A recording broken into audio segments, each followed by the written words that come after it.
This is Larry Jones, and I'd like to talk to you about my bank, American Eagle Bank in South Elgin. Has your bank changed names in the last 10 years? Is your bank another faceless branch with headquarters in another city? Are you tired of earning next to nothing on your savings account or certificates of deposit, or does your personal banker treat you like a stranger?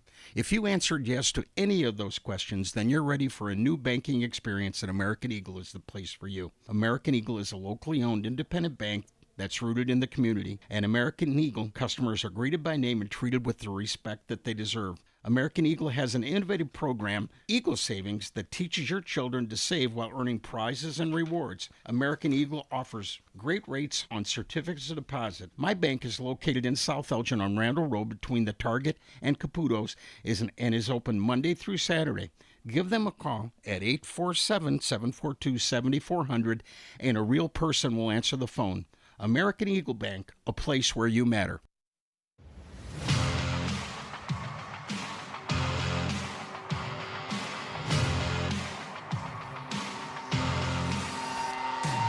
Good morning and welcome to On the Rise here on AM 1410 WRMN. I am one of your hosts, Mike Napolitano. Alongside me on the board is, you recognize him, the one and only Nick Johnston. And then, of course, our new additions, BCDC.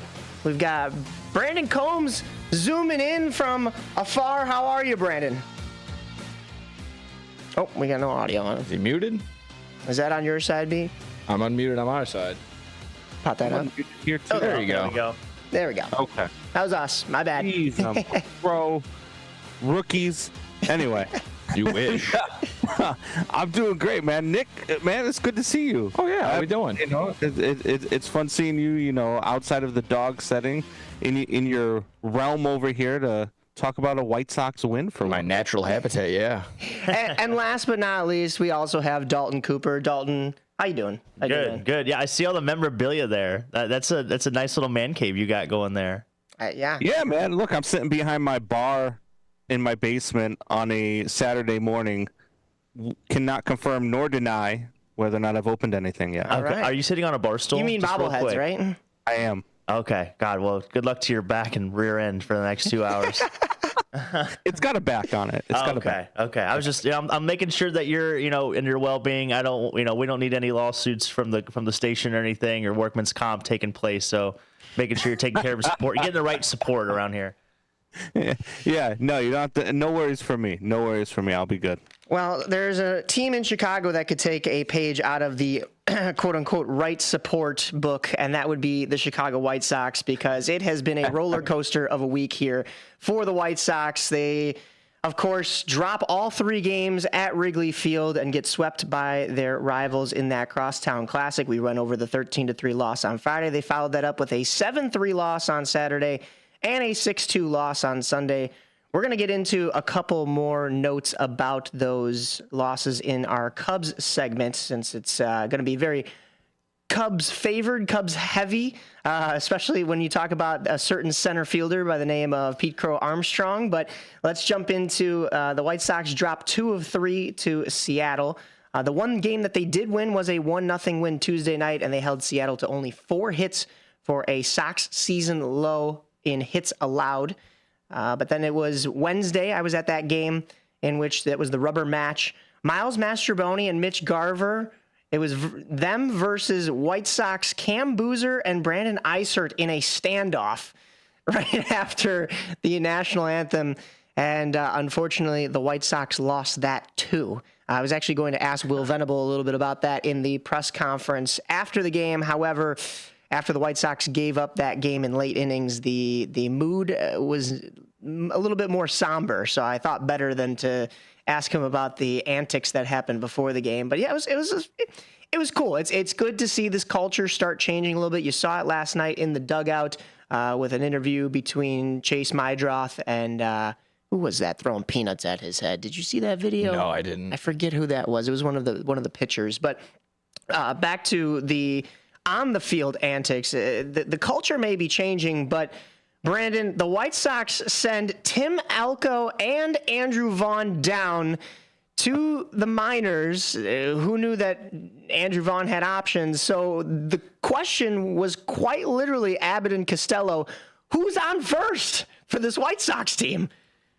Yeah, and look, before we get to Elko and Vaughn going down, that's got to be the only thing Miles Mastrobuoni's ever been good at on the baseball field ever. He won. I watched this guy for 3 years in a Cubs uniform, just like, oh God, it drove me nuts every time he was on the field. But anyway, and then the White Sox go and lose a standoff to the guy. I mean, I would have just put them at the ear or something. You didn't have that father and son sitting in the stands that could have just came and taken him out like they did the first base coach, or no? My that's a low blow there, man. The Southside fans, we don't claim those certain pairings or whatever the father-son tandem was that ran out onto the field. But yeah, hey, I mean the Seattle Mariners didn't just take 2 out of 3; they won that standoff as well. The home plate umpire, had to come out and tell both sides to go to their dugouts because they were about to start the game. I mean, that's how long it took for each guy to leave the line, and just by a smidge, the Seattle Mariners stayed out there a little bit longer. And then, of course, they're celebrating with the trident in the dugout. Yeah. Did MGM have a line on that, by the way? Was there an over-under on how long they could stay on the field? Could I bet on that before the game? If they did, I missed it. Okay. You know, I've won a few bets over the last couple of days. That was not one of them. Another bet that I wouldn't have won would have been the Andrew Vaughn even having options, let alone one used and getting sent down. I don't understand. I don't know what's going on, and I don't know what's going on with this front office. I mean, I'll just be honest with you. Yeah, I know that they are we're partnered with them and the station, and we cover the game. I don't know what this front office is doing. I don't know what they're looking at. And it's not because they sent Andrew Vaughn down. That should have happened. If he had options, it probably should have happened weeks ago.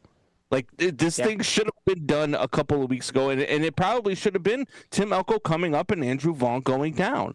And then you bring up Tim Elko, and you only give him a week and a half. And in a week and a half, by the way, he pretty much matched the same numbers that Andrew Vaughn had put up all season long, right? He hit, 3 home runs? I think Andrew Vaughn has 5 so far this year. And they're matching the same numbers. Now, look, I'm not saying Elko was tearing it up. He was only hitting 161. I think the 3 home runs were I think he had 5 total hits, and 3 of them were home runs.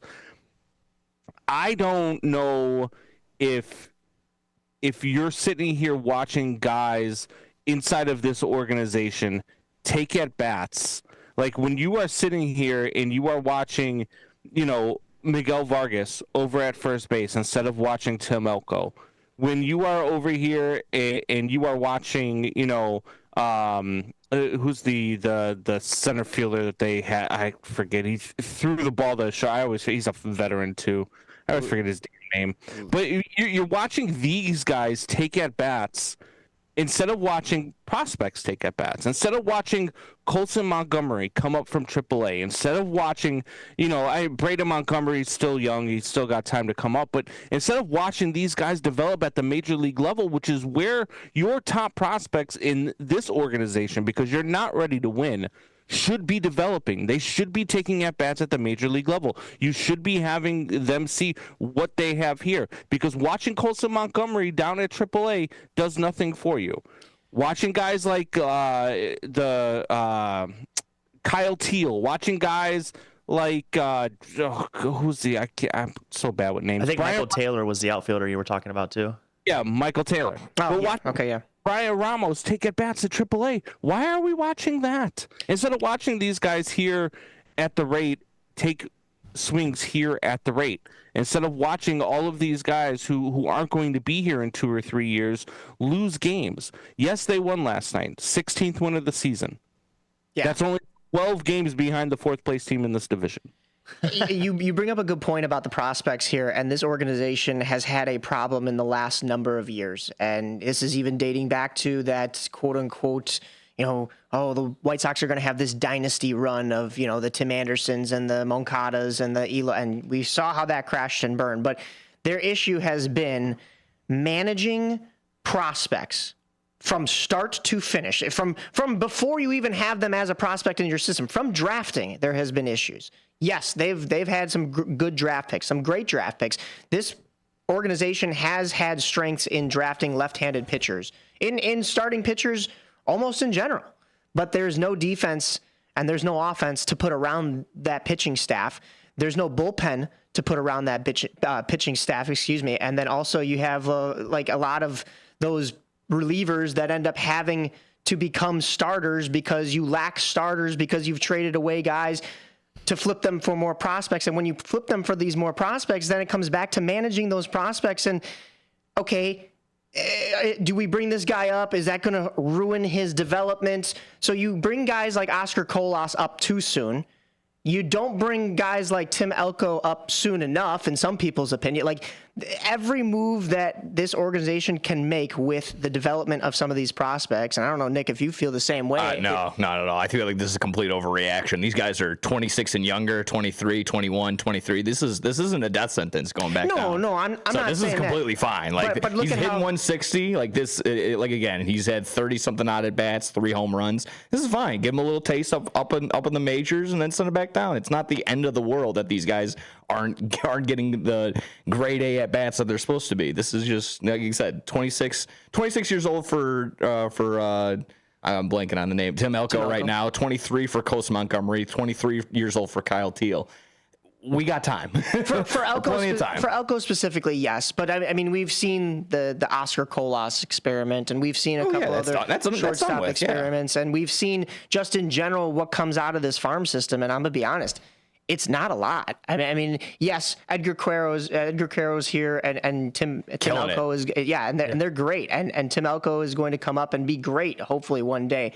But are the pieces going to all come together and make this puzzle work? And that's always been the issue. The White Sox have always had these pieces, but then they lack in other areas, and that's a struggle that all 30 MLB teams, I think, face. Unless you're maybe the Dodgers or the Yankees, and you can just go and fill those holes where you need them, but I just don't see the White Sox with this current farm team or farm system having the ability to cover, quote unquote, all the bases and be able to compete in 5 or 6 years. They'll have their bright spots. They'll have their Tim Elkos. They'll have their Edgar Queros. They'll have, whoever has end up, in the outfield.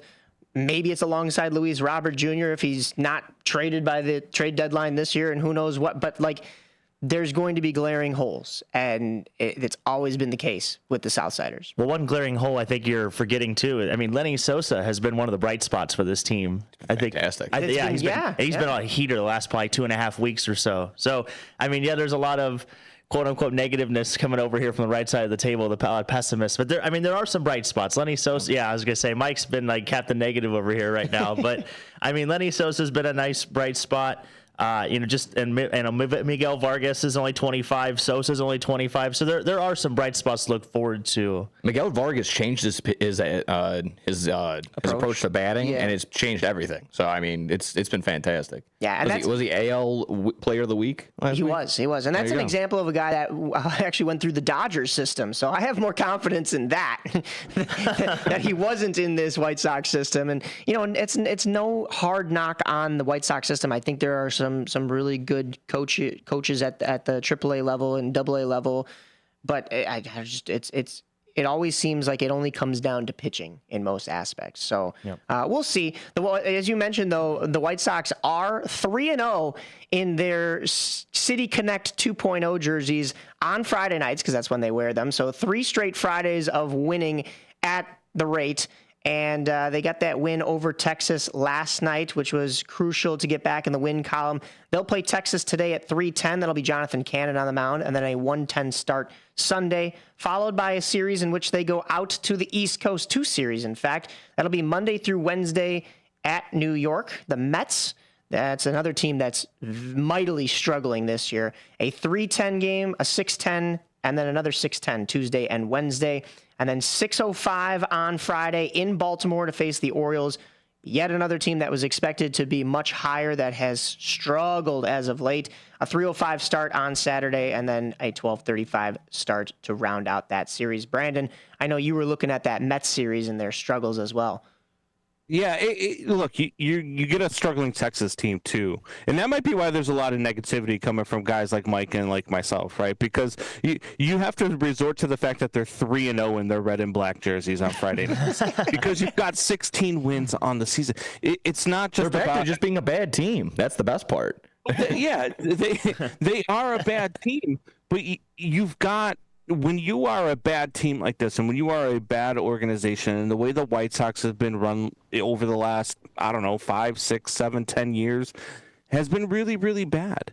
And when you're trying to turn things around, and when you have an organization that told you that a rebuild was going to be, quicker, and when the rebuild was, that's the whole reason why they hired Chris Getz. It had nothing to do with the fact that he was cheap and Jerry Reinsdorf liked him. It had to do with the fact he was going to be able to turn around this rebuild quickly. And we all knew that was a farce, but that's what they told us. That's what they fed us.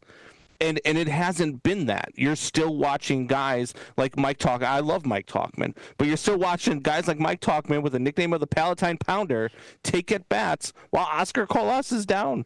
While you have guys who you want to see succeed at this level, and I'm sorry, but a week and a half for Tim Elko is not enough time to give him the opportunity to succeed. If you look at players around the league that succeed after they come back up, PCA would be a prime example of that, right?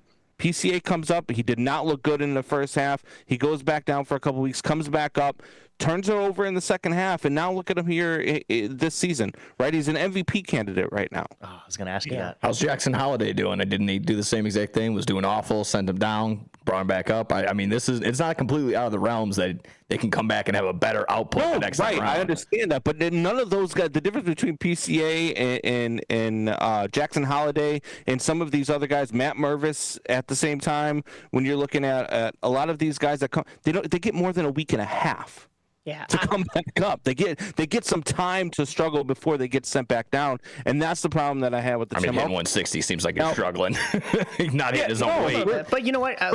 What I'll say is I'll combine, Brandon and Nick, your differing points into one point that you would think would be contradictory. But I like what Nick's saying about how these guys are very young, so don't worry about it yet, and it's going to be fine, and these guys are going to develop. But I am on the side of Brandon where I'd like to see that development happen in the majors, especially like this isn't a contending team right now. So Tim Elko batting 160 on the White Sox rather than going back down into the minors and spending more time down there doesn't hurt your playoff odds, doesn't hurt your chances at your big league club. So I would like to see a little bit larger of a sample size, get him that time now because like Nick said, yeah, he is young. And I want to see this young guy get that experience. He's young. He's 26. He spent 7 years in the 26. I'm young. My back's not going to be hurting by the end of this show. By baseball standards, 7 years in the minor leagues and at 26 years old, if you're not ready to come up, you're just a career minor leaguer. And if he's a career minor leaguer, then fine. But what I'm saying is give him longer than a week and a half to struggle. You know what I mean? Because, yes, a week and a half, he's hitting 161, but all that takes is 2, 3, and 4 days, 3 for 4 days, back-to-back, to all of a sudden be hitting 240. You know what I mean? Like, so you give him that opportunity to get back into it, to learn, and instead what you're doing with a guy who you say is young, you're sending him back down, and you're like, all right, you got a week and a half, get back down because you're struggling over here. That does nothing for a guy's confidence. So this is the problem that you have within this organization. Every other organization that does it the right way, when you watch these teams do this and they bring these kids up, whether they are 23 or 26 or 28 years old, when you bring them up, you give them time to struggle, whether that's 3 weeks, 4 weeks, whatever the case is. You give them time because you know that, yeah, he's hitting 161, but I think he was like 5 for 16. So he had 16 at-bats in the major leagues. Like, yeah, it's too small of a sample size. Whatever it is. Exactly. Graduated at the age of 23 and joined the White Sox at that same age, so it hasn't been in the minors for 7 years, like you said. So, but no, he's 26 years old. He's not. Some of these guys, the guys that you are seeing, again, 3 years in the major league system. And 23 years old. 3 years. 26 years old. How long did you let Andrew Vaughn struggle hitting 161 before you finally sent him down? 3 years. Well, 3 years in the system. Exactly. Yeah. Exactly. It's a little bit. Yeah. It's a little bit less for Tim Elko, I think. Right. So that's what I'm getting at. The good organizations don't do this with their players. The good organizations who are trying to rebuild watch their teams when they come up. They watch their players play at the major league level and give them time to struggle. And if they still struggle, fine, send them back down. If Tim Elko is not the answer, fine. I'm not saying Tim Elko is Babe Ruth, and I'm not saying Tim Elko is even going to be a good major leaguer. But what I'm saying is you have to see more from them to make that determination. And when it took you so long to send down Andrew Vaughn, I don't understand, first of all, sending down both of your first basemen. Yeah. But second of all, sending down the kid that you just called up who was already tearing it up in AAA. You know what he can do at the AAA level because he was already doing it. You have no clue what he can do at the major league level yet. Yeah, a lot of the issue is you like you just mentioned and you alluded to is you gave Andrew Vaughn that leeway and that time, that ultimatum at the very end of 3 years or however long you want to consider he's been doing bad this year. And you really didn't give that same opportunity and same time to Tim Elko, which I understand Andrew Vaughn has been in the major leagues for longer, so maybe you give the veteran a little bit of his due. However, you're never going to develop prospects. You're never going to get a chance for those guys to see that pitching if you keep jockeying them up and down or sending them back down to not see major league pitching. So the opportunity. It's also the balance of, do you give the guy that was drafted number 3 overall the more at bats, or do you give the guy that was drafted in the 10th round more at bats? I don't know. You tell me. Number 3 overall, but has been a negative WAR player for 3 years. Yes. Yeah. Still, I think you have that idea of what he is. You came into 2025 knowing what Andrew Vaughn was. I think with Andrew Vaughn, and this is just me, playing devil's advocate and considering this, this possibility is, do you think that the White Sox are looking to then trade him? So give him that extra time. Don't option him down as quickly unless you absolutely have to in order to make him look better as a trade piece for other teams. I mean, that's the only thing I could think of as of right now, other than, the fact that, maybe we're just trying Tim Elko out and then the experiment isn't quite working because he's batting 160. What other reason do you have to keep Andrew Vaughn up if he's posting similar numbers? In some cases, if you want to weight it, worse numbers because he's supposed to be that veteran. And then you get to the point where you send both of them down.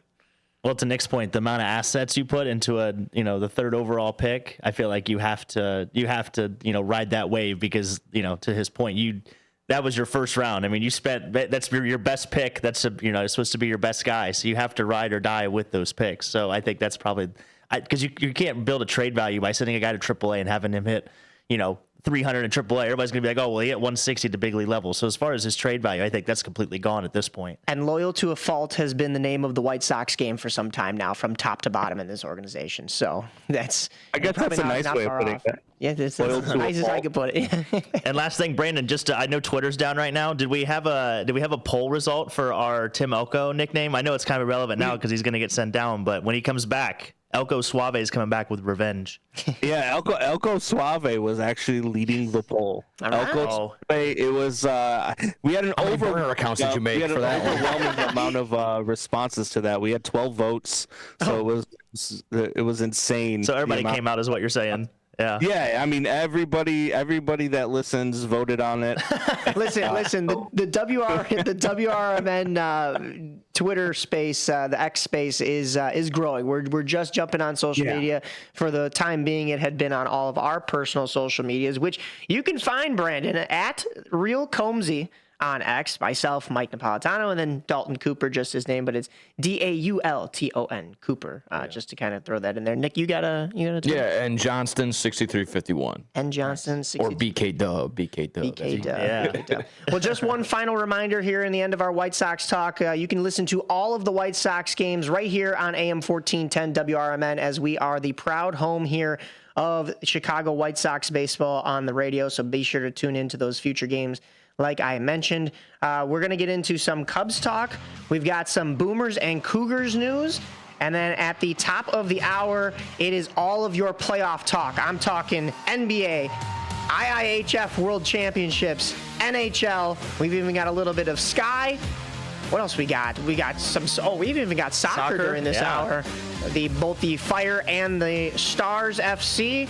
And then, of course, we'll lead into Marcus's Truth About Chicago Sports with some Bears talk. Bear down, everybody. But you're listening to AM 1410 WRMN. We have Brandon Combs zooming in from his man cave for us this morning. We've got Nick Johnston on the board, and we've got Dalton Cooper sitting right here to my left. I am Mike Napolitano, and you are listening to On the Rise here as a part of the River Media Network Sports Group right here in Studio 14, AM 1410 WRMN.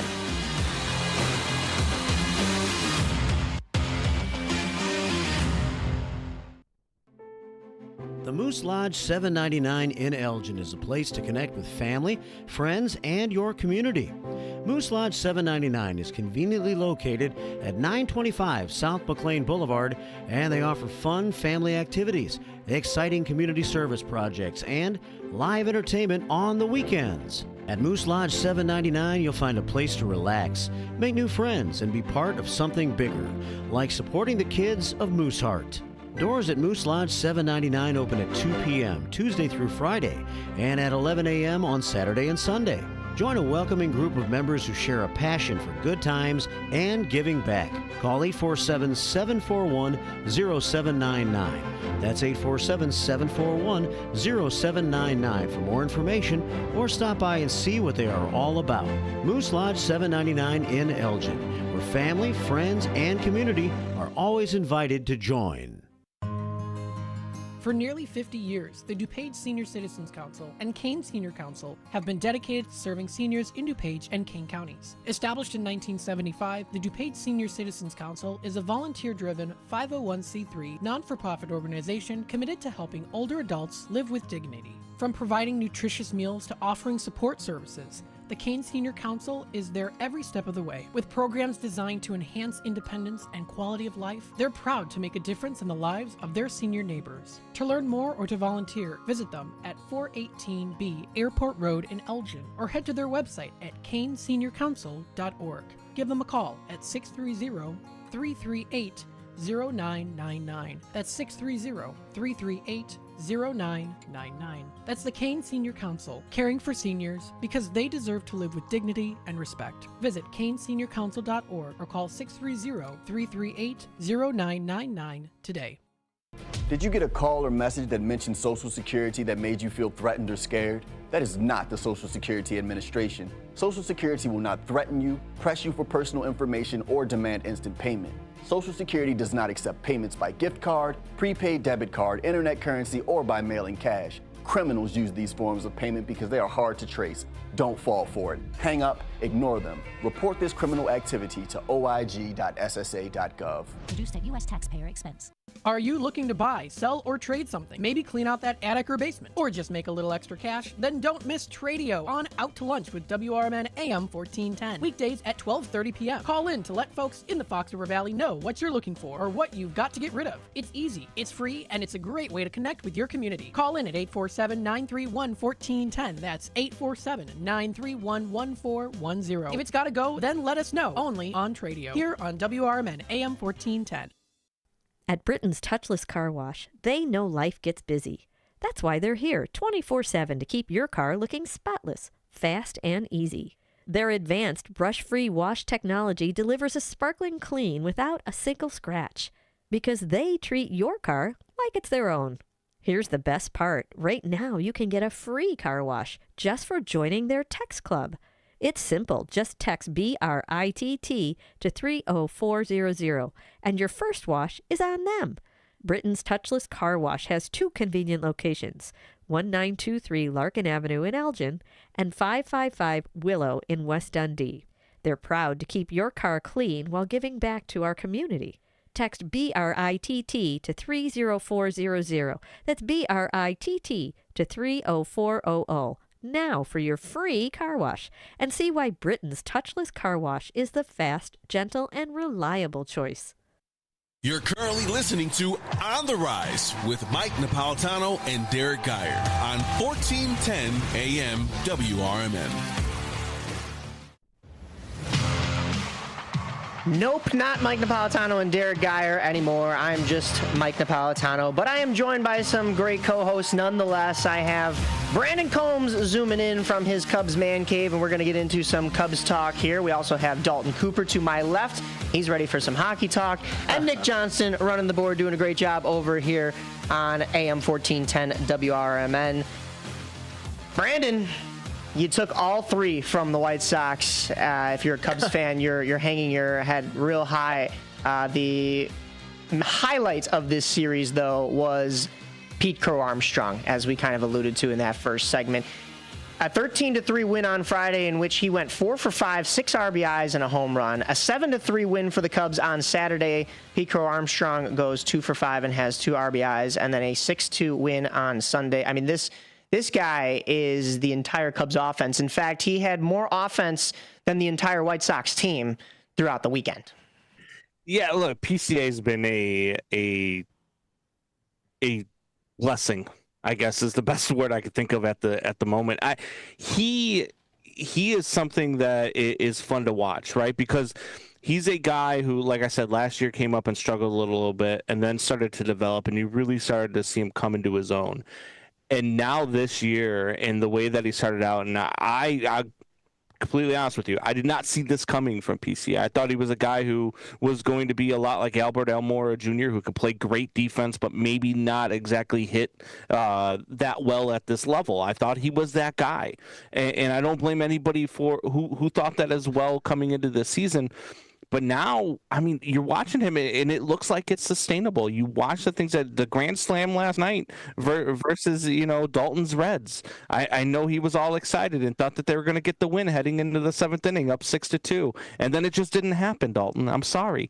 But PCA, throughout the course of this season, has just been that dude. I mean, he's been a guy that when you look at, we were just talking about prospects, right? And when you look at the Cubs farm system, they are so rich in the outfield. Right now you've still got you've got Ian Happ out in left field. Now you got PCA who's solidified out in center field. You've got those guys locked down until 2028, right?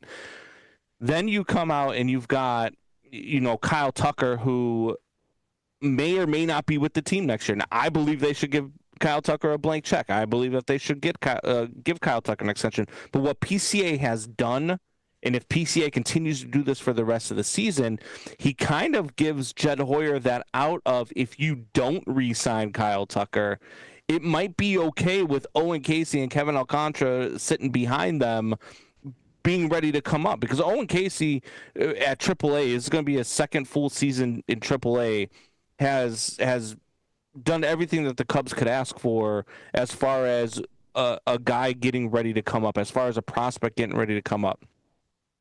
And he's an outfielder with a plus arm. He's a guy who's probably going to hit 250, 260 at this level. So you might be able to get away with that if you're Jed Hoyer, and that's what PCA has done. He's given the Cubs an out moving forward in the outfield. I think this kid's an MVP candidate right now. When you look at the numbers and look at the things that he's done since the RBI has been a stat. I was looking at this the other day. He's the only person with 6 RBI games or multiple 6 RBI games in a 3 or 4 day span or something like that. It was ridiculous. You can't put into words what he's meant to this Cubs team, but you also can't expect him to continue at this level, right? Like, he's not going to be a guy who's going to average 6 RBIs a week for you. He's not going to be a guy who is going to hit, 360, 370 and just be that dude all of the time. But right now he's carrying this offense, and that's kind of been the thing about the Cubs offense all year long. For a couple of weeks it'll be PCA, for a couple of weeks it'll be Kyle Tucker, for a couple of weeks it'll be Dansby Swanson. And you look at these guys when they get hot, and what the Cubs are doing is they're getting production from everywhere. And PCA has just been that bright light for them all season long. He's been their most consistent hitter all season long. He is fourth best odds to win NL MVP right now, plus 1,000 according to DraftKings, and right behind him is teammate Kyle Tucker at plus 1,200. So should he be leading off PCA? I hear that question quite a bit with PCA. I don't think it matters where you hit him. I know that Ian Happ has been really good out of the leadoff spot. PCA was really good when he came out of leadoff spot, but he was also really good in the 7 spot and in the 5 spot. I think your best lineup goes Ian Happ leading off, PCA batting second, Kyle Tucker batting third, as opposed to it going right now. I think it's Ian Happ, Kyle Tucker, and then Seiya. I think if you put Seiya in that cleanup role, Tucker batting third, PCA batting second, Ian Happ batting leadoff, I think you've got your top 4 hitters in your lineup. Yeah, in my mind, it's always just that simple idea of like, if I want my best, hottest hitter to get like, mathematically even more at bats, I'd probably put him first. So that's just where my mind goes. You can always switch it up from time to time. Yeah. Yeah, there's no problem with that thought. I would be absolutely fine with that as well. I think that he should be batting up top. I don't know, but again, this Cubs lineup is getting so much production from everywhere that, there's really not a wrong answer to that right now. If this was a Cubs lineup who would struggle at times like they did last year, where they had a complete meltdown in May and June and they didn't hit at all in May and June, then I would say, yeah, you've got to do something here. But this is a Cubs lineup that's just getting production from everywhere. I mean, I hit on a Dansby Swanson home run last night. You know what I mean? Like, I think your favorite part should definitely be the idea that, well, you guys just cooked over the Mets in this trade. I don't know. I have no dog in this fight, but that's kind of my favorite part of the whole idea of it, to just taking down the Mets with a Javi Baez trade of all things. My goodness. Yeah, and Javi Baez has returned to MVP form over Detroit this year too. But Detroit's on fire right now too. Yeah, they are. Yeah, they smoked him in that trade though. I mean, it's a wild thought that was the trade. That's what you got PCA for. But that's sometimes it works and sometimes it doesn't, because then you look at all the stuff that they traded Chris Bryant and Anthony Rizzo for, and I don't know what you have to show for that. Water finds its balance. And at least PCA hustles out of the box, right? I mean. Right. Yeah. Sometimes there was an instance this year where there was a problem with that. I think it happened in that White Sox series. Actually, even though they won the game, there was a spot where PCA could have just hustled out of the box, and he ends up with a single instead of a double, because he thought the ball was going to be caught. So there's still going to be some struggle. He's still a young kid, and he's a young kid that's playing very well right now. So that ego, the head's going to get a little big for PCA. But I think he's a guy who also has been in the limelight his whole life. I mean, his mom and dad are both actors. He's been in Hollywood. So I just think that he's one of those players that thrives off of the energy, and when you play in an atmosphere like Wrigley Field, it's the same thing that I said about, Javi Baez and Wilson Contreras. Total vibes guy. Big vibes guy. It doesn't really have any eyebrows when you look at him, too. Like, because they're so blonde. So, I mean, that's got to be. Funny. My wife calls him the albino. It's fitting because we talked about Andrew Vaughn already, and I've always said that he looks like I forget which one it is, but Wallace and Gromit. Yep. Have you ever seen that? Like that's him, and now PCA is here with no eyebrows. So Chicago can't get a model out in on their field anytime soon. But you talk about being hot. The Cubs won those 3 games at home against the White Sox. So from Friday to Friday, they have 6 wins.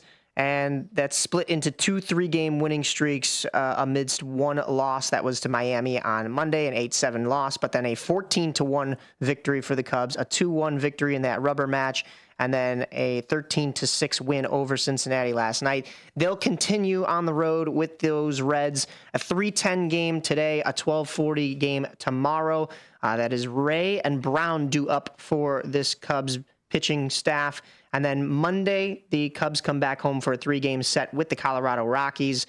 That should be a couple of wins in the Cubs' belt as well, considering the Rockies are gunning for that White Sox record of most MLB losses as of last year. The Rockies are currently sitting at 9-42. They're playing 167 baseball in 23 games back from those Los Angeles Dodgers. The Cubs, meanwhile, holding down the first place spot in the NL Central, 31-20, 3 games up on those St. Louis Cardinals. But those Colorado Rockies games, a 1:20 start followed by 2 7:05 starts on Tuesday and Wednesday. And then the Cubs will host Cincinnati next Friday through Sunday. All 1:20 starts at Wrigley. Rockies are 1-0 in their last one, though. So watch out. They just beat the Yankees. They just beat the Yankees. Going streaking. The Cubs are going to have to keep hitting, too, over the next couple of weeks. 'Cause I don't know if you guys saw the news, but they asked Craig Counsell about Shota Imanaga's recovery, and he said they're going to be well into June before they get him back. So they're going to have – it's a good thing that they're in this little lull, so to speak, in their schedule. I mean, whenever you're playing against any other major league team, well, maybe not the Rockies so much, but when you're playing against major league teams, it's still good competition, but you're going to have to continue to slug because your best pitcher is not coming back for at least another month. That's exactly correct.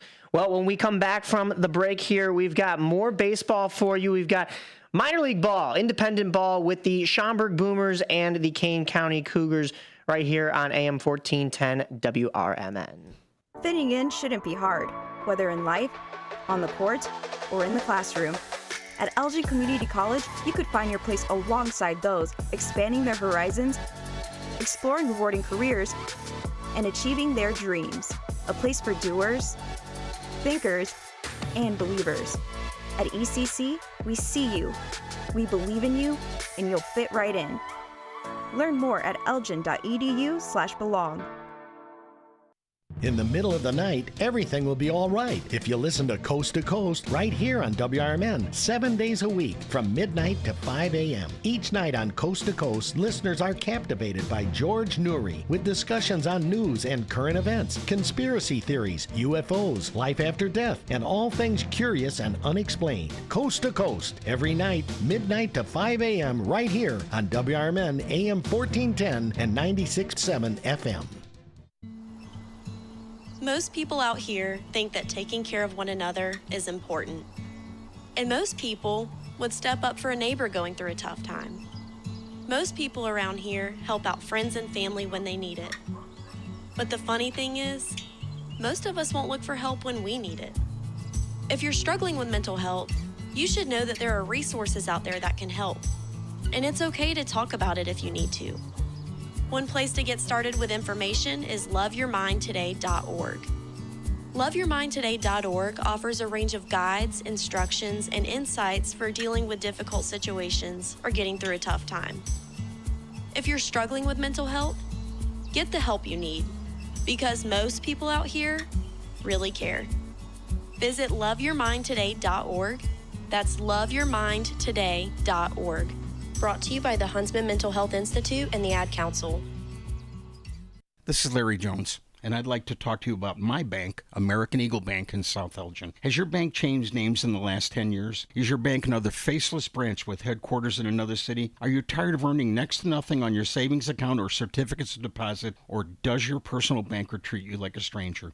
If you answered yes to any of those questions, then you're ready for a new banking experience, and American Eagle is the place for you. American Eagle is a locally owned independent bank that's rooted in the community, and American Eagle customers are greeted by name and treated with the respect that they deserve. American Eagle has an innovative program, Eagle Savings, that teaches your children to save while earning prizes and rewards. American Eagle offers great rates on certificates of deposit. My bank is located in South Elgin on Randall Road between the Target and Caputo's and is open Monday through Saturday. Give them a call at 847-742-7400, and a real person will answer the phone. American Eagle Bank, a place where you matter. Your kids could get free or low-cost health coverage from Medicaid or CHIP. Even if you've applied before, they may be eligible now. Kids up to age 19 are covered for checkups, vaccines, dentist visits, hospital care, and more. And if they already have Medicaid or CHIP, remember to renew every year. Visit insurekidsnow.gov or call 877-KIDS-NOW. Paid for by the U.S. Department of Health and Human Services. Why'd I go to the doctor? One day at the firehouse, I was so lightheaded I could barely stand. Even my crew noticed. Getting checked out was the right call.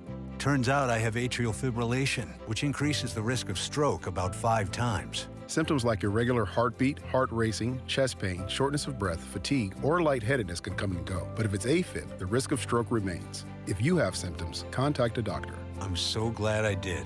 Visit NoTimeToWait.com, sponsored by Bristol-Myers Squibb and Pfizer. This is On the Rise with Mike Napolitano and Derek Geyer on 1410 AM WRMN. Welcome back to AM 1410 WRMN. I am Mike Napolitano alongside Nick Johnston, Brandon Combs, and Dalton Cooper here on the Rise. The Schaumburg Boomers, we last left off here with a really tough outing. It was a tough outing for all Chicago minor league sports that night, as that wild dust storm raged through last Friday night, but the Boomers picked it back up with a 6-2 win over that Joliet Slammers team to even the series after losing that first game 20-6.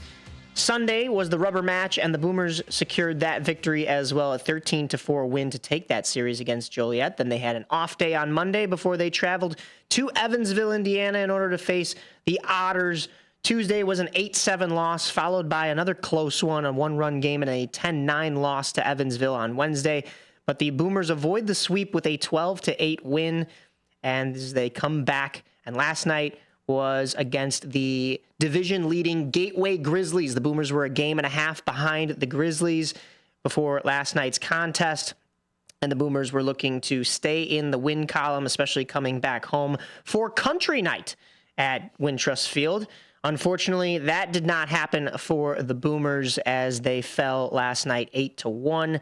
However, it was only game one, and we saw last weekend how game one went with Joliet, and the Boomers have opportunities to pick things back up today and tomorrow. Before we get into that, I was in attendance at the game last night. I actually got to catch up with a Schaumburg native and somebody that I've known, and I've played backyard football, basketball, luckily not baseball. Otherwise, if he would have pitched, I don't think I would have picked up a bat ever again. But longtime friend of mine, Teague Conrad. I am Mike Napolitano with WRMN, and I am here with actually longtime neighborhood friend Teague Conrad. Teague, you're pitching here for the Gateway Grizzlies, the away team, but you guys are in first by a game and a half. What's this season been like so far for you guys? It's been really good. Pitchers are throwing well for the most part, and when we're not, our hitters are picking us up. We've got a lot of comeback wins this year, but we're just doing it and staying strong. Now, if I remember in your arsenal, you've got a lot of nasty pitches, a little bit of maybe a curveball and a fastball. What are you kind of leaning on when you're up there on the mound? I lean on my sinker and my slider. I throw a pretty good changeup, mostly to lefties, but I've got a nice little cut four seam now that I picked up this offseason that I've been using quite a lot. That's pretty much my repertoire there, and then I have a knuckleball as well that I mix in every once in a while. Dangerous indeed. What is it like to be back in Schaumburg and playing closer to home? Of course, Gateway's not too far either, but you know you're back kind of in your original neighborhood. It's very surreal. My senior year, we didn't have a home field at Conant, so this was our home field. So I've played here a lot. It's nice to come here and have all the family come out. All my friends know that I'm here, so they come out too. I don't know. It's just really cool. The first game of 3 here. You guys haven't faced each other yet. What are you expecting from this Boomer side? I'm expecting a pitching battle for at least today and Sunday. Yeah, I think it's going to be grinding. A lot of grinding out here, a lot of big hits and small plays that are going to make the games. Well, we wish you good luck. Can I get a Go Saxons real quick? And Go Saxons, I guess. I'm a Cougar, though. Yeah, absolutely. Well, good luck this weekend, and we will talk to you soon. Yeah, thank you. I got a Conant Cougar to say go Schaumburg Saxons. Woo! Mission accomplished. But thank you again for that interview, Teague. And he didn't get a chance. He's not cleared until Tuesday to pitch, so he won't be pitching here in his hometown of Schaumburg, but he will get a chance to watch his team face the Boomers today at 3 p.m. That'll be the Hawaiian shirt giveaway for the first 1,500 fans. And then tomorrow will be a 6:30 p.m. show, not typically heard of on Sundays, but it's because of the holiday weekend. There will be a fireworks and drone show after the game, presented by Country Financial. Also, pregame catch on the field, and I think that should say postgame autographs is usually how they do it. But actually, it might be pregame autographs because of the delayed start and all the pomp circumstance going on after the game. Monday, the Boomers will welcome those Evansville Otters back to Schaumburg for the first time after going out to Evansville last week. A 1 p.m. game on Monday for Memorial Day, and then a Tuesday 6:30 start followed by a Wednesday 6:30 night. Wednesday is Military Appreciation Night.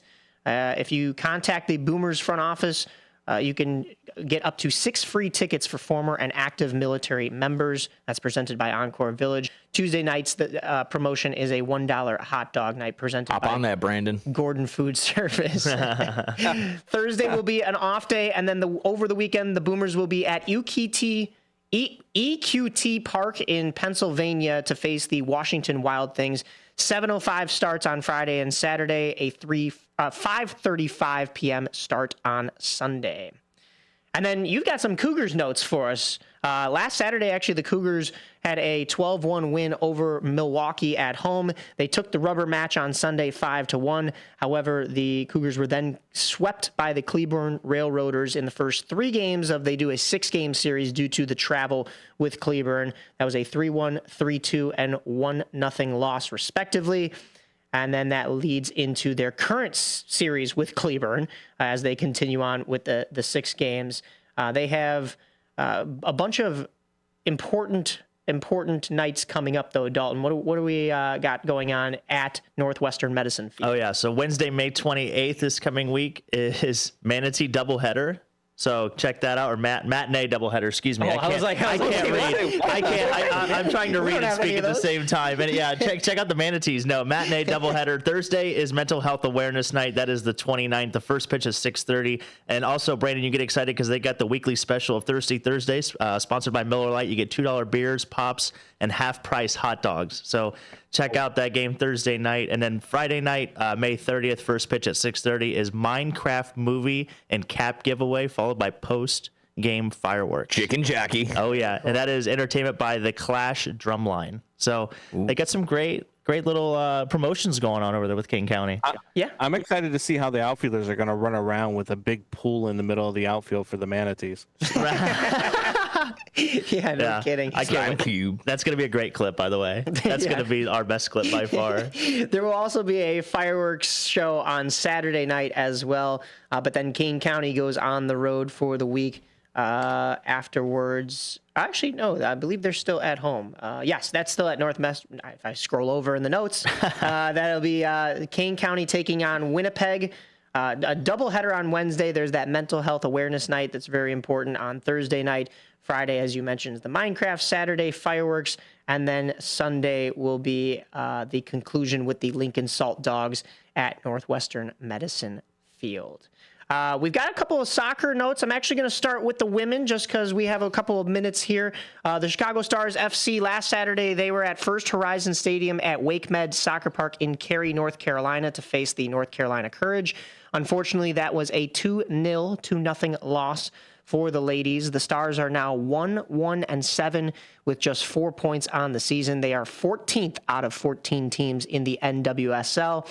And then tonight, the Stars will be back at SeatGeek Stadium to face the Kansas City Current at 6:30 p.m. That'll be televised on ION Television. No game next weekend as they have a bye week. There's going to be a couple of those coming up as there are other tournaments going on in the soccer realm. And then actually we've got a little bit of time here. Maybe they'll have a manatee night, by the way. Yeah, somebody needs to take it and run with it. Somebody needs to have a manatee night. I don't know if that would work so well in Illinois. Yeah. Maybe in like Tampa Bay. We on the ride. I will personally be on location if they have a manatee night. The Great Lakes Manatee. Yes. Oh my God. Could you imagine? Oh my goodness. When he's attack. Oh my Lord. French is my first language. Couldn't you tell? Yeah, absolutely. Well, you can watch and listen to us here on AM 1410 WRMN, the voice of the Valley. We have the WRMN radio app. We also have the TuneIn app, and you can listen to WRMN 1410 on your smart speaker. But like I said, you can watch us as well. That's youtube.com/@WRMN radio. You can follow all of us on both X. I always throw my Instagram out there too. I'm just Mike Napolitano on everything. Brandon is the real Combsy. Dalton is Dalton Cooper with the U, DAULTON. And then Nick is N Johnston. What was those numbers? 6351 on X, but then you can just probably follow just my name on Instagram. Gotcha. Yep. So that is Nick Johnston working the board for us. We have Brandon Combs zooming in, and of course Dalton Cooper right over here. We're going to get into some hockey talk after the break right here on AM 1410 WRMN. You are listening to On the Rise. I am Mike Napolitano, and we'll be right back.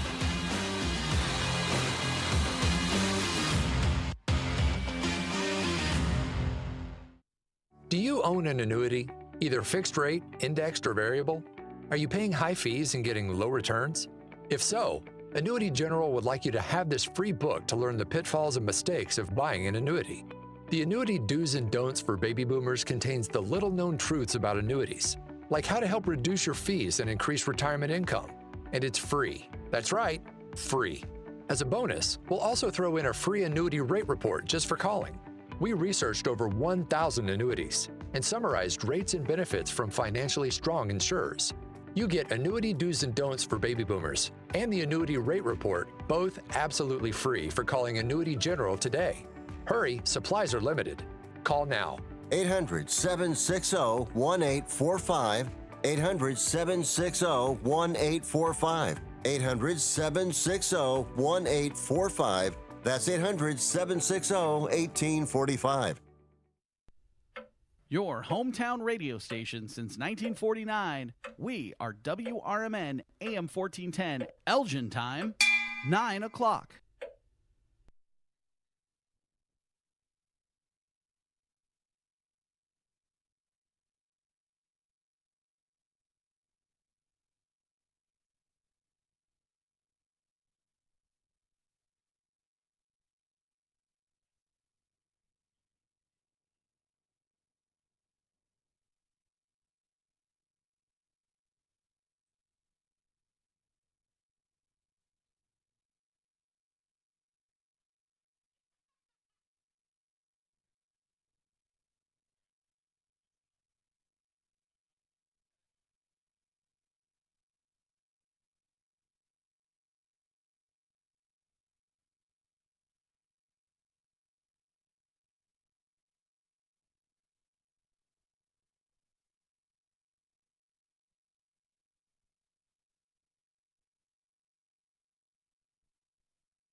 Welcome back to AM 1410 WRMN, the voice of the Valley. You're listening to our River Media Network Sports Saturday mornings.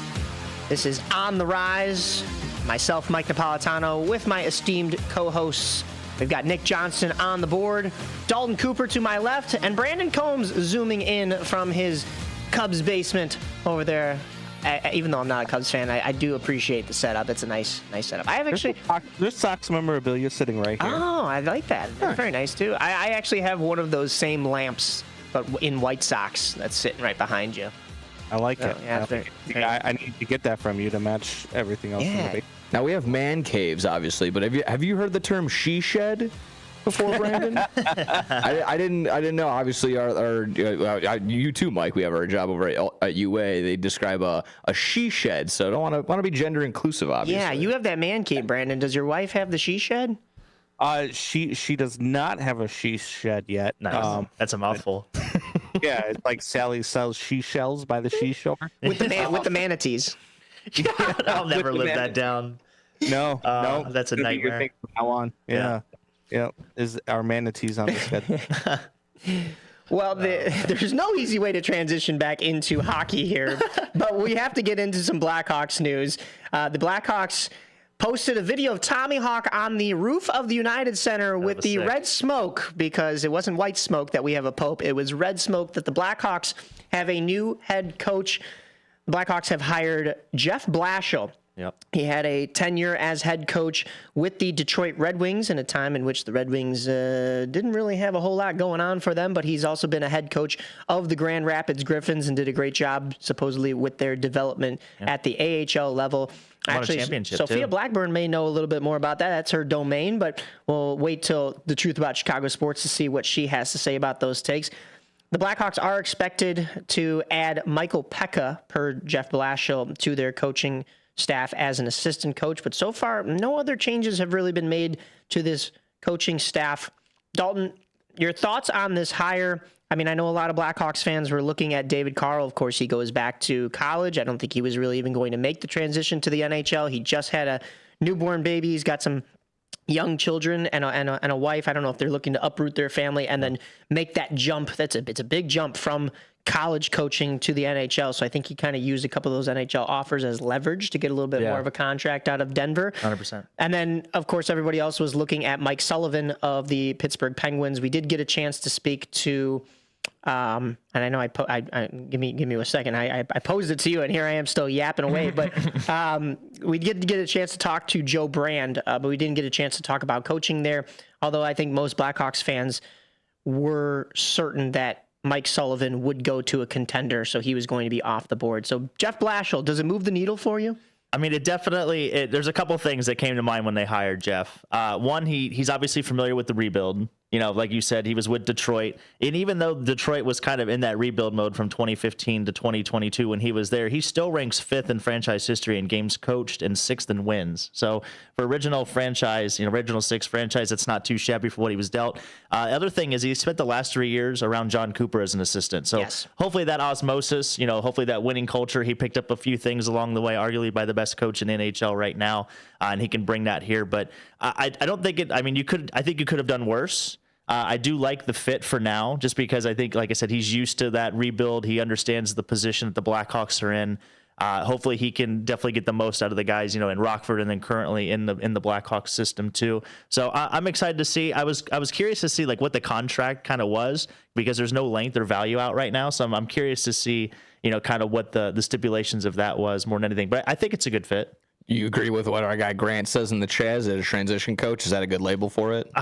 It's tough to say, just because the team itself is still in transition phase 2. Like, you just don't know. You don't know exactly what you have. Free agency, I think, is going to tell us a lot about what kind of coaching staff we're going to get. Because if they start making moves in free agency, signing, maybe not Mitch Marner, but some other bigger names, and just getting some overall depth around this team and making it more of a contending team, then I think that label of transition coach can go away, because he's been proven to be able to coach talent when it is there. Grant also said in the chat, what's up, boys? Brandon, get that coffee going. You look tired. So, I don't know. Give him a hot take right now about this coaching hires. Show that you're not asleep at the wheel over here. Yeah, no, it's not really a hot take. I just feel like this is a Dennis Savard before Coach Q type hire. So I agree with Grant when he says it's a transition hire, because look, you're just not ready to win right now, and you want to see what you're going to get out of some of these guys, like you were talking about from Rockford, what you're going to get from Artem Levshinov, what you're going to get from some of these guys who you're watching now perform at the junior level from the Blackhawks organization. They've got a lot of talent on the rise. Nice. Well Got a lot of I don't get it. I don't get it. They've got a lot of talent. I really didn't mean to say it like that, but they've got a lot of talent that's coming up, and so it's one of those where I do believe it's a transition hire. It's not one that moves the needle. There were a lot of other coaches out there. I mean, Laviolette was out there, a couple other big name coaches, but you're not going to get any of those guys to come over here for a team that's not ready to win right now. And that's where the Blackhawks are. Could they be a team that surprises some people and finds a way into an 8 seed? Sure. And I'm one of those people that believes that they can be that heading into next year. But there's going to be a learning curve for this team, and it just feels very 2008, 2009 Blackhawks, where they're getting ready to be contenders, but they're not quite there yet. So they need somebody to fill that gap. The Dennis Savard to Joel Quenneville comparison is spot on. I hadn't even thought of that, and I did kind of compare this to an Anders Sorensen 2.0, because he's been that developmental coach at the AHL level, but he's had more NHL time and tenure and experience. He's had that one stint already. I think Anders Sorensen is going to be a great coach in the NHL one day. Is it with this Blackhawks organization? Time will tell. But he's gotten a little bit of that taste now, kind of like a Tim Elko, not to go back to that conversation, but a little bit of a taste at that professional level. But Jeff Blashill has not only had the taste as a head coach, he's learned, he's made those mistakes with that Red Wings team that, like Dalton was saying, he wasn't really given a whole lot with that roster. And then he went took 204, 261, and 72. Yes, yeah. So, and then he took that to Tampa Bay, where there is such a winning culture with John Cooper, and has been able to learn underneath his wing, as Dalton was mentioning as well. So I like this hire. I mean, yeah, you're right. It doesn't move the needle, and I don't believe he is the guy when the Blackhawks are going to start winning championships. But you're exactly right. I don't think you're going to pull in that coach yet, with a lot of the development still needing to happen, and the Blackhawks still needing to take that next step forward. And we definitely didn't have a lot of there's not a lot of, sexy things when it comes to the Blackhawks, other than obviously Connor Bedard, being an original six franchise, but there's not a lot of win now pieces. So as far as who you could get, bring in a good developmental coach like Jeff, I think it may not move the needle, but I think it's a good fit. I think it's a good fit for the time and the place. I want to go back to the chat here, because our buddy Grant Leader jumping in, and he brings up a good point that I think is important. He said the Hawks need someone that can challenge Bedard and really get the most out of him. Blashill doesn't seem like he'll do that. I don't know. Do we think that Blashill? What track record does it make it? Yeah, make I don't know. Saying that he wouldn't challenge him. Right. I honestly just wouldn't know. That's BG being just genuine. No, yeah, I'm in that same boat. I don't know. He did win at the AHL level. He did win a championship with Detroit in that time, or with the Griffins. Excuse me. Yeah, Grand Rapids. Grand Rapids. Yeah. Yeah, he did a great job at the AHL level and has coached a lot more. But my question is, if you were going to go with that transition coach and you were looking for a guy who's done a great job at the AHL level, why didn't you just stick with Sorensen? That's why I don't know that Sorensen, stays within the Blackhawks organization, because how do you tell a guy, oh, you're not good enough now, but then in a year or two, you're good enough then?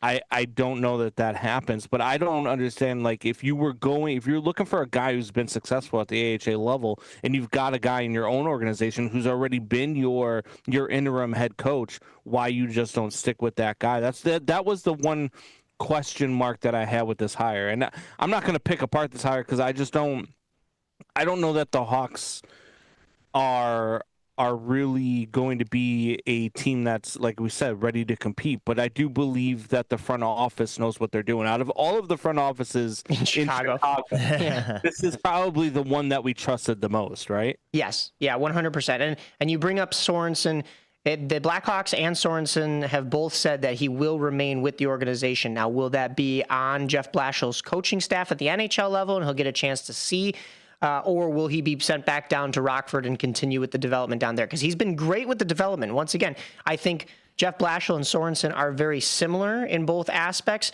but you bring up a good point. You pose a good question. Why not just stick with Sorensen then if Blashill is the same thing and he's not going to challenge Bedard and he's just that developmental coach? So I think bringing in Blashill, there's a lot more than fans see right now, and maybe hopefully a lot more than meets the eye with a change in coaching staff. Bleacher Nation quote I'm hearing, and Anders Sorensen will remain as NHL coaching staff as an assistant. Okay. Blashill will also bring in 2 other new assistants to join the new staff in Chicago. Yeah. And Sorensen is actually currently coaching out at the IIHF World Championships, and we're going to get into that in a little while. But first and foremost, we got to stay here stateside, well, and in a little bit of Canada as well, as the NHL Stanley Cup playoffs are raging on. Last week, Dallas eliminated Winnipeg in Game 6 in Dallas with a 2-1 overtime win. Mark Scheifele scored the lone goal for Winnipeg in this game on the day that his dad passed away. His dad was 68 years old. They came out and said that he passed due to illness, but it was still somewhat unexpected.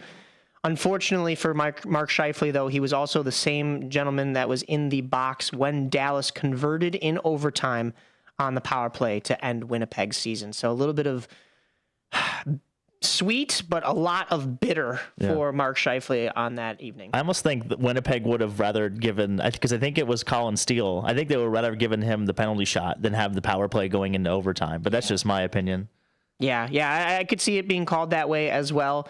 You brought up a good point that we were talking that the Dallas Stars ownership sent Mark Scheifele, or let him use their private jet to fly wherever he needed to go that night in order to be with his family after the game. So a class act. I believe the Dallas Stars fans, as much as, if anybody knows me, I've been in that arena at American Airlines, and Dallas Stars fans can get a little crazy, and I've criticized them on some of the antics that they've done in the stands over the years. However, there is a large majority of those Dallas Stars fans who raised money and put out a good cause for Mark Scheifele and his family. Yeah, I think they raised over $30,000 in $55 donations, which was really cool. And like you said, the owner, offered his private jet. Scheifele did decline. He did fly back with the team, but still like a good gesture and all around a great hockey town. Mark Scheifele is number 55 for those of you like, why $55? That's his number. So. Brandon, did you get a chance to see any of this? What were your thoughts on the Mark Scheifele situation? Yeah, I mean, look, it's a tough situation. Anytime anybody, passes away, especially somebody that is so close to you, like, your father or your mother or any, first family. But it's tough to get back and to regroup into form to play a game, because there are times where we're reminded that as much as we love sports and as much as sports can bring you together, there's so much more to that. And these guys are human beings. And so, I felt for Scheifele and for him to be the guy that's in the box when they score the goal. I mean, it's unfortunate. But I mean, look, Dallas is that team. I mean, we looked at Dallas a while ago. At least I did. And I felt like they were a team that could absolutely win the Stanley Cup. This Dallas team is a juggernaut right now. I don't know that. I definitely don't think that. I know Edmonton won last night 3-0. I just don't think that Edmonton is going to be able to. I don't even think this one goes 7. I think this is a 5 or 6 game series. I think Dallas is just that good. And last thing on the Scheifele thing, I thought it was really like full circle moment and like really tells you about the culture of hockey. Like one of the first guys to shake Mark Scheifele's hand and give him a hug in the line was Jamie Benn, and that was the guy who sucker punched him at the end of Game 5. So just shows you the culture and just kind of the moment of that. I thought was really funny. I think it's really great.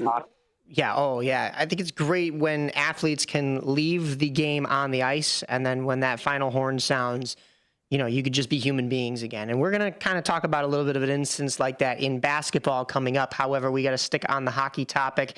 Another team that is a juggernaut is the Florida Panthers right now. Oh, yeah. And they're making it look easy. But before we even get into their current series with Carolina, Toronto chokes it away again in a Game 7 with another 6-1 home loss, just like in Game 5.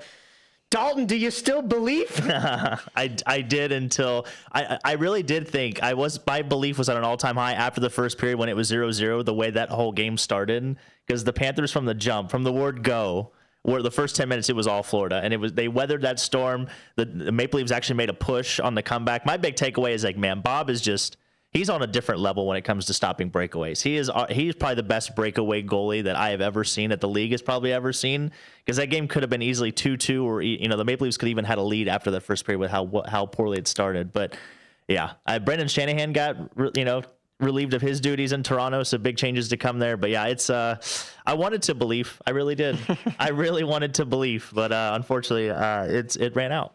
Brandon did not believe. No. I still don't believe. I believe they could blow it. Nice. Yeah. Brendan Shanahan got relieved of his position. Yes.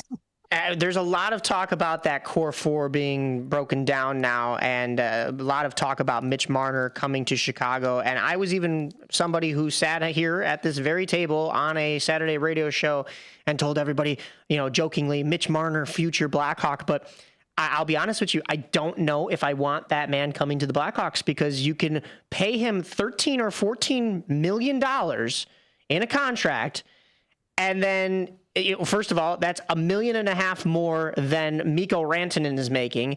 Mikko Rantanen has had better playoff numbers in these playoffs, so you're going to basically pay a guy to play alongside Connor Bedard and get 85 points in a season, and then disappear in the playoffs is my concern. Well, my big thing too was, like, if you're going to pay him that much money, when it comes to paying Bedard again, do you have to pay Bedard more than you pay Mitch Marner at that point? Like, that would be my big situation. I would keep my eye on the Ducks for Mitch Marner. I think that's a good landing spot for him. Quinn I've also heard the Kings over there as well. That would be interesting, especially with the style of play. I think that'd be very interesting to see him in a Kings uniform. But I think the Ducks would be the best fit. They got a young core as well. It's a little more up and coming, a little more seasoned than the Blackhawks. But we'll see. We'll see. It's possible. Well, you mentioned Bobrovsky, and we got to jump into him because it has been all Bobrovsky in this Florida Panthers and Carolina Hurricanes Eastern Conference Finals of the Stanley Cup playoffs.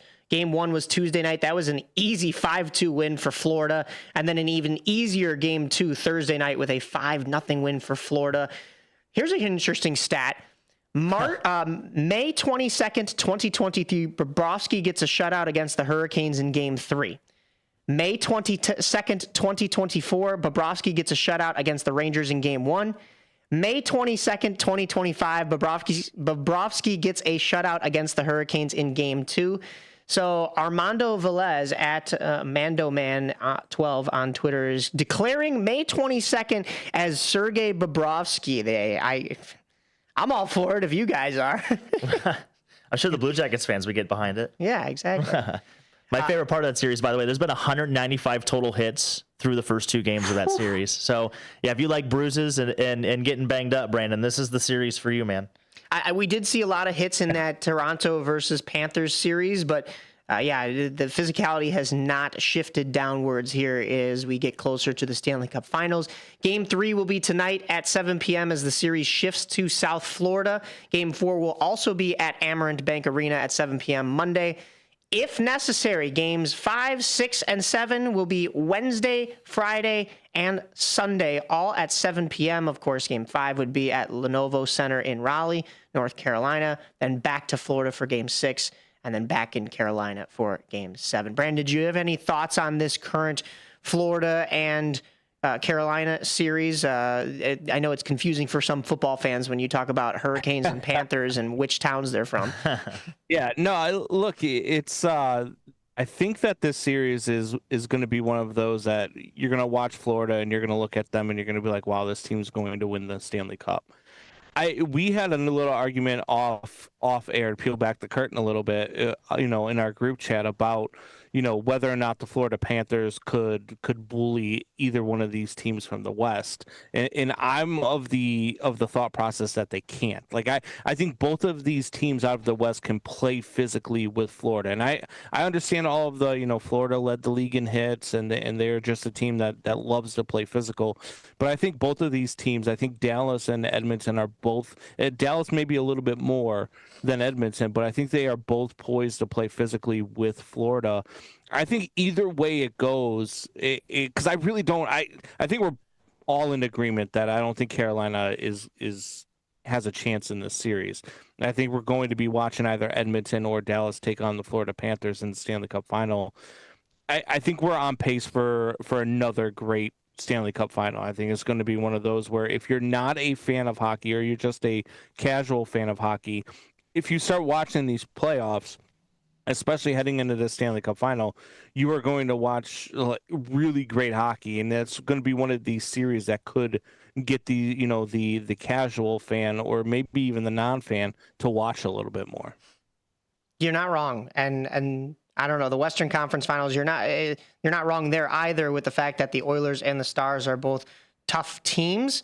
And the Dallas Stars for sure are a juggernaut. Edmonton blew a 3-1 lead early in the third on Wednesday night in order to lose game one to those Dallas Stars 6-3. Stuart Skinner, this is a funny stat. Stuart Skinner, the goaltender for the Edmonton Oilers, has only either had a save percentage less than .834 or a shutout. No in between. So as soon as he gives up the first goal, he's given up like 4 or 5 more, or he's just stonewalling the opponent. But then game 2 was last night. You mentioned that Edmonton came back in that one, so that series is evened up. Game 3 will be Sunday at 2 p.m. as the series shifts to Canada. Game 4 will be also at Rogers Place at 7 p.m. on Tuesday. Did I say on Tuesday? And then, of course, now we are certain that we will have a game 5 in this series. That'll be Thursday back in Dallas at 7 p.m. at American Airlines Center. If this series needs 6, it would be Saturday in Edmonton at 7. And then game 7 will be Monday, June 2nd at 7 p.m. at American Airlines Center, once again, if necessary. All of the Florida and Carolina games will be on TNT, Max, and True TV. All of the Edmonton versus Dallas games will be on ESPN and ESPN Plus. There's actually a couple in there, I believe, that are also streamed on ABC. We have a couple more hockey notes here before we transition over to some basketball and some football. The IIHF World Championships have been going on. We've been kind of ignoring it up until now, but we can no longer, because the USA will face off with Sweden in the semifinals today. So this is going to be an exciting matchup. And Frank Nazar, how about Frank the Tank? Yeah. Laser Nazar has 11 points, 6 goals, and 5 assists in 8 games played. That is more than Macklin Celebrini and Sidney Crosby, who, fun fact, have been eliminated from this tournament. So goodbye, Canada. But everybody was talking about Macklin Celebrini and how he looks just like Sidney Crosby, and the comparison is right there. And nope, everybody's got to divert their attention to Frank Nazar. He's also a +6 with 2 game-winning goals. He had the game-tying goal and the game-winning goal in overtime in one of these matches, and 2 power play goals as well. That's incredible for Frank. I mean, we'd love to see that for the young guys. Yeah, he's definitely playing well. I'm sure this will grow his confidence. My biggest takeaway with Canada losing, too, it's we can't get a clean sweep. They can't win 4 nations face-off. They can't win the cup, and then they can't win junior championship or the world championships all in the same year. So as Americans, we at least have that in our back pocket. Good. They shouldn't have booed the anthem. Yeah, right. To the Canadians, up 5-2 right now, too, on Sweden. Okay, yeah, all right, there we go. I thought it was at 2:20. Well, I think it was 2:20 Sweden time. 2:20 Sweden time. There we go. I was like, that's definitely not. I couldn't do the time. Zone, so Sorry. That's okay.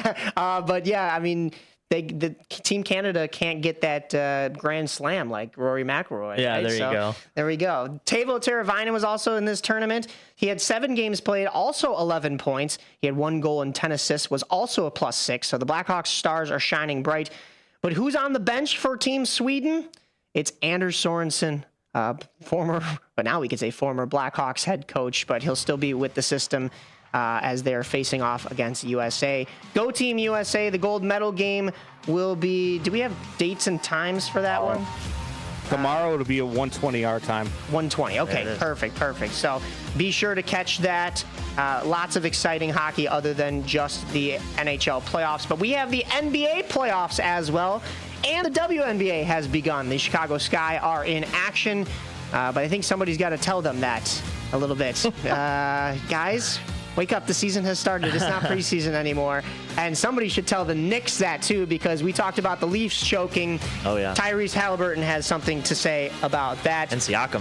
So when we return, we have all of your basketball news right here on AM 1410 WRMN. You are listening to On the Rise as part of the River Media Network Sports.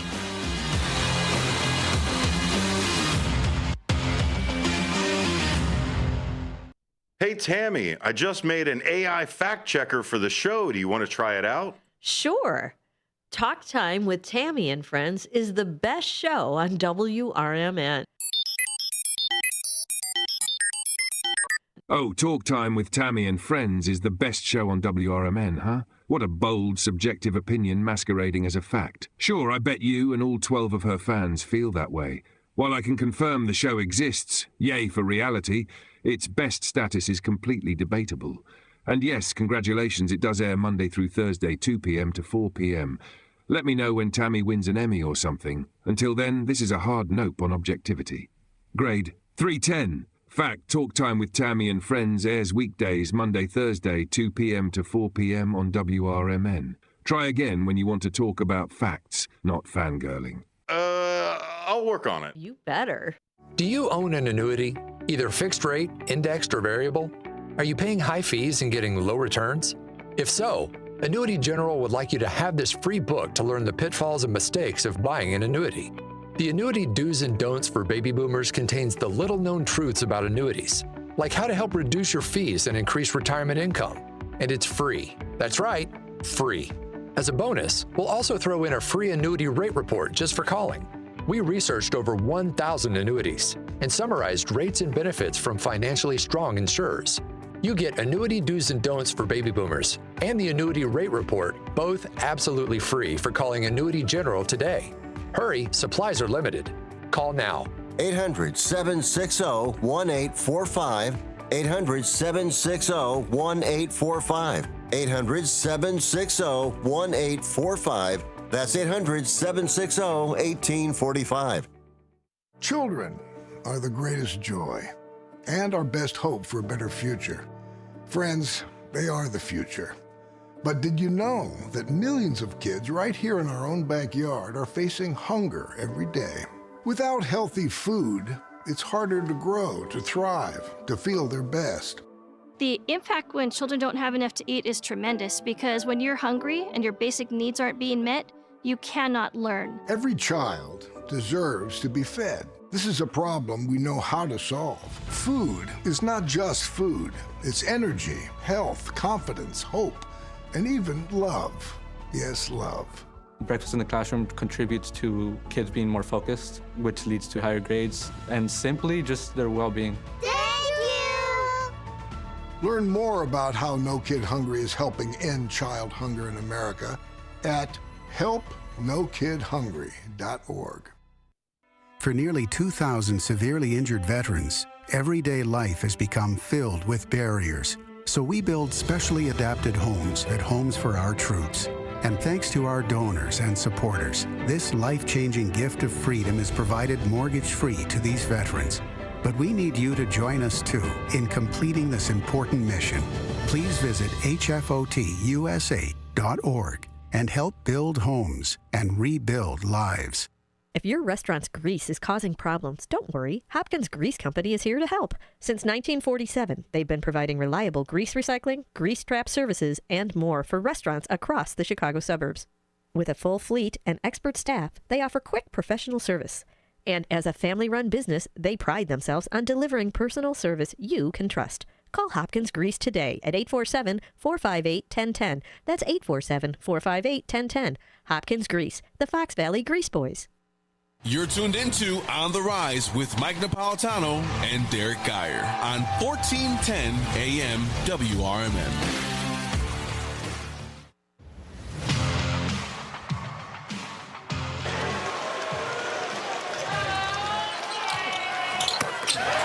Two-point game.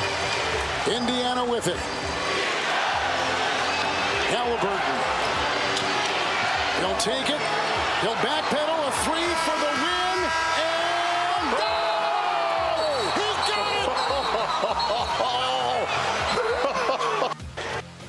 Welcome back to AM 1410 WRMN. You're listening to On the Rise. Brandon Combs, Dalton Cooper, and Nick Johnson here with myself, Mike Napolitano. And yeah, you heard that exciting buzzer beater in the Pacers and Knicks Game 1 of the Eastern Conference Finals. Tyrese Halliburton letting the Knicks know that they choked it away at the buzzer as that one hit the rim and the backboard right where they meet. Took forever. I didn't think gravity was working for a moment to come right back down and send that one to overtime, in which the Pacers end up coming back and getting the win. But I think the most impressive thing, other than the buzzer beater, was the fact that the Pacers were down in that final minute. I think it was almost a 20-point deficit. 14. Yeah, with 3 minutes to go, I think. Yeah. And I think that soundbite was courtesy of TNT, by the way. Oh, yes. Yes. But the funniest thing, or not the funniest thing, but like the most like poetic justice thing I saw, Brandon, I don't know if you saw this, but like Jim Irsay had one more gift for the state of Indiana when that shot went in. Yeah. So RIP to Jim Irsay. Shout out and condolences from us, the Irsay family. But yeah, that was just an incredible shot. And they've already won more games than what Reggie Miller won in that series when he did the choke job. So that's the good thing. It's the third time this postseason as well that the Pacers have been down by 7 points or more inside of the final minute of the fourth quarter and have won the game. Is this the live game bet team of the year? Like live game bet of all time? Like the 3 different times you could have done this is just incredible. These are the live game. That's the only way I bet the NBA playoffs this year is I'm betting all the games at halftime.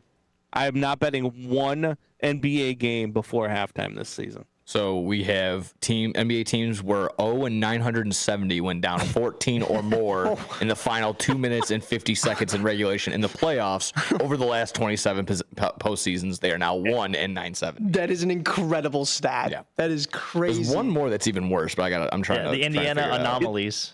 Is it shocking that the one team that has blown that game is the Knicks?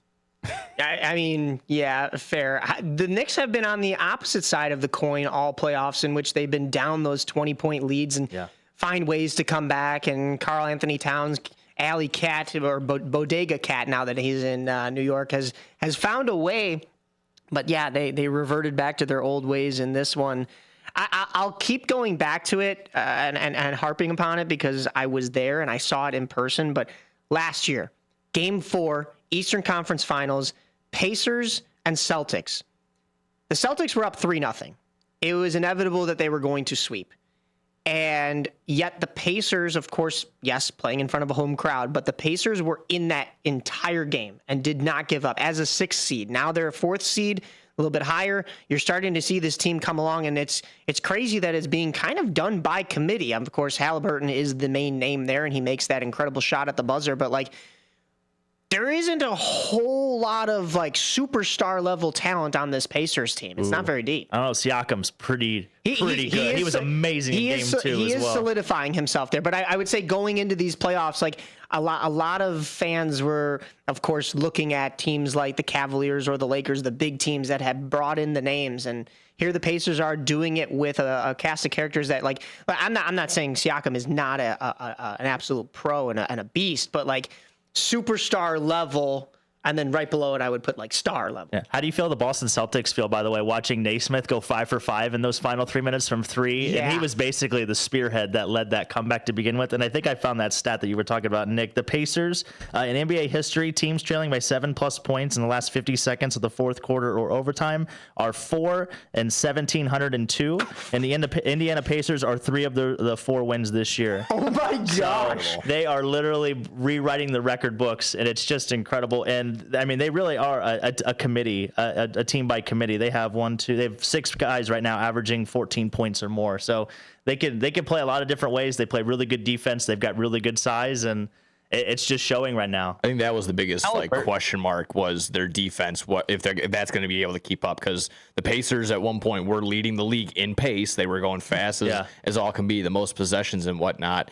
But the idea that exactly like it's been playoff, just rock fights of games back and forth, And the only counter I would say, if the Knicks dropped the ball or should have done this, should have done that, should have had Mitchell Robinson out there a little bit longer than he should have been, because I know he's not the greatest on the offensive side of the board, but gotta get the rebounds, and he's been the only real defensive side for the Knicks, and he just digs in. You gotta find something to counter Pascal Siakam. He can't go out for 40. Yeah, and the game one, they missed a couple free throws down the stretch that allowed that tying shot to be the tying shot instead of just kind of an over-under shot, if you will. Go ahead, Brandon. Halliburton's just playing with a chip on his shoulder too, after being voted the most overrated player in the league by his peers. I just think he's playing out of his mind right now, and I think that's why you see him go to the Reggie Miller choke signal. Not just the fact that it's against the New York Knicks, but the fact that he keeps leading this team back time after time after time in these playoffs, and he's just been on fire, dude. He's been unstoppable in these playoffs. So I think you gave him a reason, and now Halliburton's showing you, all right, overrated. Let me show you overrated. Do you let his dad back in now? Do you think they should let his dad back in if they make the finals? I think they should. No. I mean, at this point, I think you can. I mean, now the second round, I understand. The first round, sure, but I feel like you got to let the guy watch his son now. I don't let any fan, I don't care if parent or not, I don't let any fan who thinks he can get off onto the court and get in the face of a player. Yeah, I don't let any of them back in the arena. I don't care if you're a parent of a player or not. That was going too far for sure.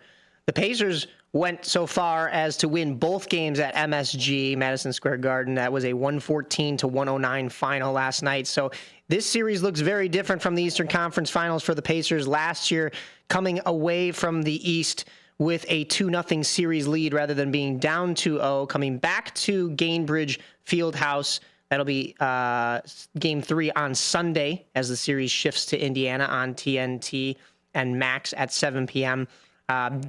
Dalton, you and I will be down at the Indy 500, and I was thinking maybe I repeat my ventures of last year where I did Indy 500 and Game 4 of the Eastern Conference Finals. This would, of course, be Game 3. Ticket prices are very different, so that won't be happening because last year I think tickets were like $50 each. This year it's like $350 each. So I think with the chance for them to clinch it, it's probably going to keep going up. Oh, yeah. Right. Yeah. Well, this will only be Game 3. Game 4 will be Tuesday at 7 p.m. on TNT and Max, and then Game 5 would shift the series back to MSG at 7 p.m. on Thursday, if necessary. Game 6 next Saturday at 7 p.m. on TNT and Max, and then Game 7, I don't know if it's going to go that far, but Monday, June 2nd at MSG.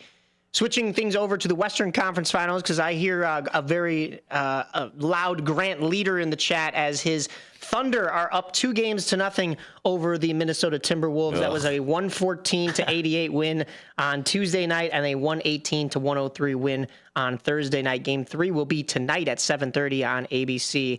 As that series shifts to Minnesota, the Target Center. Boys, what have we seen from this series on the West? I do have a hot take for everybody. Is this going to be the worst version of the Thunder team that we see for the next 5 years because of all the draft capital they have, all the assets they can move, all the free agency coming up? This could arguably be the worst Thunder team they have for the next 5 or 6 years. That was just a thought that I heard on a podcast the other day, but I was like, that is very true as far as they could make a lot of moves. This team could look entirely different next year. It could be even like I said, this could be the worst iteration of it, and their defense is just phenomenal. I forgot what their combined record is, but over the last 2 seasons, they've had 60+ wins with scoring 20 or more against, or winning by 20+. Yeah, points of margin. Yeah, so that's just absolutely bonkers. Yeah, that's what I'm saying. Imagine Giannis and Chet Holmgren. I mean, they did get the MVP. Shout out to SGA. Shea Gilgeous, he did get announced. Oh, Grant, I very much still think that the Bulls won the trade. I don't care. Alex Caruso's doing nothing. And it'll, I guess, win, necessarily. He will win it when he resigns. So there you go.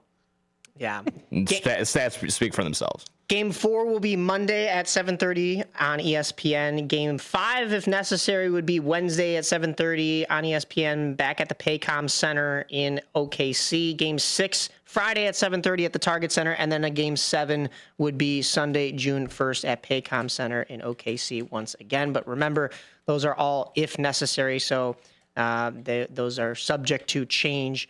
What needs to change is the Chicago Sky's start to this season. Of course, new coach, a couple of new faces in the locker room, and a new game plan. None of it is working. Last Saturday was out in Indy. That was a 93-58 loss to the Fever. Caitlin Clark had a hard foul on Angel Reese, and tempers started to flare. Caitlin Clark still. I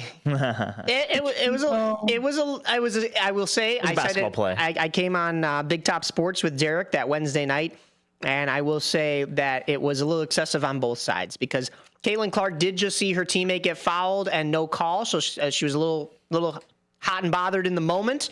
Goes and tomahawk chops Angel Reese.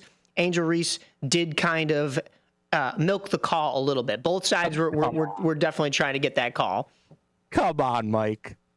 And she has to listen. Caitlin Clark has to take that foul in that situation because Angel Reese is not covered. But there was a little extra to that arm. There was a little extra. She looked like LeBron after running into Vincent DiVincenzo. Stop. That's fair. She looked like a bomb went off, and it was a basketball move. Caitlin Clark actually went for the basketball. Yes. And I don't look. I think both sides are just fine. I'm not gonna get it. We're not gonna get into the Ryan Clark and RG3. I'm glad you mentioned it. Yeah. But I think both sides.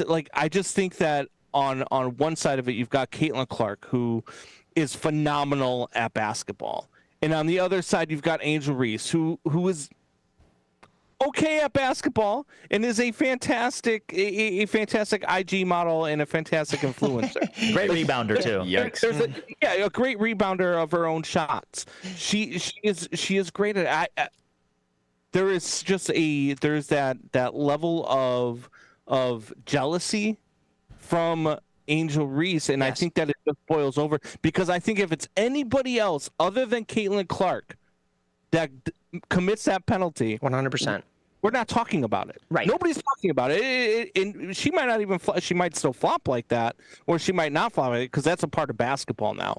Flopping is a part of it. LeBron made a career out of it. It is a part of the game, and I think that if it was not Caitlin Clark that commits the foul, we don't even call it a hard foul. I think it's best said that Angel Reese needs Caitlin Clark more than Caitlin Clark needs Angel Reese 100%. In this league, where Caitlin Clark can just dominate at any point in time. She's already has more triple doubles than like anybody else in the WNBA and all these 40-point games or whatever you need, and only 40 plus games played. So it's clear as day that exactly right where Caitlin Clark is the breadwinner. Everyone else is kind of just. It's gonna, I guess, benefit from her still existing, I guess, in that sense. But you can't really, you can't bite the hand that feeds. She's literally the only thing that people are paying attention in this league. That's the. And I love seeing Caitlin Clark now in the way that she's reacting this year. I don't know if you guys have noticed it, but she's a lot chippier. She's not taking the same fouls that she did her rookie year because they were trying to. They were really physical with Caitlin Clark last year. And it wasn't just the Sky, it was every team in the league. You could see that they were going at Caitlin Clark because of the popularity she was gaining, and maybe they wanted to be like, hey, rookie, this is still our league, whatever the case was. And this year Caitlin Clark's just giving it back. She's like, all right, I took it my rookie year, but now I'm going to give it back a little bit. And I like what I'm seeing from her, the feistiness. And already just tied the record for most 20 points and 10 assist games in WNBA history. And she's only a year and a week into her career. So she's going to be, by the time it's all said and done, barring injury or anything crazy, she's going to be the greatest WNBA player of all time by the time her career is. Kind of a sidebar. I don't know how long you guys want to go in this conversation, but Dave Portnoy brought out this idea when he's a huge Caitlin Clark fan.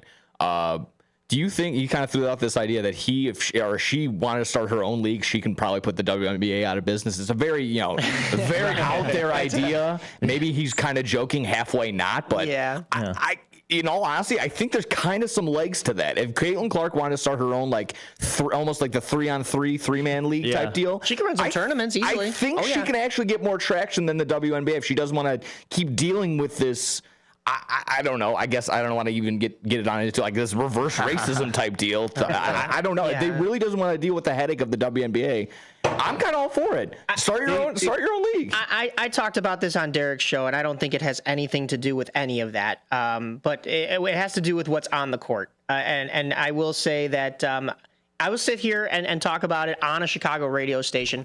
I am more of a Caitlin Clark fan. And it's just based on pure talent alone.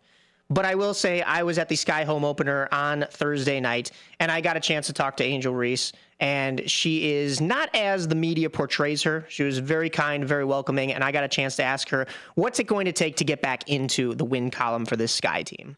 Open and honest, look at ourselves in the mirror and things we need to work on. Angel, a tough ending to the season last year, and you talk about that loss this year, especially a very tough start to the season. What's it going to take to get back on track here? Just staying focused, having tunnel vision. If you look at the horse races, they have blinders on the sides. You can't worry about anything else on the side. You just have to have tunnel vision and look straight forward. And that's what Coach Tyler has kind of emphasized on. I mean, it's a long season. He's won championships. Obviously, Sloot has won championships on 2 teams. So just being able to know that and just being able to be a part of this, you just have to trust the process. You can't rush it. Championships don't come overnight. And just knowing that we just have to be poised and be where our feet are. Talk about our last.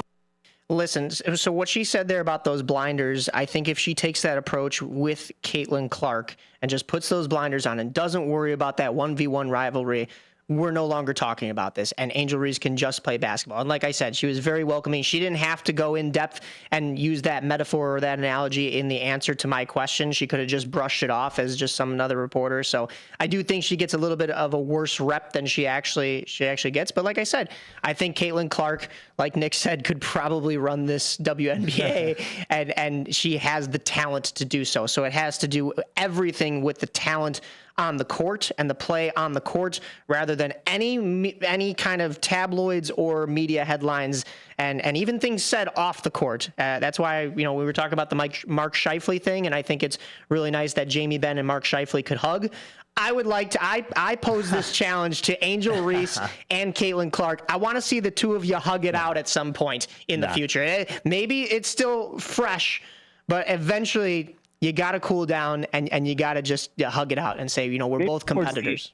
Maybe towards the end of one of their careers. Yeah. 100%. It would be a nice gesture. But as of right now, I mean, it is what it is. Angel Reese would have a better reputation if she would learn how to finish.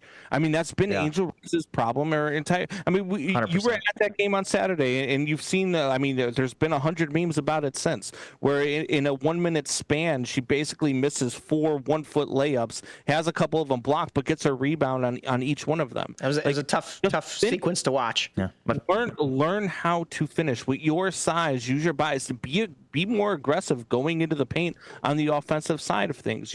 She has, if she could learn how to put the ball inside of the basket, which the last time I checked is the goal of basketball, she would be a much better player, and she would have more oomph behind her words. But when you listen to Angel Reese say some of the things that she says, especially about a player like Caitlin Clark, and you listen to how she talks about, there's more than just, one player in this league, and I'm here too. Well, then prove it. Finish. Score more. Be a more predominant basketball player, because you are, like I said at the beginning of this, you are a great IG model. You are a great influencer. You are not a very good basketball player. She's shooting 22% from the field this season. She's 50% from 3, and she's 37% from the foul line. So definitely tough. We didn't mention this too. They did have 2 really good teams they played. The Fever and the Liberty are both really good teams. So Fever's good. Liberty are defending champions. So that might have a little bit of contribution to the tough start. Obviously, they got a lot of new pieces of this team. And the last thing on the Twitter front too, my favorite thing was, like, somebody had mentioned, I can't remember if it was a random person, but it was like if Kobe was feuding with Gortat is basically what Caitlin Clark versus Angel Reese is right now. So I've seen the comparisons of LeBron to Lance Stevenson. Yeah, that type deal. 100%. So well, hopefully they get in the right direction. I think they play the LA Spark next, if I'm not mistaken. Yeah, Los Angeles Sparks. Now, you mentioned those numbers from 3, and I think it's not just Angel Reese shooting like that. It really is the entire team, and there's going to be a lot of adjustment with a lot of new faces. They haven't been playing Haley Van Lith a whole lot, and she's still fresh on the scene and still a smaller figure. The New York Liberty dismantled this Sky team 99-74. The Sky could not play the perimeter well or figure out the pick and roll. Chicago couldn't do anything and left this New York team wide open for shots all around. Ionescu had quite the night. I actually almost bumped into her walking into the press conference. I was like, I was cutting underneath a rope, and I was like, don't want to bump into the superstar. But before the game, though, the WNBA left a card on every single seat due to some of the tempers that had flared. And the card read, during WNBA games in all WNBA arenas, every fan is required to comply with the WNBA's fan code of conduct. This is particularly important for fans like you with seats in close proximity to the playing court. Fans who act inappropriately will not be tolerated and may be subject to ejection from the arena and or revocation of their tickets. We encourage you to enjoy the game, to cheer for our players and teams in a respectful way. Now, that is 100%. I agree with that. When you are a fan in an arena, we've all seen fans take things too far. Don't do that. Don't cross that line. Leave it just. You know, the headlines were, oh, the WNBA is not going to allow you to boo the other team anymore. I think that was NBA Central. Yeah. That was not true. You know, you can still boo. You can still be a fan for your team and root against the other team. But if you cross that line, and you know what I'm talking about, do not cross that line. Do not. Mr. Halliburton. Yeah, exactly. So yeah, literal line on the floor. That's all I'm going to say about that. But yeah, you mentioned those numbers, and also we mentioned the coaching change. We mentioned a couple new players. It's going to take some time. We need to see within the next 2 weeks if this team can kind of get their feet back underneath themselves. Of course, play some opponents that aren't playoff contenders, although it would be nice if you can go toe-to-toe with them as well, and see where this team really sits, because championships are not in the direct future of this guy, but they're looking to build around what they have right here, and hopefully that is the case. Their future games, as you mentioned, tomorrow against the LA Sparks out in LA at 5 p.m. Tuesday, they stay out west and play the Phoenix Mercury at 9 p.m. And then Thursday, back home at Wintrust Arena versus the Dallas Wings at 7 p.m. Next Saturday, we'll be in Dallas at 7 p.m. Definitely got to average more than 66 points per game. That's definitely got to come up a little bit. That's definitely the weakness right now. Is, like Brandon said, putting the ball in the basket is crucial. The defense is a struggle. We talked about women's soccer already. I did want to just give a quick rundown of men's soccer. That's the Chicago Fire FC. Tuesday, they were at Anderson Stadium, which is at Providence College, to continue in the 2025 U.S. Open Cup in the round of 16 against the New England Revolution. Chicago comes away with a 3-1 win. They had goals from Eric Klein was an own goal, Hugo Kuipers, and Philip Zinkernagel. They'll move on to the quarterfinals in the 2025 U.S. Open Cup Tuesday, July 8th. All of that is to be determined, though, because it's so far out. But then they are sitting currently in 9th in the MLS table. They have a 2 p.m. game today at Yankee Stadium to take on New York City FC. And then Chicago is 5-4-4 with 19 points. You can watch this game on Apple TV Plus with MLS Season Pass. Next Saturday will be a matchup at Inter & Co Stadium to face the Orlando City team at 6:30 p.m. Boys, that's all I got for you. Did you have any more? I know I kind of jumped right out of the WNBA stuff. Did you have any more takes, or how you eat your steak is also a question that Brandon posed to us as well. Hey, look, if it's anything, there are 2 ways, well, maybe 3 ways you can cook a steak. Okay. Rare, medium rare, and ruined. Okay? Yes. Yes. If you like it any more done than medium rare, you're a serial killer. You should try that steak in the air fryer, by the way. I know a lot of people are playing it down, but it's actually not too bad. It keeps the moisture. Just read about it, try it before you knock it. I'm telling you, you'll thank me later. All right, but that's air fryer. How do you order your steak at a restaurant? Oh, medium rare, 100%. Okay, 100%. Oh, I don't eat steak. Okay, well, that's nice. fair. That's fair. Yeah, we don't have any psychopaths here on the show now. He doesn't eat steak. What do you mean he's not a psychopath? Okay, so psychopath with a small p. Get a burger like an adult. Oh, there you go. Okay, so it's just, you do enjoy the red meat, though, so that's good to hear. Okay. Yeah. Do you like your medium? Do you like your burger medium? Medium rare? Yeah, okay. Yeah. Gotcha.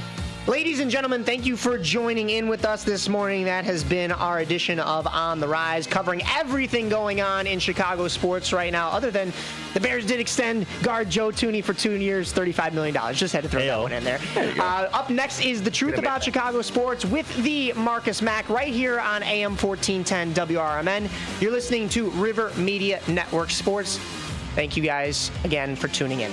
Happy Memorial Day. Yes. Tune in to Big Top Sports with Derek Geyer every weeknight from 6 p.m. to 8 p.m. He'll have sports thoughts from the center ring of Chicagoland and to the outer rings from across the nation. Weather from Chicago Cubs, White Sox, Bulls, Bears, Blackhawks, Stars, Fire, Boomers, whatever the national story is of the day. Geyer and his sports czar takes will either have you nodding in agreement, Yelling at the radio, or in all honesty, a bit of both. with the way the Chicagoland sports and sports are in general, there's bound to be Thrills, chills, and oh my god moments. So get your snacks and libations ready, because this is going to be a wild ride. Big Top Sports with Derek Geyer's quirky and insightful Fanatics take will make you feel a little or a lot better about your Chicagoland sports viewing experiences. Tune in to Big Top Sports with Derek Geyer. Every weeknight from 6 p.m. to 8 p.m.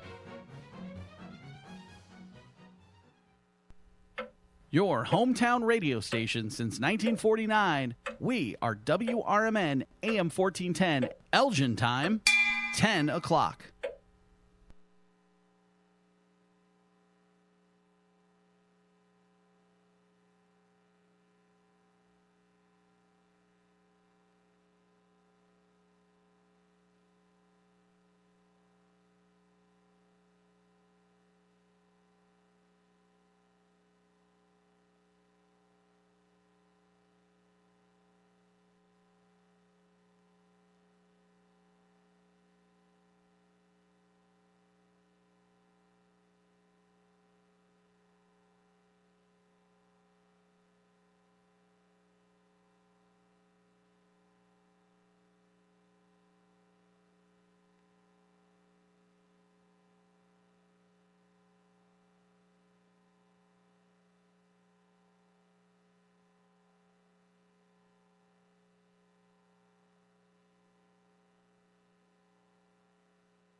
For nearly 50 years, the DuPage Senior Citizens Council and Kane Senior Council have been dedicated to serving seniors in DuPage and Kane counties. Established in 1975, the DuPage Senior Citizens Council is a volunteer-driven 501c3 non-for-profit organization committed to helping older adults live with dignity. From providing nutritious meals to offering support services, the Kane Senior Council is there every step of the way. With programs designed to enhance independence and quality of life, they're proud to make a difference in the lives of their senior neighbors. To learn more or to volunteer, visit them at 418B Airport Road in Elgin or head to their website at caneseniorcouncil.org. Give them a call at 630-338-0999. That's 630-338-0999. That's the Kane Senior Council, caring for seniors because they deserve to live with dignity and respect. Visit caneseniorcouncil.org or call 630-338-0999 today.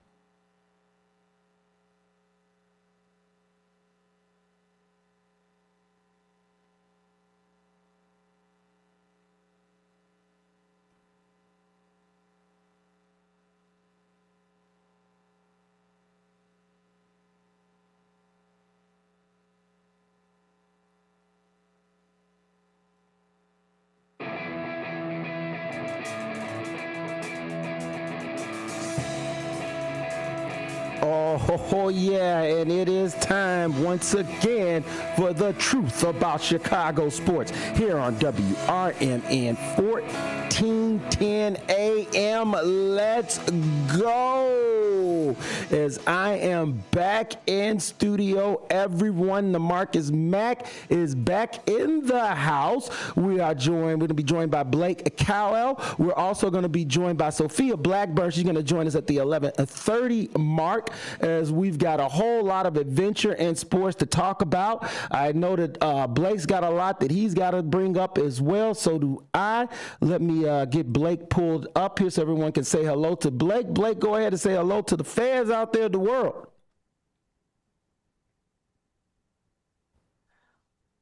Hold on, we still got Blake a little muted here for 1 second. Give him 1 second to get himself in. In the meantime, I'm going to give you guys the rundown of what's happening out here today. We've got on the line, we're going to be talking Bears. We're going to be talking Cubs. We're going to be talking Hawks. We're going to be talking NHL playoffs, NBA playoffs. We are going to be in like Flynn, my friends, and we're making it all happen today. Blake, can you hear me, my brother? Yes, I there think so. we go. Excellent. We got you on this end too. What's going on, brother? Okay, little technical difficulties, but that doesn't stop the show. No, that doesn't it stop doesn't. the truth from coming out. The truth, baby, is we're back in the house doing it once again. You know how I love doing this show when I'm in studio. I've been out on the road. I've been on vacation. I've been hanging out. It's been great. I was up in Blackburn's territory, up in Michigan, just chilling out, relaxing. Finally able to feel like myself, And I think that's the most important thing, is that you could get a chance to go and experience some time with friends and family. I was hanging out with the missus, just enjoying some good vibes and good times. It was nice to be able to still be able to join in through Zoom last week.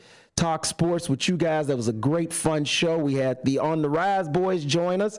That's Mike Napolitano. We had Mr. Brandon Combs and also Dalton. I believe that's Dalton Cooper, if I'm correct. I hope I didn't say that wrong. Dalton, don't shoot me if I did say that wrong, but you're saying I'm saying that right, so I feel good about it. Blake, oh my goodness, a lot, brother. How can it be that we have two teams playing in Chicago? Really, that's about it right now currently, but yet we got so much that's happening out here. Joe Tooney gets re-signed. The Blackhawks got a new coach. We had Ben Johnson speaking to the press. Caleb Williams chose not to join the press conference. Let's just jump right into that right away. Let's just get into some Bears. What did you feel about the Ben Johnson press conference? Here's the thing, I guess, first off, was it necessary for Ben Johnson to, being the fact that he had already kind of addressed the ESPN article that came out last week about, Caleb not wanting to come to Chicago, and we all, agreed that was just a fluff thing, and So Ben Johnson comes out again this week, after they had some training camps. It looks like guys are finally back reporting. It's not just rookies this week, but veteran guys getting out there on the field. And did you think it was necessary for Ben Johnson to even have to come out and address this story again for the media?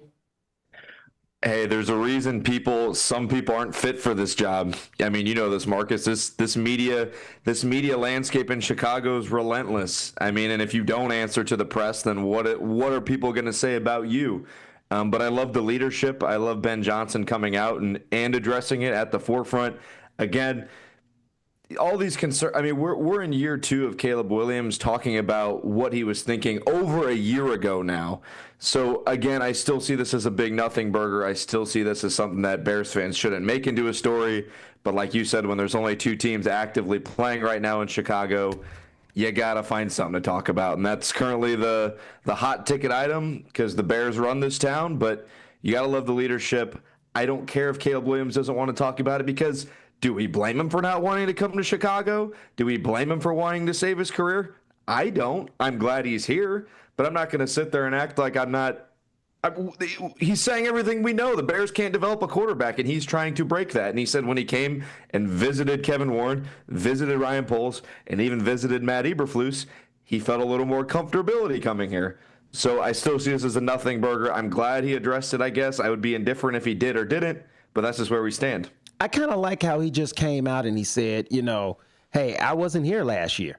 Yeah. I love that was just right away that I wasn't here last year. If people got a chance to watch him on Colin Cowherd's show, he asked him about it last week as well. Please go back and watch that full interview. I think it was a great interview. And it was just simply like, hey, you know what? I'm here to work with a fresh, clean slate. Caleb, what was last year was last year, and I'm not worried about it. And I agree, it's clickbaity for sure. I mean, do we as the people, as the fans, as NFL sports fans, as NFL media, do we have the right to know? Yes, we do. So I guess from that standpoint, like, should the article had come out? Sure. I mean, it deserves to come out. It's media, it's press, it's what happened. The story, the story was being wrote in the moment, so therefore it's not like the guy, it's because it's a year later you bury it. No, it's what he covered and reported. He deserves to share his insight and his take with us, and I respect that. What I don't really care for is the rhetoric that's followed with it, because it means nothing now. New staff. We knew Eberflus was a joke. I mean, I don't know anybody in this town. Heck, even the general manager was trying to get rid of him. Let's just be real. I mean, if you read in the tea leaves, it doesn't sound like Ryan Poles was sold on the guy either. So, Caleb Williams had every reason to feel that trepidation along with his dad. And to me, like I said last week, and I stand by it, the people that come out looking good out of this is the Chicago Bears, because in the end, he was convinced that he could come here. Even after all of the goofy antics that happened last year, he still stuck to it. He still showed complete dedication to the Chicago Bears organization, and he still was able to put up a very good rookie season. He played well. That's what people were losing in the fold here. The guy still threw for 3,500 yards, didn't turn the ball. I mean, what do you have? End up nine interceptions. He didn't throw double-digit interceptions. Protect the football, right? Protect the football. And really the only knock on Caleb Williams, and we saw other people, especially on 670 The Score, were going at Caleb a little bit this weekend. It's going to seem to be the norm. I mean, they were talking about the sacks, which, that's a concern. Caleb Williams cannot take some of those sacks I saw somewhere else. Caleb Williams and Brock Purdy had the lowest checkdown rates in the NFL with 7%. Ben Johnson's going to change that. He just worked with Jared Goff. Jared Goff's a game manager. He knows how to work down the field, and part of that is taking your checkdowns. So I think with that adage of understanding, hey, you don't need the big explosive play every time. Ben Johnson even said in the media, we were talking about the tush push. That did not get banned. The tush push is back next year.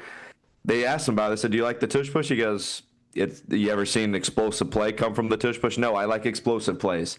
But Ben Johnson also knows the value of checkdowns. So that's going to clean up Caleb's game a ton. But like you said, we're losing in the fold how good Caleb played for a team he didn't want to go to.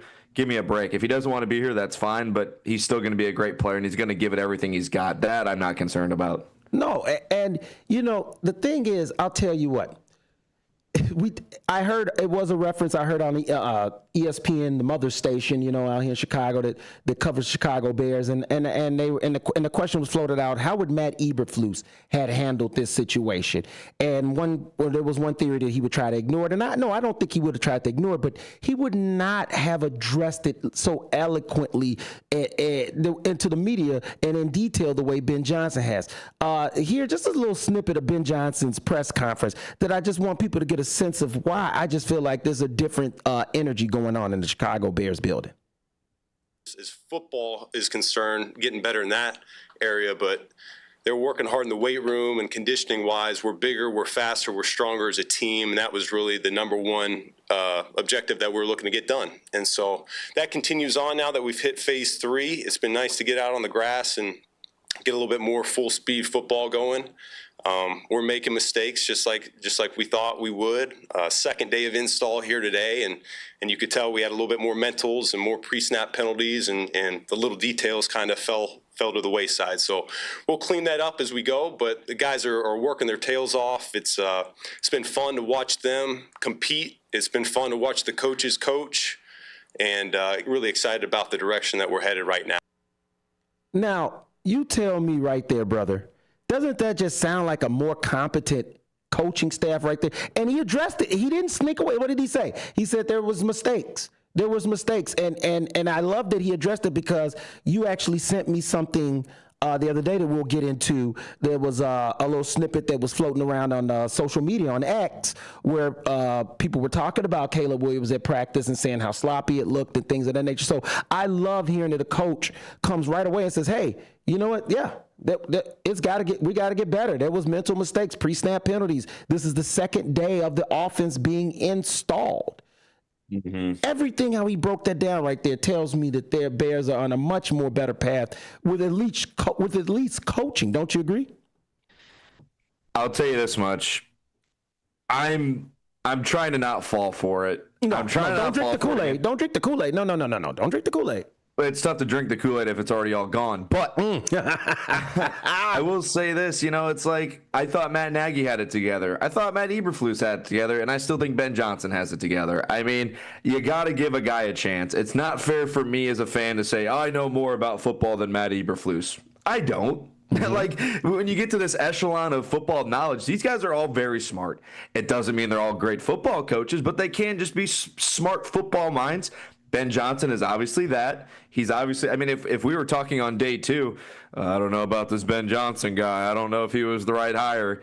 That would make me feel way worse. But we're like, yeah, we're going to give him a chance. We're going to give him a season. The schedule just came out. We know who we play. We know what we're looking for. We know what we're looking to see and what we're looking forward to. And Ben Johnson is 100% that. He's checking all the boxes right now, and that's just the thing that I love more than anything, is that he's checking all the boxes, something that I didn't get from Eberflus. I didn't feel like he was checking the boxes. I felt like there was just a lot of lost in translation going on with him, and it was just kind of like, okay, what are you doing, It never could really get answered what he was doing. Or at least he couldn't answer specifically what he was doing. And that was more of the bigger issue for me right away from day one. Whereas that Ben Johnson's right away, he's telling, hey, we're in phase 3. He's laying out to you exactly how he is going about and approaching this situation as his first head coaching run.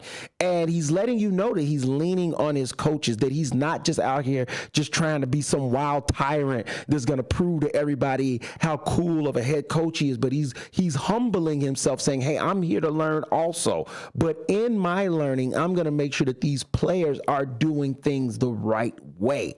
And I just think that that's something that has been pointed out by many players already. I pointed that out last week when we were on the show, that Tyson Bagent in an interview said the detail, that's the difference, is the detail is so much more important in terms terms of what they're doing technique-wise and how they approach a play. And when I hear stuff like that, it does give me confidence. Now, no, I'm not going to drink the Kool-Aid like I did last year. You know, I went all out, man. I bought the Caleb jersey. I was guzzling, okay, even with my doubts in Eberflus. So, you know, what does that tell you right there? Like, I thought this team could overpower a weak coach. I was so wrong. And I'm a hypocrite, Blake, because how many times have I said coaching matters? How many times have I pointed it out? And yet I went against my own rule last year because I just felt like, hey, man, they had won the offseason. They got the quarterback that they needed. They given him everything that he needs around him to succeed as a rookie. The Bears are going to, take off. And then Hail Mary happened, and the team never recovered. And that's when that's when the brick hit my head, how much coaching matters. Mm-hmm. That's when it all came back around. Like, no, my guy, I know that you drank all that Kool-Aid, but you forgot one important component. And I will not do that again. So I love what I'm hearing from Ben Johnson, but I got to see it on the field also. I got to see it on the field. And I think that other people are feeling this way. I'm going to try to see if I could bring up that clip that you sent me in our group text, because I just thought that was a very key thing that kind of came out. Yeah, it was CHGO's Mark Carman. He's press accredited with the Bears and was at Hallis Hall the first couple days, and these are just a few of his comments on what he saw. All right. Am I going to get play? I don't know. No, it doesn't look like I'm getting play on this one, brother. Wait a minute. Here we go. Throwing off his back foot. Let me start that from the beginning. Caleb Williams, I was hoping that the Ben Johnson impact would be immediate. The impact is not immediate. He's throwing off his back foot. He's running out of bounds. He's doing weird sidearm throws to no one. He's overshooting receivers. He's doing it while they're doing live drills. He's doing it while they're just doing random throwing drills. It was not a good day for 18. So, look, he's going to be the Bears quarterback. There's no doubt about that. But there's also no doubt that I'm sure that Ben Johnson is seeing that there is a long way to go for him to be successful. And I don't know, I just thought the Ben Johnson impact would be immediate. It is not immediate. There's a lot of work to do there. Once again, layout, who was that again there for our fans, Blake? CHGO Bears. Did you get the audio? Okay, no. No, yeah. But yeah. Yeah, we play. It played. I was just saying. I'll repeat once again who it was that I played. Oh, I didn't hear it on my end. Either way, but yeah, if you think it's going to work first thing for the Bears, it's not. I mean, these things take time, and people forget Caleb's a second year player. I get he was the first pick. I get he was this quote generational talent, but guess what? At this point, it doesn't matter. It's you get this guy right, you get this guy comfortable, you get this guy to be your franchise quarterback. Everything that happened before doesn't matter to me. I don't care. I need to see it this season. I need to see what he can be this season. I said last year he wasn't going to be a 4,000-yard passer. This year I'm saying I think he absolutely will be a 4,000-yard passer. That's how good he can be.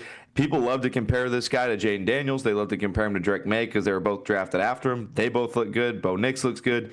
Caleb Williams is a better prospect. I think he's a better player. I think he has all the natural talents. And I love Jaden Daniels. Like, this is no knock on Jaden Daniels. I think he's a great football player. We're not here to knock Jaden Daniels because I think he is. I think he is a phenomenal football player. This is more just about our support for our guy, and that's an important part of this as well, is that, yes, we do need to be hesitant, a little bit pessimistic, but let's be hopeful, because the flip side of it, then that means that we got to start all over again. And I don't want that. I want winning. So I'm giving Caleb as much leniency as possible, especially because of how he started out with a coach who was not prepared to even begin to handle a rookie talent like Caleb Williams. So now he has the right coach, I feel, in place to help get the best out of him. And now we get to really see what it's all about. And I think that we're going to see something really special from Caleb. I have not lost faith in him whatsoever. I think that what we saw last year, think about it, he was watching film on his own, and he was still able to produce the way he was able to produce with very little help from a coaching staff. To me, that's impressive. Not to mention a key component of it that gets left out, and people forget about this. If you remember, the Bears had went out and got a veteran quarterback to be on the staff with this young kid. They brought in Rippon. Rippon was supposed to be on the Bears staff. And remember how it played out is that the Minnesota Vikings poached Rippon from the Bears to sit next to what? Their young rookie quarterback. Isn't that funny? Even though J.J. McCarthy got injured, I promise you that veteran quarterback was watching film with him. See, that's the part that nobody has even paid attention to. The quarterback room was left with Tyson Bagent and Caleb Williams. Tyson was in his second year. Caleb's a rookie. And who I don't forget who the third quarterback was. I think it was a project guy. I think it was a guy that was a free agent signing, if I'm correct. It was left on the practice squad, right? If I'm right about that, it was he was on the practice squad. So, where was there any type of veteran leadership in that quarterback room? It wasn't, and it was supposed to have played out the way. So there was a lot of things that went against Caleb. It wasn't just the Eberflus coaching staff. You really got to go inside the weeds to get all the full story. And I just sometimes take that time to really think and go into things a little bit deeper. There was no veteran quarterback that I helped watch. You heard what Alex Smith said he did. He took it upon himself personally to watch film with Patrick Mahomes when he was a rookie. These things are important, man. These things are important for the development of a young quarterback. So it was a lot of dominoes that just didn't fall Caleb's way last year, and he still produced a good season, right? Yeah, absolutely. Absolutely. But we've seen in years past, I mean, I don't know what Tyson Bagent does like in practice, but the guy refuses to give up the backup spot. I mean, they obviously still see something. I mean, he's been the backup for the last 2 years. He's a great backup quarterback. He's a guy you can lean on. I mean, we saw Mitch Trubisky. They brought in Mike Glennon. It's like, he's a veteran. What did Mitch Trubisky learn from Mike Glennon? I mean, we saw Justin Fields at Andy Dalton. What did Justin Fields learn from Andy Dalton? So, I mean, I see your point. There needs to be that leadership. There needs to be someone kind of helping out. But, I mean, shoot, at this point, who would the Bears bring in to help? Because the last two guys, they didn't help worth nothing. Yeah. There was a point where they would say Justin Fields and Andy Dalton wouldn't even talk to each other. They wouldn't even get along with each other. And it was sad. So sad. It's like, you're just letting your guys hang out to dry. And you think, I mean, we've seen Caleb Williams. It's not like he's afraid to say what he's thinking. I mean, you think if that happened with Caleb Williams, he'd come out and say, I mean, I don't know.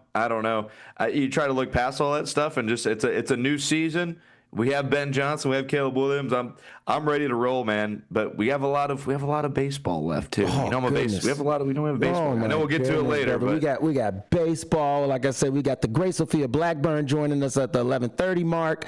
We're gonna be sitting back and talking a ton of sports for the people. Remember, you're free to call in. We love to talk to the listeners. 847-931-1410 here on the Truth About Chicago Sports on WRMN 1410 AM in Studio 14. You're joined by Marcus Mack and Blake Cowell here in Elgin, Illinois, as we are the voice of the Valley, as it is another Fox Valley Sports Saturday. And I'll tell you, Blake, I'm really looking forward to it, my brother. It was vacation has been nice, but it's always nice to be back in the saddle. So make sure you listen and stay tuned in as we're going to break down some more Bears. And then after that, we're going to break down some baseball. And after that, we got some NBA playoffs along with NHL hockey. So stay tuned here on the Truth About Chicago Sports, WRMN 1410, as we bring you nothing but the best about Chicago sports here every Saturday, 10 to 12. Thank you.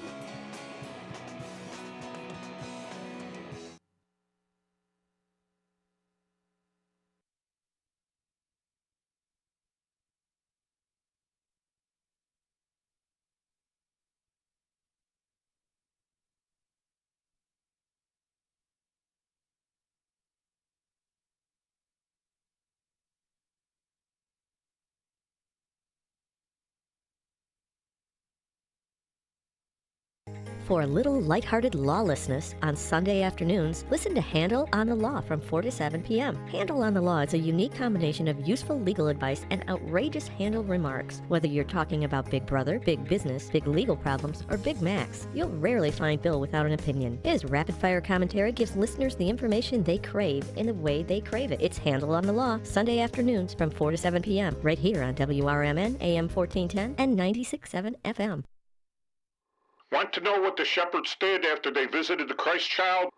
Read the short novel, The Good Shepherds, Christmas combat story by Michael Tooman. Available on Amazon in hardcover, paperback, and Kindle editions. Check out Michael Tooman's webpage at Scilink.net.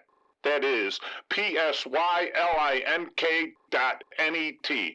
Papa Sierra Yankee, Lima India November Kilo, November Echo Tango. Hey, Tammy, I just made an AI fact checker for the show. Do you want to try it out? Sure. Talk Time with Tammy and Friends is the best show on WRMN. Oh, Talk Time with Tammy and Friends is the best show on WRMN, huh? What a bold, subjective opinion masquerading as a fact. Sure, I bet you and all 12 of her fans feel that way. While I can confirm the show exists, yay for reality, its best status is completely debatable. And yes, congratulations, it does air Monday through Thursday, 2 p.m. to 4 p.m. Let me know when Tammy wins an Emmy or something. Until then, this is a hard nope on objectivity. Grade 310. Fact, Talk Time with Tammy and Friends airs weekdays, Monday, Thursday, 2 p.m. to 4 p.m. on WRMN. Try again when you want to talk about facts, not fangirling. I'll work on it. You better. This is the Chef of Love, Chef Jannard, TV host and restaurateur. My grandparents harvested their land to sell food and shared this overflowing bounty with our community. Grandma said, for every yam we pick, we give one away. In the world they cultivated, I love preparing and eating dinner with my family on Sundays. When our resources changed, food assistance programs sustained us. They gave me fuel to start my first culinary business at 16 years old, and inspiration to donate the extra food in my community. Through my life, I've developed an appetite to work with others to ensure everyone has access to the nutritious food we need to thrive. Together, we can help end hunger. Come on, join the movement with Feeding America by volunteering, donating, and advocating. Learn more at feedingamerica.org/act now. Brought to you by Feeding America and the Ad Council. Still getting around to that fix on your car? You got this. On eBay, you'll find millions of parts guaranteed to fit. Doesn't matter if it's a major engine repair or your first time swapping your windshield wipers. eBay has that part you need, ready to click perfectly into place for changes big and small. Loud or quiet, find all the parts you need at prices you'll love. Guaranteed to fit every time. But you already know that. eBay. Things, people, love. Eligible items only. Exclusions apply. My mom has taken up going to the park to practice yoga. My dad's going to a club, but not a book club, a salsa club. Finding new hobbies comes with age. My mom has started getting lost and not knowing where she's going. Becoming lost or disoriented doesn't. Confusion with time or place may be a sign of Alzheimer's. An early diagnosis can help improve the quality of life for your loved one. Learn the warning signs of Alzheimer's at 10signs.org. Brought to you by the Alzheimer's Association and the Ad Council.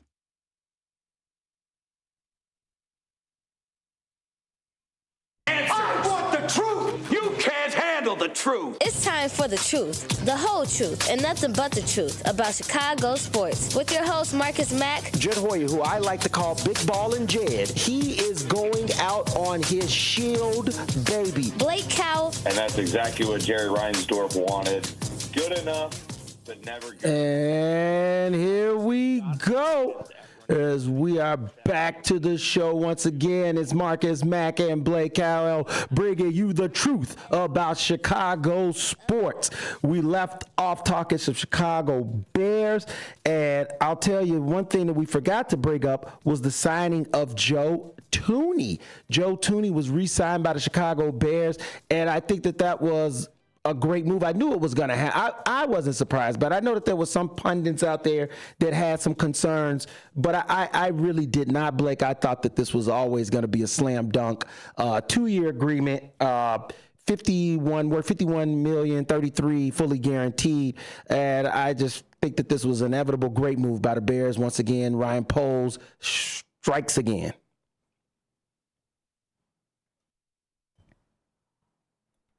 I was on mute there. Whoops. You got to keep everyone on the same track. You got to keep all these players kind of in the same time frame of their competitive window. When we talk about roster building, what's the one thing they always say? When you got a quarterback on when you got a rookie quarterback on his rookie deal, that's when you do everything you can to build what's around him. So then when that 5 years is kind of up, that quarterback's ready to then carry the roster. They don't need the roster to carry them as much. And that's what Ryan Poles is doing. He has a couple of these linemen through the 2027 season.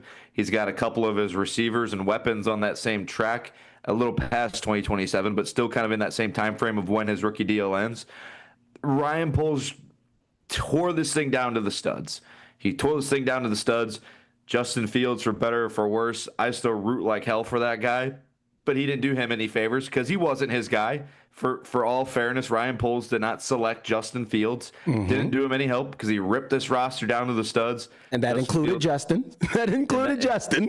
And that included, that included Justin. I mean, I think the only guys still left from Ryan Pace days were Cole Kmet and Jalen Johnson. And I think that's the only two. Hey, those are some good ball players. But now he's been building it in whatever image he's wanted. Again, I thought last year the Bears would be a little bit better, but even now that we're looking at it, it's like, this is a Ryan Poles team. This is Ryan Poles' team. And you have to see what this team can do in year. I mean, Ryan Poles was 20 after 2021, so 2, 3, 4. This is Ryan Poles' fourth season. Fourth season, yeah. I mean, we saw the schedule. 9 wins is going to be tough. This is a tough schedule. This is a tough schedule, and I don't know. Last week, obviously I was kind of in vacation mode. I don't think we really talked about the schedule last week. After it dropped, I know that it's already kind of been discussed on various channels. I even came on Big Top, which is Monday through Friday, 6 to 8 p.m. every week here on WRMN 1410 a.m. And it's daunting. We open up with the Vikings. Now, the Vikings have a rookie quarterback, but hey, they're still a really good team, and they were a playoff team last year. That defense is good. The only change they're making is at quarterback, and they have to know something. You can't think that this team would just arbitrarily just say, hey, we're just going to let the quarterback go to help lead us to the playoffs for a guy that's unproven. They obviously see something and believe in something, so they think that they're going to continue on and not miss a beat. So it's daunting. The Lions won the division to open to see daunting. The Cowboys have been pretty good the last few years. I know they didn't make the playoffs last year, but that was mostly injuries. They still have pretty much a playoff roster if you really look at that roster. Raiders are where you finally get a break, right? And you just don't know sometimes when you meet a team like the Raiders. Road game, they've got Genty. What if Genty is the next coming of Walter Payton? My goodness, And then you got to go back and avenge yourself for what was the Hail Mary against the Commanders. So, right away, they're opening up, and it's going to be bullets flying. And so we're gonna see the Bears' mental tested quickly. And I like that. I like that we're going to know who they are right away rather than them getting a bunch of fluff guys and then down the line, all of a sudden you get kicked in the teeth when you're playing the Ravens, a team like the Ravens or the Steelers or eventually the Packers. So I really enjoyed that a lot, that the Bears will come right away and hey, feet right to the fire.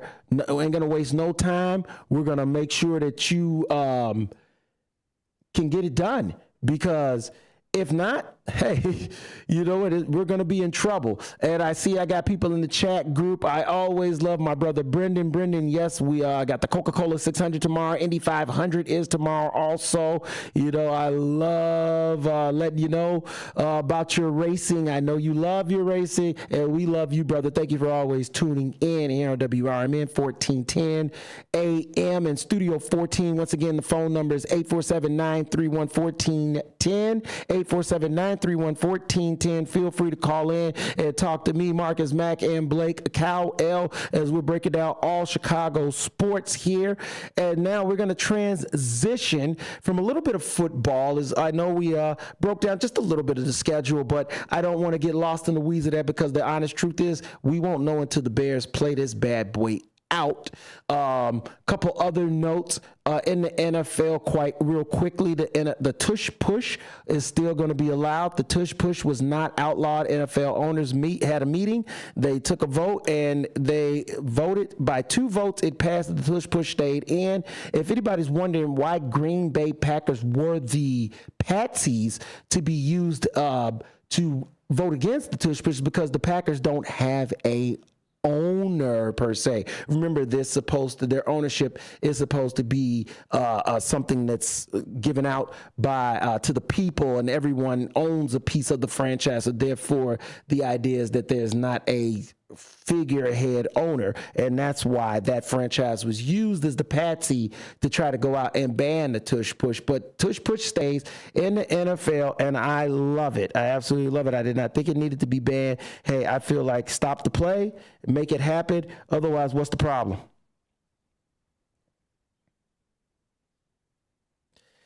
And we're now going to move on from NFL news, and we're time to talk baseball. We're talking baseball, baby. As we got the Chicago Cubs right now are red stinking hot.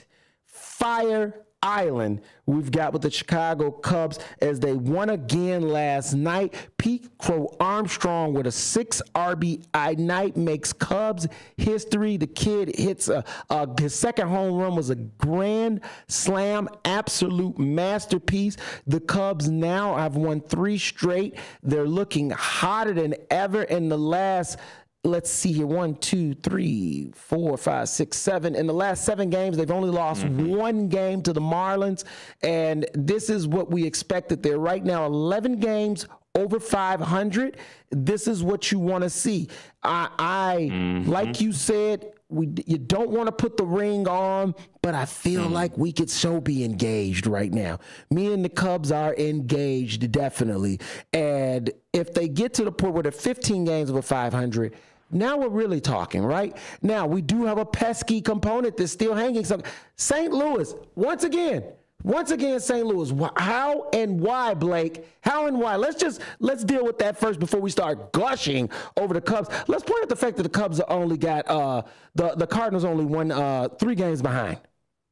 Well, let me throw this back at you because this is an interesting stat. I'm pretty sure the Cardinals are 14-3 in their last 17 games, or maybe they're 14-4 now, and the Cubs are still 3 games up on them. That's how good the Cubs have been playing. I was actually downtown St. Louis last night. I live in the St. Louis area. I just had to take a phone call. I'm on call this weekend, so the disaster relief for the tornado is still going on. But either way, it's either here nor there. The Cardinals are overperforming a little bit. Their pitching has found their stroke. Miles Michaelis pitched really well last night against the Diamondbacks. Eric Fetty, former White Sox, he's found what he had with the Sox at the first half of last year. Let's see if that keeps it up. Sonny Gray's a year older. Listen, I don't think the Cardinals can keep it up. I don't know if they think they can either. But for right now, the Cubs are 3 games ahead of them. I am taking it for what it is. My ball club is playing phenomenal. PCA, like you already mentioned, what an outstanding athlete. What an outstanding athlete. This story is something special, isn't it? And let's take a moment, because we've given PCA some flowers on the show, but I'm sorry, I got to give it a little bit more emphasis how well this is going. A lot of people really questioned if this kid was going to be able to hit this year. We knew the speed was there. We knew the defense would be there. The part that was the question mark was he going to be able to hit on the big league level? PCA leads the Cubs in home runs right now. Home runs, RBIs, OPS. I mean, you name a stat, and PCA probably leads the team in it. That's how good he's been. That's how fun he's been. PCA is something different. He's second in the MLB in WAR right now. I think he's valued at 3.2 FWAR, which is about, I think, Aaron Judge has just hit 4. So if we're talking about most valuable players in the league, PCA is the second most valuable player in the league and the first in the NL. You got to like his MVP chances right now. I mentioned it a few weeks ago when I was in studio. Kyle Tucker, the star he is. This is taking nothing from Kyle Tucker. PCA's a star. He's been electric. This Cubs team has 2 superstars on it in their lineup.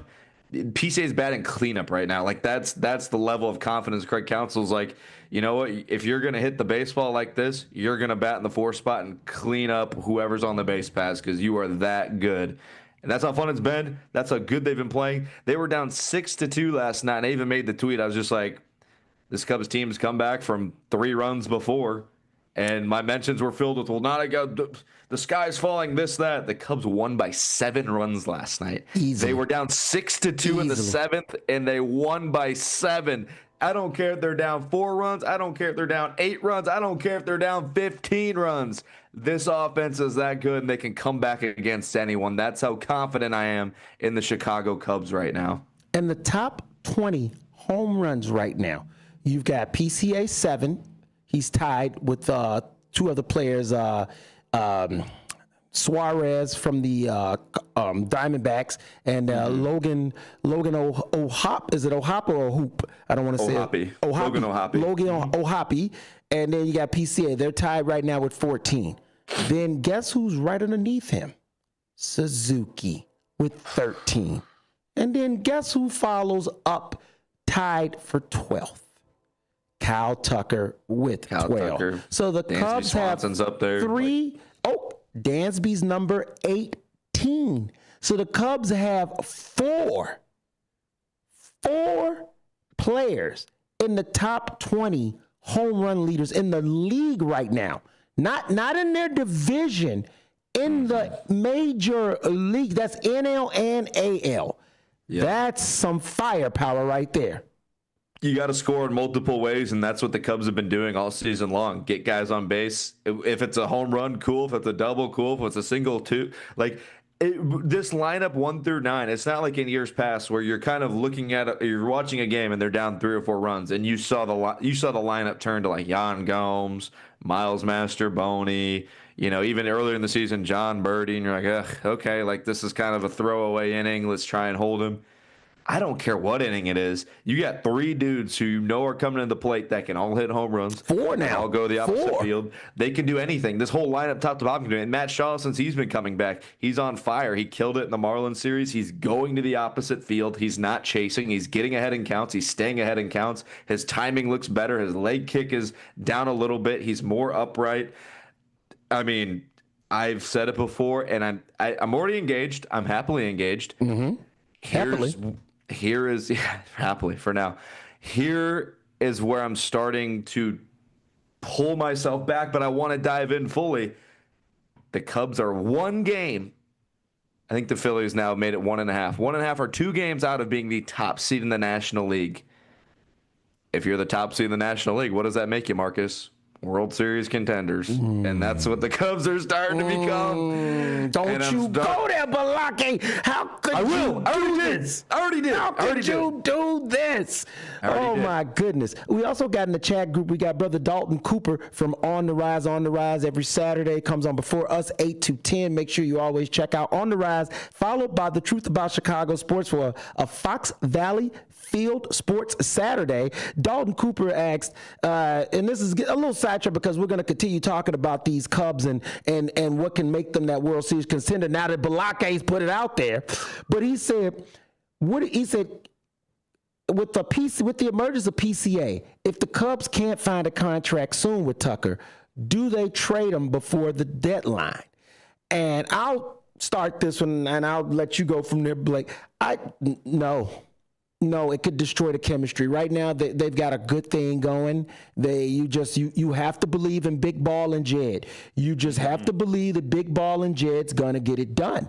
And I do. I just believe that Big Ball and Jed is not messing around. I told you that at the start of this season, didn't I? What did I tell you? That Big Ball and Jed was not going out like a wimp. He was not gonna sit there and let that job be snatched from underneath his feet without trying to put a very competitive lineup. Now, he was handicapped. He was handicapped by some financial constructs, and we know that. We know that when it came to certain players that could not get signed because the Ricketts pocketbook. But that's neither here nor there, because Big Ball and Jed still was able to get Kyle Tucker here. He got him in the building. And, hey, what did the Bears do once they got Caleb in the building? I want to be here. Get the man in the building, and then you don't let him go nowhere. And I don't think Big Ball and Jed is going to let that man go nowhere. He's going to do his best to keep him around. Yeah, no, Dalton. Interesting talking point. I've seen the discourse online here or there. More earlier in the season, we didn't quite know what this Cubs team was yet. I mean, you look around the league and you say, how many teams are better than the Cubs right now? How many teams do you have more confidence in the Cubs right now? I think there's a few teams. I still think the Dodgers. That's a great bottom. Good point. Okay, Blake. How many? How many teams are like, wow, they could beat the Cubs? Yeah, I'm trying to think in October sense, because October baseball and May baseball is completely different. Mm-hmm. Like you said, Dodgers. I think the Dodgers top to bottom are better. Okay. I think right now the Philadelphia Phillies a little bit better because of their Schwarber's hitting a ton. pitching. Schwarber is hitting a ton. And they have Zach Wheeler, Aaron Nola, and Jesus Luzardo's been pitching very well. I got to think of starting pitching. If there's anything the Cubs need right now, it's starting pitching. And who's going to be selling at the deadline? I don't know who we're going to get that from. But in the National League, those are the two teams I think are better. Not the Mets? I don't believe in the Mets starting pitching. I think Juan Soto, we want to play body language games. Juan Soto doesn't look like he wants to be a New York Met right now. New York is a tough place to play. Tough place to play. He just got the biggest contract in MLB history. So I think right now there's two teams that are better than the Cubs in the National League. Other than that, who's stopping this offense? So Cal Tucker, so no need to trade Cal Tucker for worry of an extension. Nope. You ride or die, and guess what? If you can't get it done in the offseason, then everyone and their mothers will know this is a Tom Ricketts shortcoming. Jed Hoyer knows this. He said, "Hey, I got the guy. I'll pay the guy." Everyone sees how good this guy. Everyone sees how good this Cubs team is. He brought him in the building. Right? Everyone sees how good the team is with Kyle Tucker. Last year, the Cubs had almost the same roster without Kyle Tucker, and they were a 500 team. They have Kyle Tucker now, and it's like, you got me talking World Series. You want to be World Series contenders for the next 6 or 7 years? You keep Kyle Tucker, and you pay him $500 million. That's all it is. Cut and dry, point blank. I mean, I don't think it gets, and like I said, if Cal Tucker is not re-signed, I will not blame Jed. It's not Jed's fault. Jed did his part. Jed brought him in the building. That's the thing that stands out the most to me. Jed brought him in the building. Jed gave up the necessary pieces that it took to get him from the Astros and bring him here. There is no way you do that and without the intention wholeheartedly of making sure this guy is going to be a Cub for the next 5 to 6 years. Hands down. So if he does not resign, it's not on Jed. That's for certain, because Jed wants him here clearly because he traded for the guy to bring him here, meaning that he already knew what he was going to want to get paid. You got to understand, these agents talk to these GMs it's not like players don't talk to the GMs. Agents do all the time. Did we not watch Jerry Maguire? Were we sleeping when that movie came on? Do you not remember when he's literally sitting there talking about Rod Tidwell the whole time Rod Tidwell's playing about his contract with the GM? Yeah, they do it all the time. So make no mistake about it. Jed knows what Kyle Tucker wants. Now, and he knows what he's worth. And now, here's the flip side of it. Kyle Tucker has an agent and representative as well. It's not like Jed's just out here dealing with a mirror, okay? And make no mistake about it, his representation is banking on this season. Kyle Tucker hits 330 home runs, 100-something RBIs. Kyle Tucker's getting a massive contract. Mm-hmm. Kyle Tucker cannot ask for a contract right now, massive contract right now, currently with 276, 12 home runs, 37 RBIs. Right now, that puts you on projection to, almost 2 months into the season. If you had same production going 2 months more, that still puts you on production close to about 30 home runs, maybe roughly close to about 100 RBIs. I disagree. I think right now. What projection do you think? I think right now Kyle Tucker's floor for a contract, he's getting at least $400 million. Even if he bats 270, even if he bats 276 for the season? 100%. Yeah? Because right now baseball is not rooted in batting. Yeah, that's true. That's true. It's rooted in a lot of OPS. It's rooted in a lot of WAR. It's rooted in how much value you bring to the team. That is a good point there, Bubba. That is a good point. I'm just saying, like, at this point in time, Kyle Tucker's floor is $400 million because if the Cubs don't do it, guess what? The Yankees will. So it's that's the crazy part about it, right? Like if the Cubs can stay healthy, if the Cubs don't, the Mets, the Yankees, the Dodgers are gonna sign. I think that it's important for the parity in baseball as well. And I know that might sound goofy to some people out there, but I'm sorry. I believe in it. I don't believe that a team should win every year. I don't like the fact of thinking, oh, my team doesn't have a chance. That's the whole point of parity. That's what the NFL wanted to create, is that you could feel every year my team has a chance. And, in baseball, there's not a lot of it, right? I mean, nobody in Pittsburgh expects a World Series anytime soon. No one expects a World Series on the South Side anytime soon. You know what I'm saying? So no, I mean, just for that they can still be some type of parity, Kyle Tucker needs to stick with the Chicago Cubs.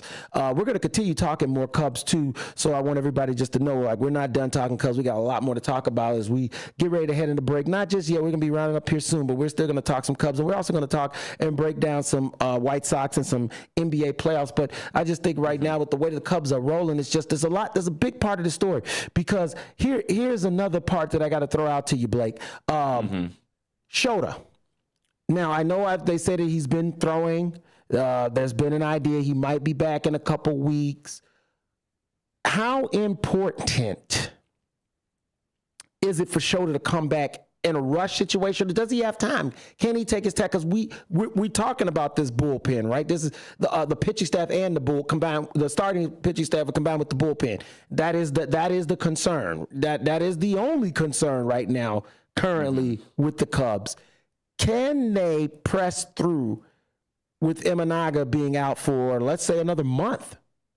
Yeah, this is a great question. The Cubs are right now in the softer part of their schedule. We've talked about it. The start of the season was brutal for the Cubs. They came out 18-14 pretty unscathed, and now they're playing teams like the Chicago White Sox, like the Miami Marlins, these softer scheduled teams. Take your time, Shota Imanaga. The Cubs, again, we're 3 games up on the Cardinals. Is that a ton? No. But when you're playing softer teams, it feels like a bigger stretch because every night you think the Cubs can win a ball game. That's how good they've been playing. Take your time because, like I've already mentioned, what's going to get this team to October? What's going to make this team a World Series contender?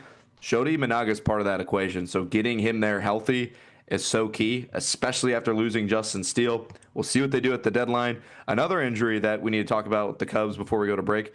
Porter Hodge goes down with an injury. The Cubs closer. I did not know that. I've been on vacation. Let's get into that real good. We'll talk about that when we come from break, but go ahead. Yep. Go ahead and reference this. Yeah, Porter Hodge goes down to the IL with an oblique. What does that spell for the Cubs bullpen? I guess you should stick around through the break to find out. Yeah, it's going to be interesting to see how they can pull through with another injury to the pitching staff. I mean, now we got Imanaga, Steele down. Now we're talking about Peter Hodge. You can only sustain so much, and that we've seen with any team in any sport is you can only sustain so many injuries. Now, it has been nice. The Cubs have been able to ride this out. They've gotten some great contributions from Cade Horton, who was called up, and we'll talk about that more as well. We come from the break because I've really been impressed with how he's been able to hold on. To talk to you about we'll be back with WRMN 1410 AM. last 10 years? Is your bank another faceless branch with headquarters in another city? Are you tired of earning next to nothing on your savings account or certificates of deposit? Or does your personal banker treat you like a stranger? If you answered yes to any of those questions, then you're ready for a new banking experience, and American Eagle is the place for you. American Eagle is a locally owned independent bank that's rooted in the community, and American Eagle customers are greeted by name and treated with the respect that they deserve. American Eagle has an innovative program, Eagle Savings, that teaches your children to save while earning prizes and rewards. American Eagle offers great rates on certificates of deposit. My bank is located in South Elgin on Randall Road between the Target and Caputo's and is open Monday through Saturday. Give them a call at 847-742-7400, and a real person will answer the phone. American Eagle Bank, a place where you matter. Your hometown radio station since 1949. We are WRMN AM 1410. Elgin time, 11 o'clock. Breaking news this hour at townhall.com. I'm Bob Agnew in Washington. House Republican leaders spoke to the press following the passage of their tax and spending bill, the one big beautiful bill the president's been talking about, saying it was a great win for Republican policy priorities and the president. Speaker Mike Johnson. This is a big day. We said on the House floor, it's finally morning in America again. And that bill now goes on to the Senate, where Republicans are expected to put their own imprint on it. More details from correspondent Bernie Bennett. Speaker Mike Johnson urged GOP senators at a meeting Tuesday to keep their changes to the bill as minimal as possible to avoid wrecking the delicate compromises he cobbled together in the House. Senate Majority Leader John Thune, however, told reporters that the Senate would have its own imprint on the bill, and his GOP colleagues are looking to make changes to an array of provisions. Senate conservatives led by Senators Ron Johnson, Rick Scott, and Mike Lee want to include bigger spending cuts in the bill, arguing to colleagues that the legislation as drafted in the House will do little to rein in spending. A top priority of Thune and Senate Finance Committee Chair Mike Crapo will be to make several high-profile business tax breaks permanent. Bernie Bennett in Washington. President Trump says U.S. Steel will be keeping its headquarters in Pittsburgh as part of what he called a partnership between the American steelmaker and Japan-based Nippon Steel. The Trump administration planning a huge military parade. The parade on June 14th will celebrate the U.S. Army's 250th anniversary. And at the request of President Trump, the event will feature hundreds of military vehicles and aircraft. The Army said it's also planning some additional asphalt work and putting new rubber padding on the tank's metal tracks to try to minimize street damage. More than 6,700 soldiers will travel from bases around the country to participate. They will be housed in 2 federal buildings for several days. Greg Clugston, Washington. More from townhall.com. We all hear the radio ads about the IRS. They tell you to be afraid, to be scared, and they try to frighten you into calling. I'm not here to do that. Tax Relief Advocates is different. TRA is here to tell you that if you owe money to the IRS, whether it's $5,000, $50,000, or $500,000, we have a solution. It doesn't matter if you're sitting in your car, at work, or with your kids. No matter where you are, call now. 800-583-0141. Don't lose hope. TRA can eliminate or reduce what you owe to the IRS. Generous programs are now available that can give you a fresh start. Our passion is taxes and helping individuals fix their IRS problems. We have over 1,000 5-star reviews on Google and an A+ with the Better Business Bureau. You don't need to be afraid of the IRS any longer. End your tax nightmare today by visiting us online at TRA.com or call 800-583-0141. That's 800-583-0141. Tax Relief Advocates, real solutions for real people.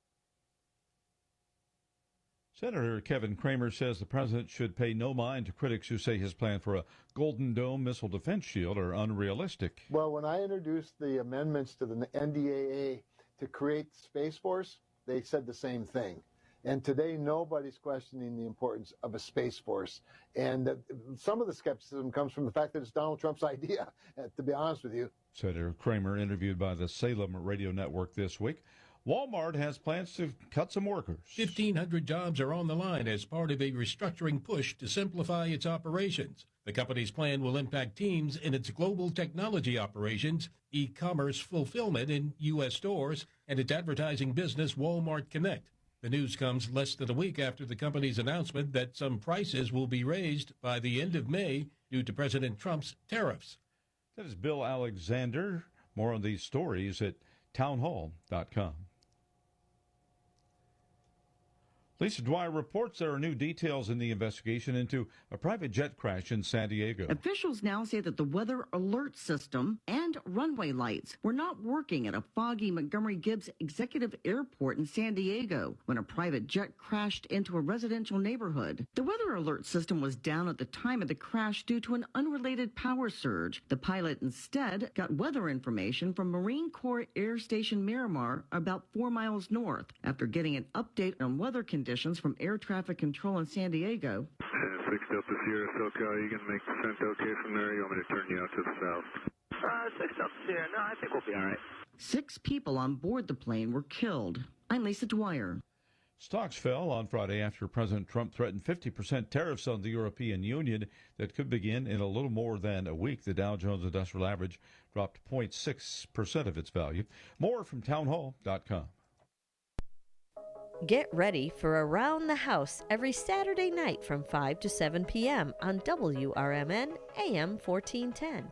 If you're a homeowner or contractor looking to tackle those projects that feel a bit too big, this is the show for you. Join Eric along with his knowledgeable guests as they dive deep into everything from DIY renovations to creating a healthy home environment. We'll provide you with the tools and tips you need to complete your projects with confidence and ease. But it's not all work and no play. We believe in having fun. Our passion for home improvement shines through as we help you save time, money, and reduce the stress of DIY. So whether you're a seasoned pro or just starting out, don't miss Around the House. Tune in every Saturday night and let's tackle those home projects together. You want answers! I want the truth! You can't handle the truth! It's time for the truth, the whole truth, and nothing but the truth about Chicago sports. With your host, Marcus Mack. Jed Hoyer, who I like to call Big Ballin' Jed, he is going out on his shield, baby. Blake Cowell. And that's exactly what Jerry Reinsdorf wanted. Good enough, but never good enough. And Brandon Combs. As this is now the second half of the Truth About Chicago Sports here on WRMN 1410 AM. As we are the voice of the Valley. This is another sports field Fox Valley Saturday with WRMN Sports. And we are bringing it, baby. We were left off talking about the Chicago Cubs, and we were talking about their pitching issues. We left off with the injury to Porter Hodge. And how do you see this impacting the Cubs with the injury to Porter Hodge, and how can they rebound from this?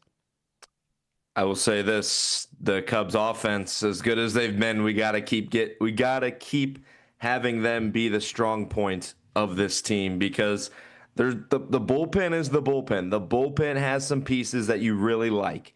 But when you lose a guy who you're really loving that bullpen, Porter Hodge, that puts stress on everyone else. Ryan Presley had lost his closer role to Porter Hodge. He was good last year. He was good this season. So on Monday night, the Cubs blow a save. Danny Palencia blows the save to the Miami Marlins. 2 outs, nobody on base. Cubs lose the ball game. Danny Palencia was in the pitch. A lot of people on Twitter were saying, "Where's Porter Hodge? Where's Porter Hodge?"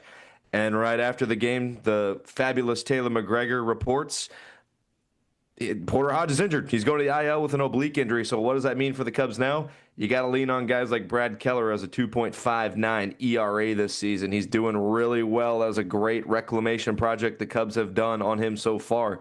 You have Danny Palencia, who, although blew the save, got another close opportunity the day after or later in the series on Wednesday and closed it out. He's 98th percentile in MLB right now in fastball velo. He's a hard-throwing, right-handed pitcher. I like Danny Palencia a ton. I think he's going to get that starting role that closing role for now. But you have other guys, too, that you can lean on. Drew Pomeranz and Chris Flexen, 2 guys that Jed Hoyer brought in, guys who kind of were off on the beaten path, didn't really have anywhere to play. Jed Hoyer says, all right, come on in, throw you in our pitch lab. The Tommy Hotovy and Tyler Zombra have done a great job with them. So they're going to have to rely on those guys. That's a fact. They have to rely on those 4 arms specifically there's other guys too that can pitch in. Caleb Thielbar has been very good too. Ryan Presley, now that he's not closing anymore, has found some stability in that sixth to seventh inning role. And Julian Merriweather, who I don't like, should just be eating up innings right now. But it really just confirmed everything we already knew about what this Cubs team needs to do at the deadline. You need a starting pitcher and you need another reliever. Mason Miller from the Athletics, maybe. Bautista from the Orioles, yeah, maybe. So there are options out there. But Jed Hoyer also said in an interview, you're not going to see big changes from this roster until we get close to the deadline. It makes sense. Why would you? And you have to remember the reason why, and the people probably wonder why teams wait to the deadline. There's a couple reasons. One, you're waiting to see how a player actually settles into the season. They know that the baseball season's long. Sometimes guys start out the gate a little bit slow and then they kick up. So you want to try to give as much time as possible to wait and see who's actually going to be worth making a move for. And then another thing too is that it's change. It's the change in the player's life. It's the change in the dugout. That is something that is important in terms of chemistry for the player that is being moved and for the team that the player is being moved to. So the trade deadline is usually a good time to make that change where a player can adjust. You're going into the All-Star break. It's usually around that time, if I'm correct. And so now a player can adjust, get acclimated to new town, new city, the new ball club can acclimate to said player. And that's usually why the moves take that amount of time. And to me, I think it's the best way. You're getting the most bang for your buck when you do that. Yeah, you make a fast move now. It disrupts the clubhouse. It doesn't work. The player struggles to adjust. And now you just threw away very key components and it didn't work out. So I understand that, hey, pump the brakes. Let's see what we got in our wheel. Let's see what we got in our clubhouse first before we start worrying about looking on the outside. And, one of the things I have seen that's been very pleasing is the Cade Horton. The Cade Horton call-up so far to me has worked. I think he needs to still master that slider a little bit better, but the fastball and the other off-speed pitches have looked pretty decent. He's 2-0 in his last two starts, even though he's got a 4.4 ERA. So, yeah, he's given up some runs, and, I mean, that's to be expected, a young pitcher. But he's held his own, and he's been able to help the Cubs win some games. Yeah, of course. That's what you need from a guy like Cade Horton. You call him up, you give him a soft landing. His first start, we talked about it weeks ago, was he had an opener for him, Brad Keller, against the Mets, and then he faced the White Sox, and now he's faced the Marlins, and he's done pretty well in all three of his starts. Yeah, he's given up some runs. Of course, he's a rookie. This is his first season in Major League Baseball. That's how you learn.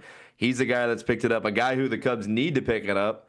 Not to get too negative, but Ben Brown. Ben Brown's been struggling a little bit. He's a guy that they need to pick it up just a little bit. I mean, it's tough to say that because he didn't pitch well in his last start. He actually pitches tomorrow against the Cincinnati Reds. But Ben Brown's, and that's the sad part. A lot of stuff falls on him because of the injuries now to Imanaga and the injuries to Dustin Steele. Ben Brown was never expected to carry this rotation. He was supposed to be a junk guy, a guy that gave you a day so that the other arms could rest. He wasn't supposed to be a lean-on guy, and now he's kind of turned into that. Yeah, it's not fair to him either.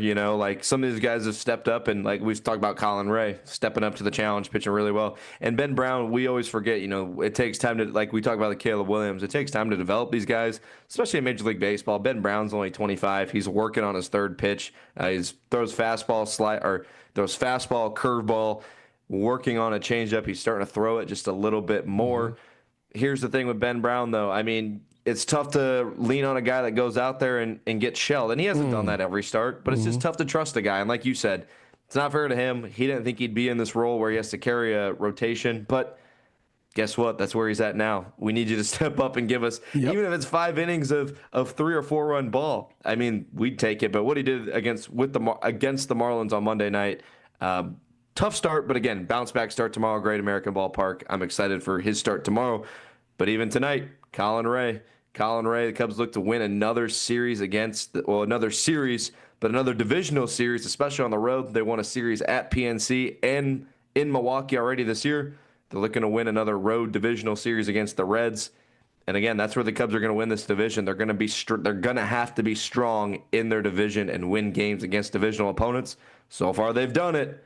I'd love to just get the series win over tonight and enjoy my Sunday a little more stress-free tomorrow. That's indeed. And speaking of other series, we've got the Chicago White Sox. They've started their series against the Texas Rangers. They actually won yesterday 4-1. I know that might kind of sound like I'm being like smart, but I'm not.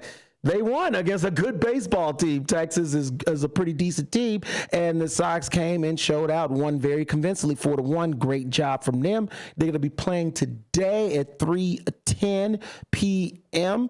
As I'll be looking forward to that game. Hopefully we can keep the ball rolling. I'll actually be at the game tomorrow. I'll be at the game watching and covering the Sox as they take on the Rangers at 1:10 tomorrow at Rate Field, and I'm looking forward to it. It should be a good time at the ballpark. Like I say, they treat the staff there amazingly. We are always welcome with open arms, and we just appreciate the way we are treated. Chicago White Sox, since we've been affiliated with them and becoming a part of their organization. So once again, shout out to the Chicago White Sox. Thank you for all that you do for us. And I will be there tomorrow attending, so hopefully we get a win. But today they're going to be taking on the Rangers, and we're going to have Cannon going against Jack Leiter. And Cannon it's been tough to kind of judge because I feel like Cannon's actually pitched really good, Blake, but his record is 2-5. He has a 3.7 ERA, so he's keeping people off the base pad. His whip is a 1.31. I feel like he's been pretty solid. He's thrown more strikes than walks. He's only given up 6 home runs, but that 2-5 record is very much indicative, I feel, of just a lack of hitting as opposed to bad pitching. Mm-hmm. Yeah, it's not fair to pitchers sometimes to judge them on their record because you could pitch a 1-run scoreless 9-inning game, but if your team scores 0, then you're still tagged for the loss, unfortunately. But that's been a big sticking point for the White Sox this year. Their young pitching and how it's kept them in ball games. And you even talked with, I think Mike mentioned it on their show a couple weeks ago. This team's obviously better than they were last year. I mean, this isn't the Rockies this year. It wasn't the White Sox last year. There's a lot of hope still with this team. I saw they sent down Tim Elko and Andrew Vaughn down to AAA for some AAA stints. I mean, again, you got to just stay the course with the White Sox. You got to kind of find which pieces you like, find which pieces you can build for the future, and just hope that they turn into something, I guess. Yeah, no, that's it. You just kind of, it's like, hey, we know there's going to be struggles. We know that you're still building, but we like that at least there's life in the team. There's fight. You see that there's an effort, and yeah, it hasn't come from some of the players that we've wanted. Luis Roberts Jr. and Andrew Vaughn. That's been a joke how they've started the season. That's not, that's me being nice. But I've also loved what I've seen from Lenny Sosa. Like the pitching has been something very, very surprising. I was not expecting Shane Smith. If somebody would have told me Shane Smith would have a 2.3 ERA after 10 starts, I would have looked at you and said, huh? Who are you talking about? Miguel Vargas too. But yet here we are, right? Vargas too, another guy that's shown great potential, and so there is life on this team.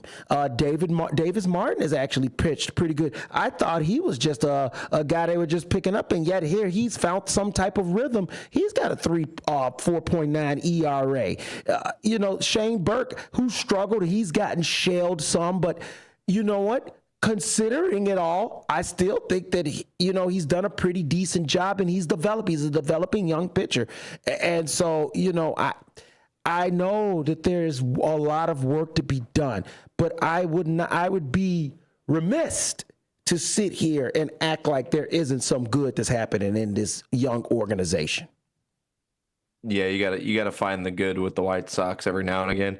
And another thing too with the White Sox, which again isn't really fair to them, but in a season where they're not really competing, the AL Central might be the best division in baseball right now. I mean, very good. You have baseball. The Twins who just won 10 in a row. The Royals are above 500. The Tigers are the best team in baseball, and the Guardians are above 500. So you look at the teams around the White Sox, and you're like, well, it's a good thing we're not ready to compete right now, because even if they did have a good team, it would be tough in this division. I mean, that's a strong division. I think all 4 other teams in the AL Central right now, I know they were yesterday, I didn't check this morning, but they were all in playoff positions if the playoffs started today. I mean, that's just how good the team is. And again, you're just watching it around this division, how good they are. There's superstars around, Jose Ramirez, Bobby Witt Jr., even the Tigers have a resurgence of Spencer Torkelson, and even Javier Baez, former Chicago athlete, roaming around in center field, switching positions, but having a great bounce-back season. This division's good, and the White Sox are going to take some of those beatings because they're going to play the AL Central all season long. They're going to take some of those beatings, but also, too, they can play a little spoiler. Play some spoil on teams in your division. Put yourself on notice. Put your team on notice. I mean, that's what you do when your team's bad. We talked about the Bears. Put your team on notice. When your team's out of it, shoot, let's play spoiler. Let's end someone else's season. Yes, exactly. Let's play spoiler. And hopefully they get to do that today. Once again, 3:10 is the game. Make sure to check it out here on WRMN 1410. Pre-game will start at 2:30, and hopefully we get another victory. Switching gears, the NBA playoffs is also going on, and we've now got it shaped up where we've got East versus West heading into the championship. The New York Knicks are playing the Indiana Pacers in the Eastern Conference. In the Western Conference, we got the Thunder and the Timberwolves playing, and in both we see it's a 2-0 series. The starter Indiana leads the series. They took the game last night against the Knicks at home, and then today we're going to have at 7:30 we're going to have OKC playing the Timberwolves, and OKC is up 2 games on the Timberwolves, looking to go up 3 games. We're going to start real quick in the East with the Knicks and the Pacers. I am shocked that the Knicks are down 2-0. I definitely didn't expect the Pacers to jump out the way they have. There was an unbelievable shot by Tyrese Halliburton in game 1 to send it to overtime. I just thought the Knicks would just come back with more firepower last night, and that just didn't seem to happen. For people who are listening on the radio, not watching the YouTube, I'm rubbing my shoulders because that guy Tyrese Halliburton is a cold-blooded killer. Cold-blooded killer. That dude is insane, and he affects the game in so many ways, especially in game 1. I mean, outside of the shot, what got them back in the game? A lot of his playmaking, a lot of shooting from the guys around him. Naismith, 6 straight threes in a row. The dude was unconscious, but that's the guy you need. We talk about it with the Bulls all the time. Who's that? And even the NBA. You need a guy. You need a guy. You need a guy who you look to and say, I'm glad that guy's in our corner because that's who we're going to lean on. Tyrese Halliburton is 11 and 12 in go-ahead or game-winning shots this season. I want to say this season. Don't quote me on that, but 11 of 12 in those high-leverage shots. I mean, that's how good he is. He passes the ball. He sees everything on the court. It's so fun to watch. I didn't expect them to go up 2-0 on the Knicks either. I thought the Knicks rolling into this series. I picked Indiana, but I was just like, we'll see what happens. But Jalen Brunson, the Knicks, and Tom Thibodeau, they got some work to do, and they got to do it on the road because if you go down 3-0 or 3-1, not many teams come back from that. Yeah, I definitely was expecting the Knicks defense to be a lot better. I was really kind of shocked that the Pacers are able to just kind of jump on them like this and just kind of go and really just get control. I mean, the Knicks were up in that game, won 14, and then they just lost. It slipped away from them, and then for them to come back last night and get downed again in game 2 is just like very eye-opening. And I actually picked the Knicks to win this series, and so yeah, no, I am a little shocked that they're down 2. I thought it'd be 1-1 at best. But down 2-0 to the Pacers is just showing that the work that Halliburton has put in. And remember, they beat the Knicks last year. They put them down, and the Knicks' excuse was that they were injured. They had injuries. No excuses this year. Your team's fully healthy, and yet the Pacers are all over you right now. So, yeah, the series is still early. The Knicks. And let his dad come back and watch the game. Yes. Let his dad. Let Mr. Halliburton come back to the games. He made a mistake. He made a mistake. He got into his emotions. It happens out there. His son's playing. Let him back in the games, I agree. So we'll see, hopefully, if he's allowed to go back when Indiana returns back home to play the Knicks, which is going to be tomorrow at 7 o'clock. Make sure you tune into that game. And then we've got the game that's going on today. OKC against the Timberwolves. Shai Gilgeous-Alexander. Okay, and here's the thing. This is how I feel like legacies are defined. but how you play in the big moments. And this is why I criticized LeBron James for many years, because I felt like so many people wanted to give him a pass when it came to the big moments, as though he was allowed to fluff or fail. And that's okay, because he's LeBron James, and big moments don't have to be applied to him. Coming into this series, it was who is the face of the league, Ant-Man or Shai Gilgeous-Alexander. And I just think Shai has just put his foot all on this series and said, hey, you better pay attention to me, because I think I'm that guy. And if Anthony Edwards wants to change this narrative, man, he better change his game quick, because so far it's looked like Shai has been the top dog and deserved of his MVP season. And Anthony Edwards has looked like the tadpole in the big fish pond. It's not a series to the road team wins. Oklahoma City defends their home court, goes up 2-0. And like you said, Shai played phenomenal. And now it's like, what do you got for me? You're at home now. You got to defend your home court. I will say this, too, about the Oklahoma City Thunder. They look like the better team right now. They look like the best team left. They were the best team all year, and even too in the last couple seasons. I was talking about this with a friend last night. The past two NBA finals have been pretty trash, pretty uncompetitive, because we had Denver and Miami. That series ended in 5 games. And Miami shouldn't even have been there. You got to remember, they were like an 8th seed that did some kind of a way upset. I think it was Milwaukee got hurt. I think Giannis got hurt. It was attrition that played a part in that, if I'm correct. But like you said, they got there. But you get there. And then last year we have the Boston Celtics versus the Dallas Mavericks, and that series ended in 5 because the best team kind of ended up winning the last couple years, and now it kind of feels again, and I don't root for it. I don't think we've had a Game 7 NBA Finals since the 2016 LeBron Finals. So we've had almost 10 years now without a do-or-die win-or-go-home. This is for all the marbles game, and again, in my stomach it says, as fun as the Pacers have been, as cold as Halliburton's been, if they go against OKC, I think that series ends in 5 games. Like, OKC looks like the far and away best team. And hey, if you earn it, cool. But as a fan watching with no skin in any of this game that's left, I just want to see a series go 6 or 7 games. Blake, I called it. I called it last week. If you remember, I said the winner of the Thunder and the winner of the Thunder Nuggets series was going to more than likely represent the Western Conference in the championship. And I still stand by that statement. And looking good. The Thunder's defense, their defense has been key. They've got the bigs, Caruso on the perimeter. They've got the bigs to defend the rim.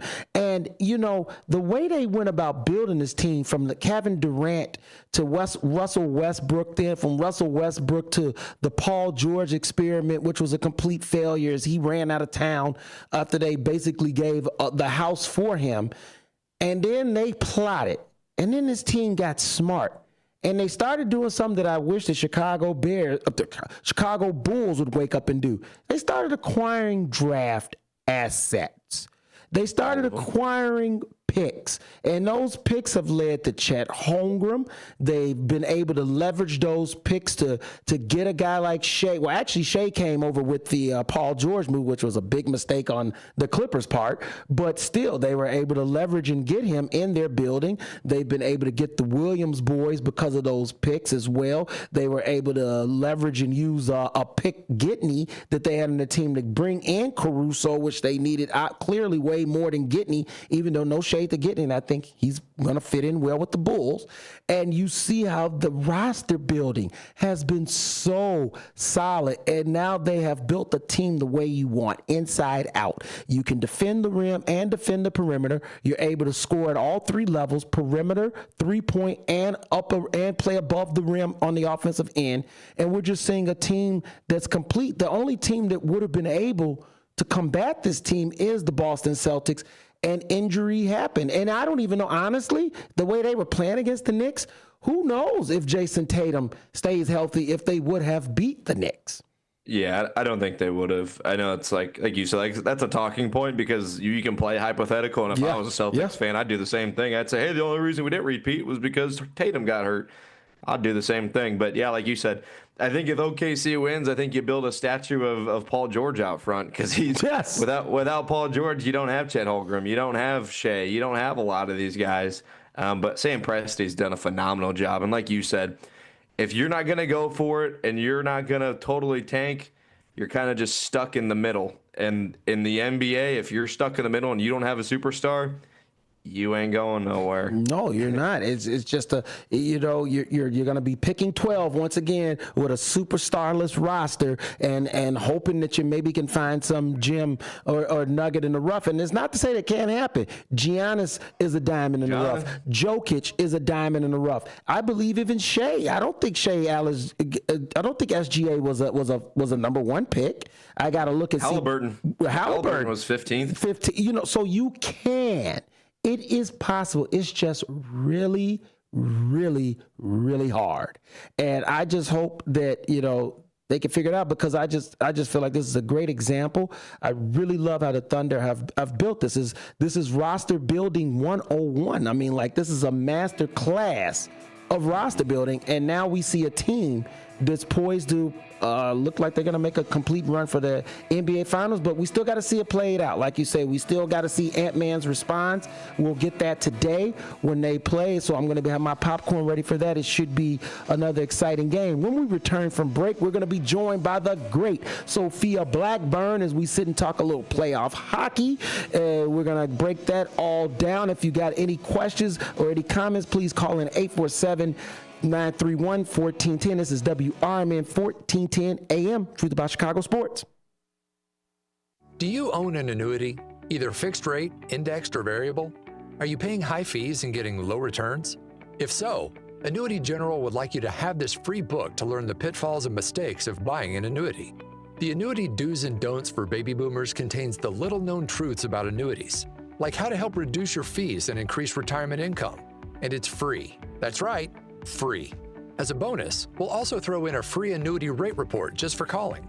We researched over 1,000 annuities and summarized rates and benefits from financially strong insurers. You get Annuity Do's and Don'ts for Baby Boomers and the Annuity Rate Report, both absolutely free, for calling Annuity General today. Hurry, supplies are limited. Call now. 800-760-1845. 800-760-1845. 800-760-1845. That's 800-760-1845.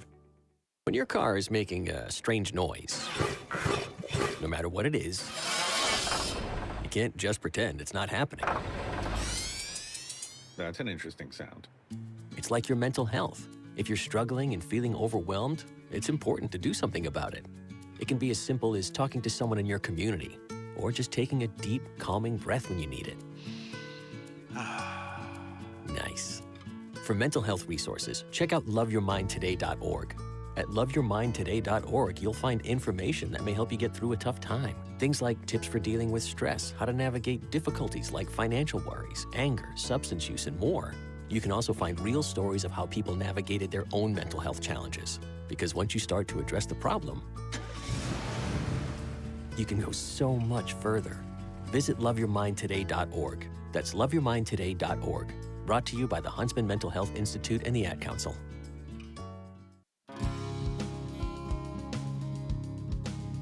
Here on WRMN AM 1410, we like to keep you informed and in tune to what's happening here in the Fox River Valley and what's going on here on WRMN. We recognize the importance of local radio to be a part of the conversation and to be a part of the community for the community.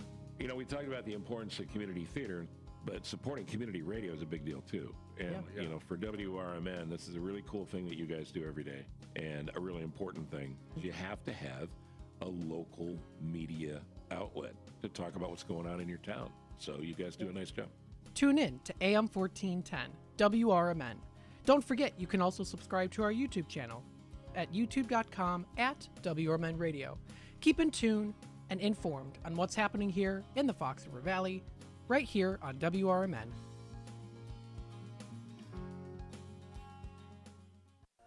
Are you dreaming of a getaway? Want to leave the stress of daily life behind? Whether it's a relaxing cruise or an adventurous land escape, planning the perfect vacation doesn't have to be a hassle.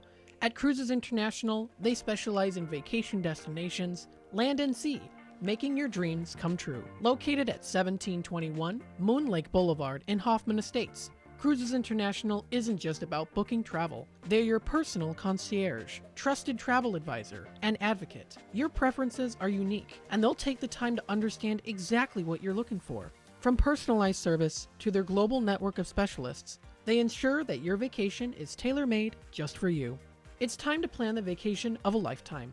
Call 800-255-7447. That's 800-255-7447 today and speak to a cruise and vacation expert. Cruises International. It's time to set sail to your dream destination.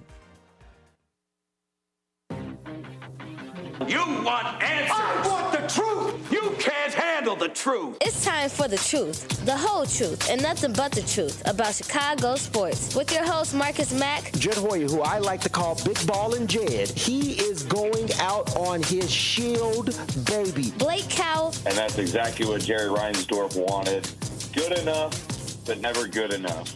And welcome back to the show. This is the truth about Chicago sports here on WRMN 1410. I'm your host, Marcus Mack. I'm joined by my brother, Blake Cowell, and we are now joined by the great, the one, and the only Sophia Blackburn. Welcome to the show. Hello, thanks for having me back again. Oh, yes, you know, you are always a favorite here. We got a lot that's going on. Blackhawks got a new coach. What's up with that? Jeff Bashil or Bashil? Bashil?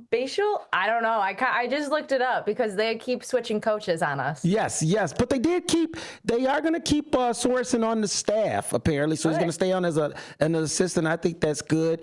Belcher, he comes from up by you, huh? I know. I read that. I kind of looked it up a little bit because I was like, who is this man? Even though I should probably already know who he is. Hey, you know what? We learn about these people together. True. I mean, yeah, I guess he was coaching.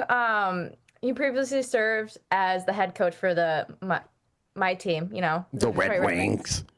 From 2015 to 2022. And then he, you know, had a little era of doing whatever he was doing. And now he's with the Blackhawks. Do you think it can be beneficial? I mean, I've heard chatter that he's not, you know, the Stanley Cup coach, but will he be beneficial for Bedard's career?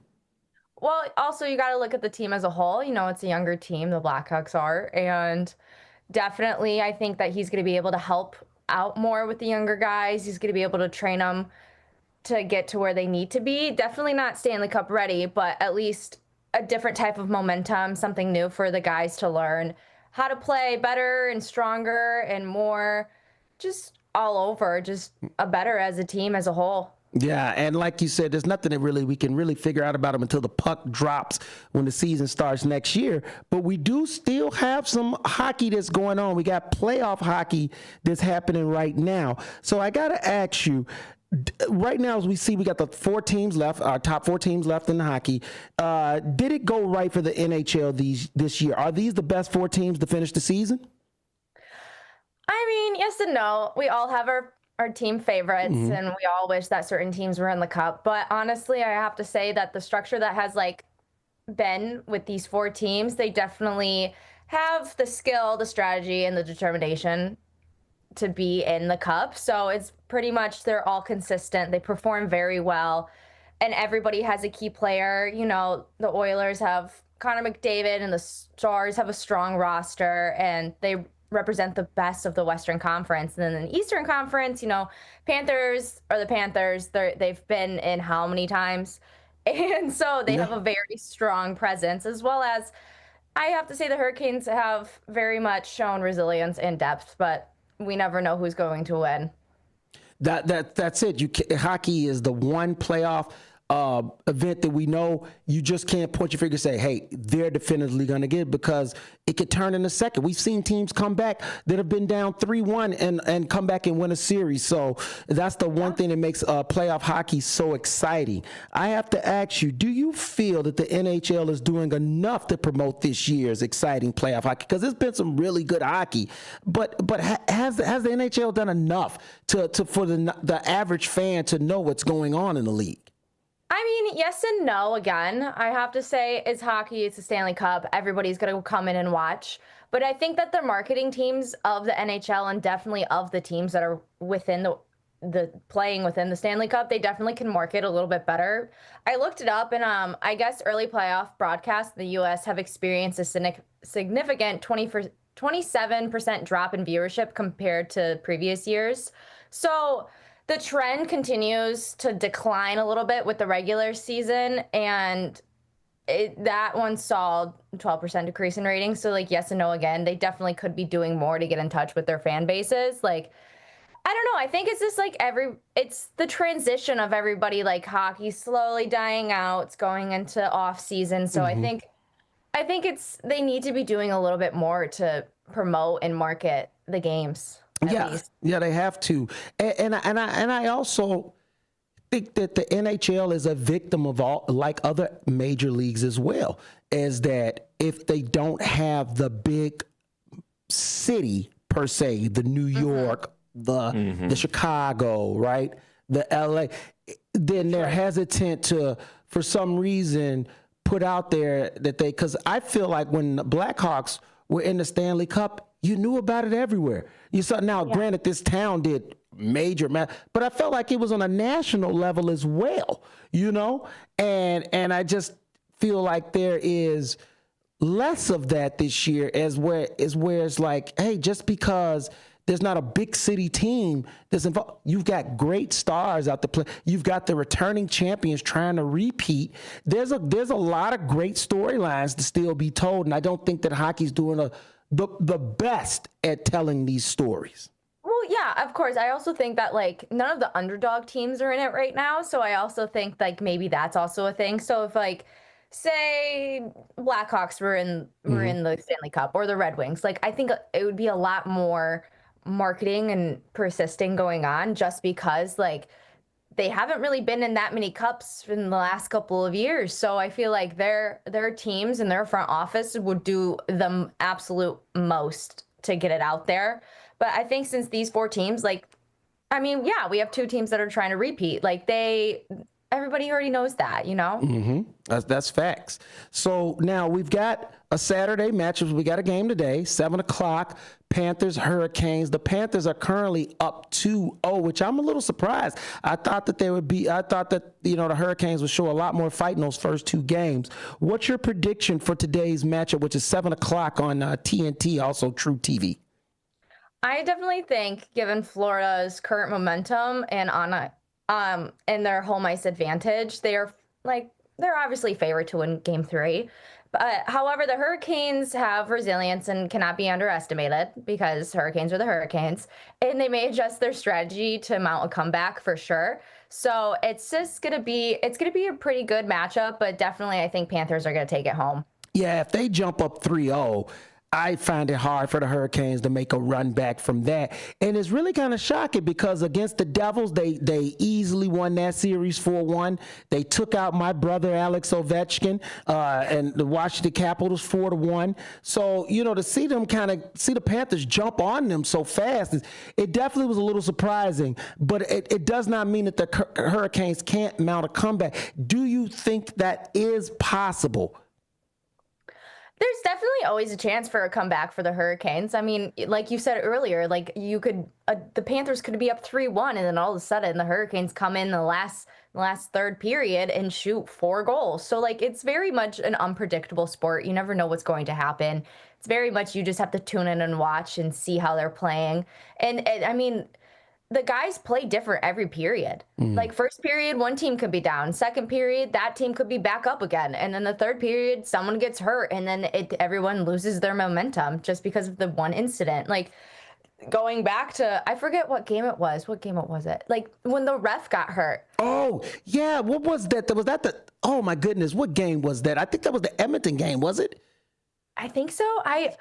We were talking about it in the group chat. I just forget because no, wasn't it? It was the Toronto Leafs versus I forget who they were playing.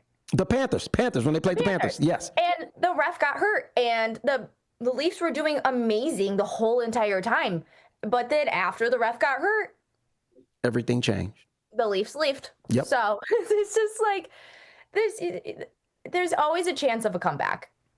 but it's going to be hard pressed for sure. Yeah, the Panthers are looking very poised to try to make a repeat. Now, we've got on the other side, we got the Stars and the Oilers playing as well. So I want to ask you, what do you feel is the best matchup right now? What's going to be the best matchup as these four teams face off, the Western or the Eastern Conference? Well, that's kind of hard to say because the Western Conference is obviously the better matchup at the moment because they have tight games and major stars and the feeling that literally anything could happen at any moment. But it's more of a competitive series over in the Western. But also, I mean, in the Eastern, again, you never know what's going to happen. But I have to say the Western Conference just because it's more competitive and you just see the determination that both teams have on the ice. Yeah, I have to agree. I find myself leaning a little bit more towards when the Stars and the Oilers are going and like, hey, what's going on over there? I have to ask this, and I know this, as silly as this may sound, because it's a hard rock and a hard place. You want parity in a league, but also, it is nice when you do have that dominant team, that hey, can we beat that top team? Was it a bad thing when the Blackhawks were making their run? I don't think so. I thought that was great for hockey. So I have to ask this, would it be a disappointment if Edmonton and Florida were to meet in the Stanley Cup Finals again? I mean, everybody loves a repeat. Everyone loves a good story of people getting into the cup again. But honestly, again, yes and no. Personally, yes, it would be kind of a disappointment because if it's Edmonton and Florida again, the hockey, it's just, I don't know. They've already played against each other so many times. But I got to say the hockey would be top tier, but the matchup may struggle to capture wider attention just because it's a repeat. And I mean, but except for the diehard fans, and it'll just be, it's just, I don't know. It's just a little bit of a disappointment for myself. Yeah. If it was I can't lie. Now, I am definitely a fan of, is it Connor McDavid, right? I'm a big fan of Connor McDavid. Yes. And so, no, I wouldn't be sad if I'm watching him in a Stanley Cup final. No. But at the same time, it's like, oh, Panthers and Edmonton again, been there, done that kind of in a way.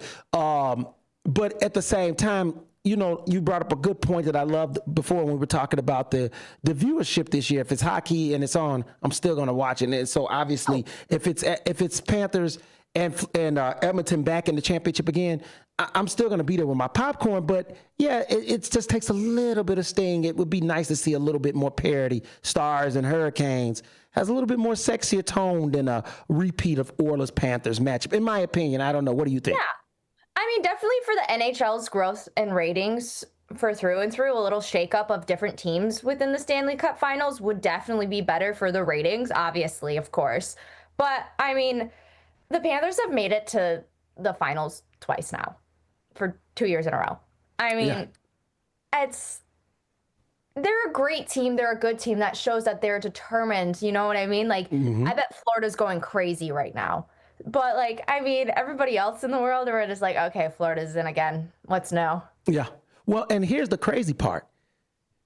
Canada might actually have a chance to win a Stanley Cup this year. If that was a rematch, I'd have to think the Oilers would do everything in their power to try to make sure that they avenged last year's situation.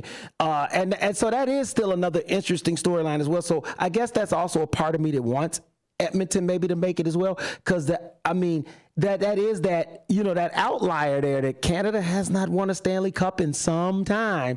And so, Edmonton would go nuts if they were able to win that cup. So that's still a very good storyline out there.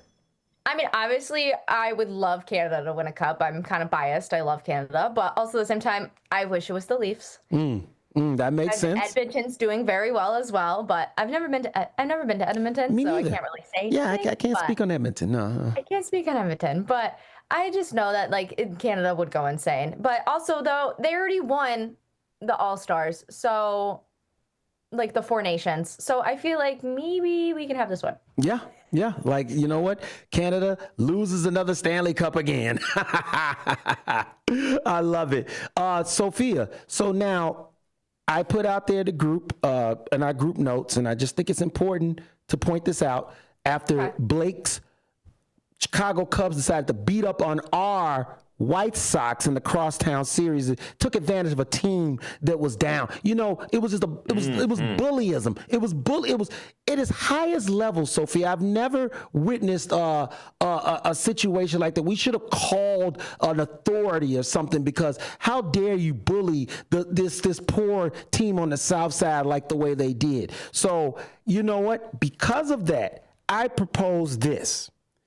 If the Sox are to beat the Cubs in the next series, I propose that Blake has to shave the head. Not happening. July 25th. July 25th. If the Sox win the series, Blake shaves the head. What do you think? What do you think, Sophia? I think it's fair. I think, honestly, Blake would look good with a buzz cut, but also I'm going to stay out of this one because you don't want it put back on you. I'd be in the grave if you told me to shave my head. Clearly, I'm prepared already. I already have a bet out there, and I made it preseason. I said if PCA won the MVP this year, I'd dye my mullet blue. And right now, that's looking like I might have a blue mullet. You might have a blue mullet. He's playing pretty good baseball. So there are some receipts out in my Twitter feed somewhere, and my followers will bring it up from time to time. Yeah. But we still a lot of baseball left. Shaving my head though, I'm out. I mean, like, you would look good with a buzz cut. I've had a buzz cut before. I used to have a buzz cut. He can work a buzz cut. He definitely can work it. I'm definitely gonna stay out of this one because I do like Cubs and I do like the White Sox, but you can't tell me to pick because I don't. It's not right. It's not right. It's not right to tell you to pick. And we got a gorgeous holiday weekend upon us. What is the plans? Sophia, you go with you first. What's the plans for Memorial Day? What do we got going on? Well, I don't know. I'm working tonight. Okay. So I'm working tonight, and then tomorrow I don't know what I'm doing. I really don't know what I'm doing. Oh, that's good. I like that. That's like open schedule. Chill out. Is it going to be some grill time with the family on Monday? Half my family's up north, and half my family is down here in Michigan, and down here in southern Michigan, if I look at the compass right. A lot of people are up north, or we're on the west side of Michigan right now, so I don't really know what's going to happen yet. Sounds like that's an adventure, and I love those. Holiday adventures are always fun, and they always turn out exciting. Make sure wherever you go, they got a nice chicken leg waiting for you, and a burger, and of course, a beverage to wash it down. Oh, of course. Of course. Blake, what do you got planned going on for this holiday weekend, buddy? Oh, golf, and more golf. I got a golf. I know. I got a golf tee time about 30 minutes after the show ends. I got golf tomorrow at 11, and then I guess Monday I'll hang out a little bit. I'm officiating my buddy's wedding next Saturday, so Reverend Balake? Reverend Balake? Reverend Balake is in full swing, so I need to I need to finish up my prep for that on Monday. So I'm gonna enjoy the weekend a little bit, like you said. I'll be washing down this whole weekend with some bush lights. The Reverend will need those. And watching the Reverend and watching the Cubs as well. Obviously, that is a given. What about you, Marcus? What are you up to this weekend? Well, you just dropped a bombshell on me and Sophia and told us that you're a reverend. I don't know how we just can't let that just innocently pass out of nowhere. He's like, I'm gonna be marrying my buddy this weekend. No big deal, Sophia. How did he think he's gonna let that just slide by? He's like, I'm golfing and I'll be golfing. Hey, by the way, I'm marrying my buddies. And it's just like, wait a minute. That's true broship right there. Look at that thing. You can't see it. That's the card. I see it. If you can see it. It's somewhat visible. I can tell you are licensed. I'm official. He's official. So Sophia, when the day comes when you find that unsuspecting victim, person, and you marry him, you will have to let Blake officiate that wedding. I guess I'm gonna have to at this point. I mean, at this point, right? We have to. So now let's see, what else can Blake do for us? Blake can. I said I'll do it for free as long as there's an open bar. I like That's that. My only. So that's a valid trade. That's a valid trade. So Blake can bless water and turn it holy. He can marry. He can. What else? I can do anything. What else? What else can the Reverend do? Shave his head. Yeah, the Reverend could shave his head. You see, Sophia's such a smart girl. That's why she's on this team every week, because she comes up with the groundbreaking information that we need right there. The Reverend could shave his head. That is your new nickname now. You're Reverend Balake. Right. You are Reverend Balake. I love that. Oh my goodness! My plans for the weekend. Oh, you messed my whole head up with that. I got the game tomorrow, so I'm gonna be at the White Sox. I'm gonna be covering the game, sitting there in the press box. So that's gonna be a great day. Looking forward to that. Hopefully we get the big win against the Rangers. That game's gonna be at 1:10 tomorrow.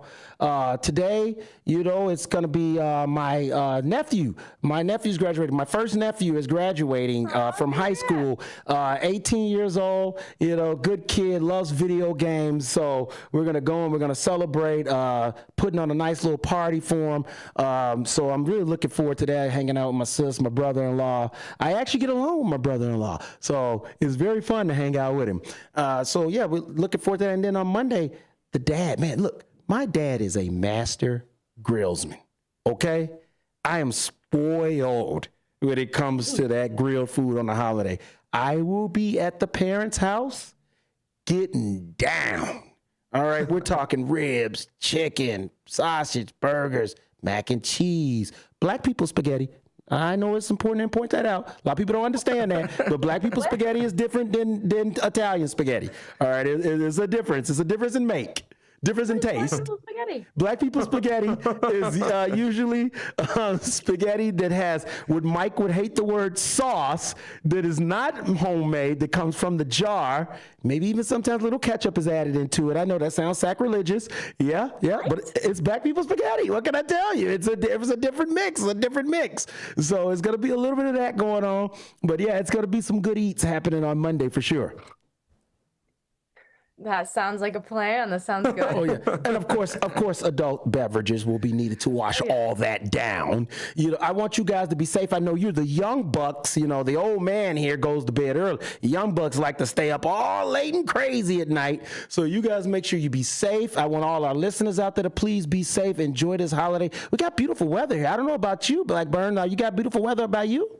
Yeah, it's pretty beautiful right now. It's just a little bit chilly and windy. Yeah. But sun's shining. Yeah, still a little nip up there. I was just up there. I actually returned yesterday. And yeah, it was a little bit of nip up there. I came back to the valley down here, and boy, it's nice. Sun's out, birds are flying around. So yeah, it's going to be a good day. Like I say, you guys be safe. Sophia, you stay out of trouble. Blake, I don't know. See, Blake, you got to watch, because I know he has another hand that's there to keep him in line, but she doesn't make a lot of appearances, so I don't know if he keeps her locked away and only breaks her out in case of emergencies, like, oh, I need you to stand next to me now. Shh, come.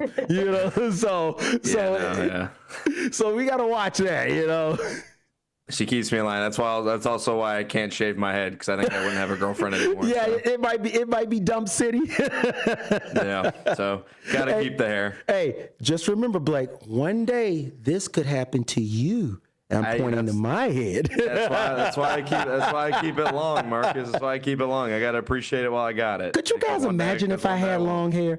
I'd waft that all. I can't imagine you with I'm so jealous of you, Sophie. I would waft my hair constantly. I would just whip it everywhere I went. I would just waft my locks all over the place. It's awesome. It's fun. Yeah, just look. I want to be able to do that. I want to be able to waft my locks. Okay, that is a travesty, and I've been robbed in this life. But once again, I want to thank you guys. It's been another great show. We love when you join us, Sophia. You make sure you come back again next week. Brother Blake, Reverend Balake, if you could bless the show with an ending, we would appreciate that, my good man. All right.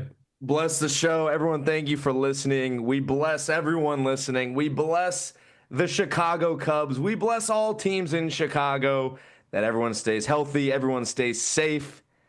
And then with we say, Amen. That is the blessing from the Reverend Balake here on The Truth About Chicago Sports, WRMN 1410. And Sophia looks at us like, you silly goose. Hey, he's a licensed Reverend, Sophia. He brought it up, not me. Respect the card. Respect the card. Respect the card.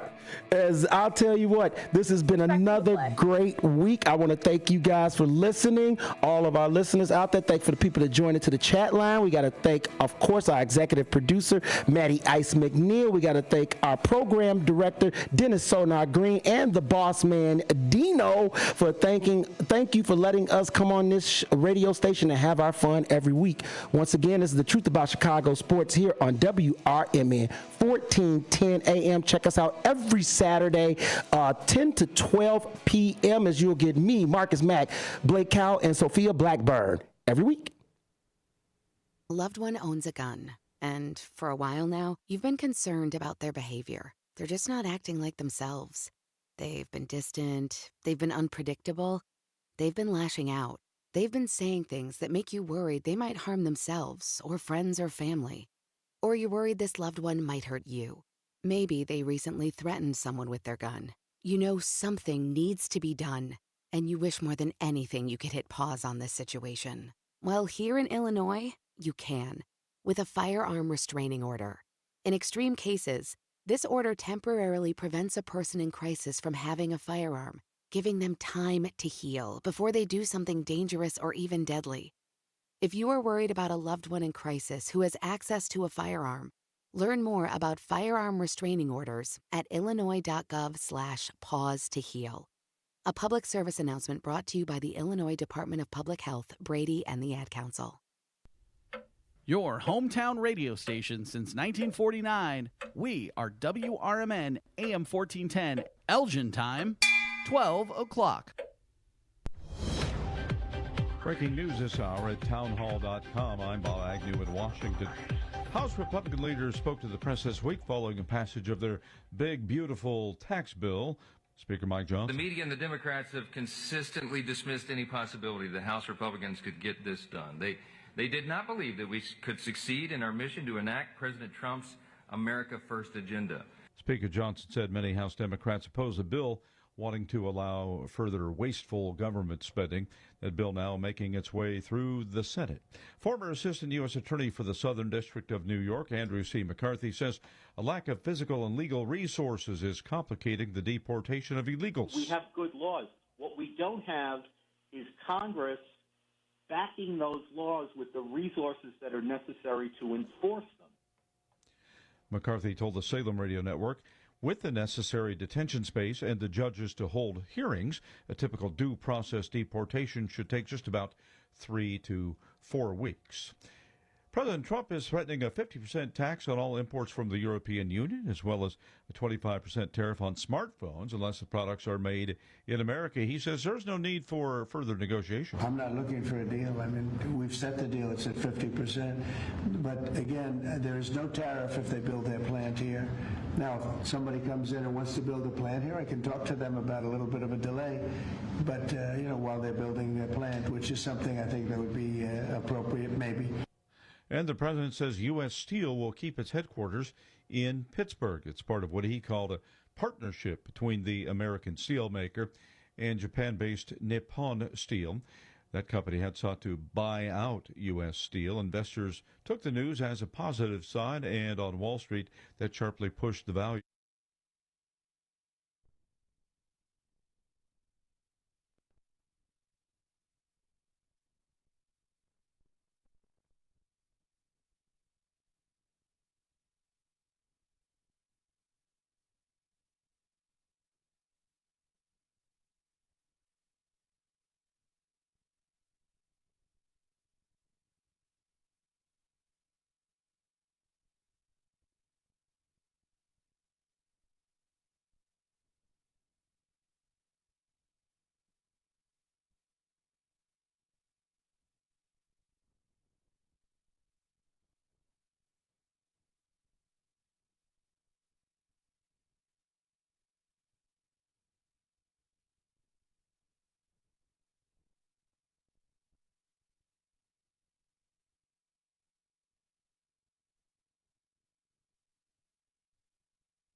Batch of baby food is being recalled. The Publix supermarket chain is recalling some baby food products due to elevated levels of lead. The recall affects Greenwise pear, kiwi, spinach, and pea baby food sold in 4-ounce plastic pouches, produced by Bowman Andros, a French company with a plant in Mount Jackson, Virginia.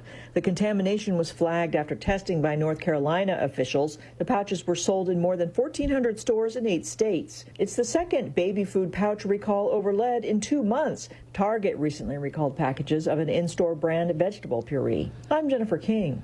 Walmart has plans to cut some workers, 1,500 jobs on the line as part of a restructuring push to simplify its operations. Walmart says the plan will impact teams at its global technology operations, e-commerce fulfillment, and its advertising business, Walmart Connect. Breaking news and analysis at townhall.com.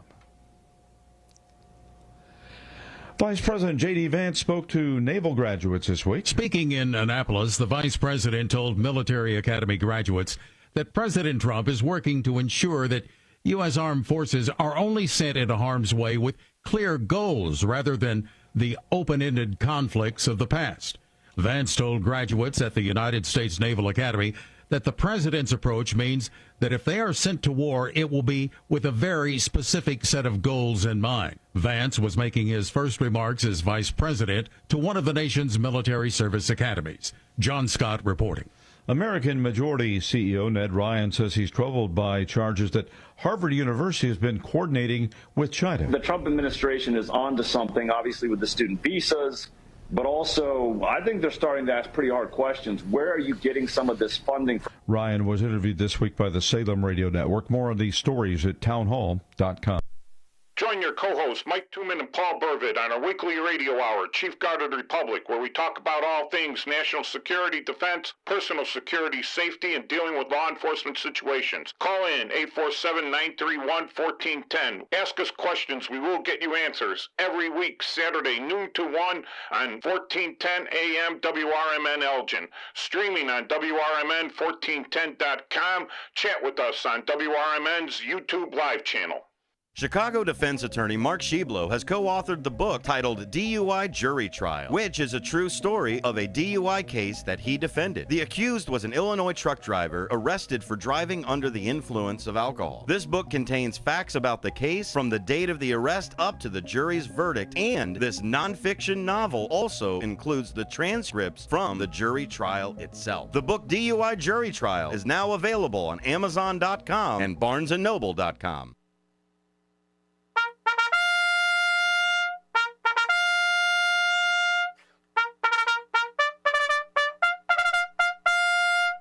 Fix Bayonets, comrades. This is Chief Guard of the Republic radio show with your co-hosts Mike Tooman and Bob Lukowski. Noon to 1, but today noon to 2 on WRMN 1410 AM, the Fox River Valley Media Network. Streaming on WRMN's 1410.com internet webpage. Studio number here is 847-931-1410.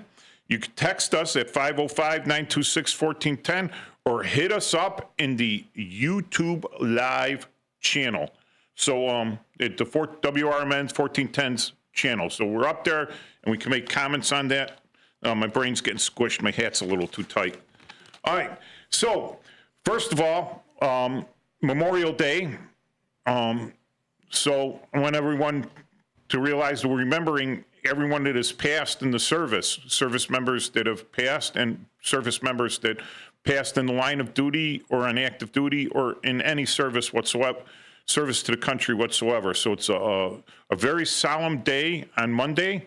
We will be out there post 104, as many Legionnaires will. Also, our friends at the VFW, Veterans of Foreign Wars, will be out at many of the cemeteries or civic areas doing laying wreaths, raising the flag, playing taps for those of our brothers and sisters that have gone before us.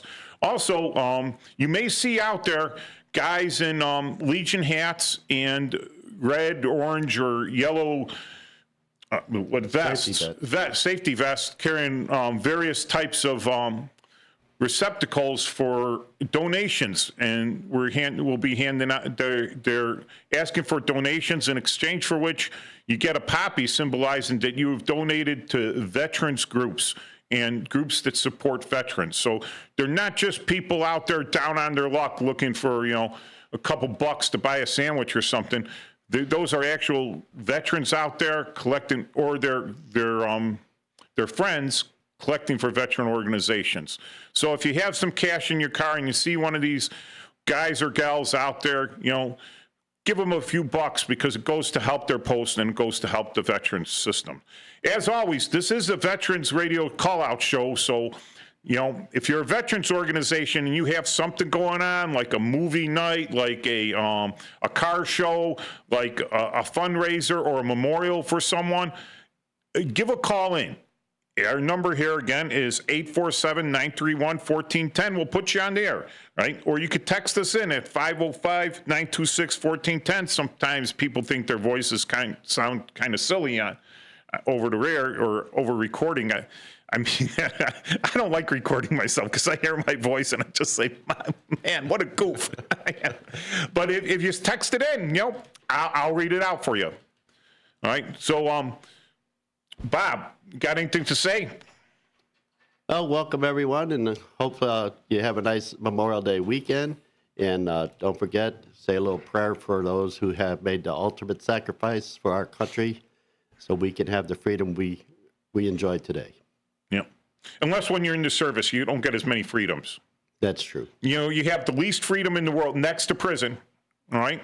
Sometimes the service feels worse than prison, but they don't pay you as well in prison as they pay in the service. But every once in a while, you get a weekend off, an unchaperoned weekend off, and give up your freedoms. We give up our freedoms to protect protect everyone else's freedoms. So one of the things we talked about a couple weeks ago was claim sharks, and the law on the book in Illinois that says right now, if you make a VA claim, so give an explanation for people that may have not listened in before. You have the Veterans Administration, and when you have disability, it's somewhat like Social Security disability, but it's for veterans. So if you have something that happened to you in the military, you can apply for VA disability claim. Something that happened to you, you lost the use of your arm because you got hit by a truck, or other things. You lost your hearing. A lot of guys more recently have the burn pit registry, where they have lost a lot of lung function, which is pretty bad. It's hard for you to breathe. It's hard for you to work.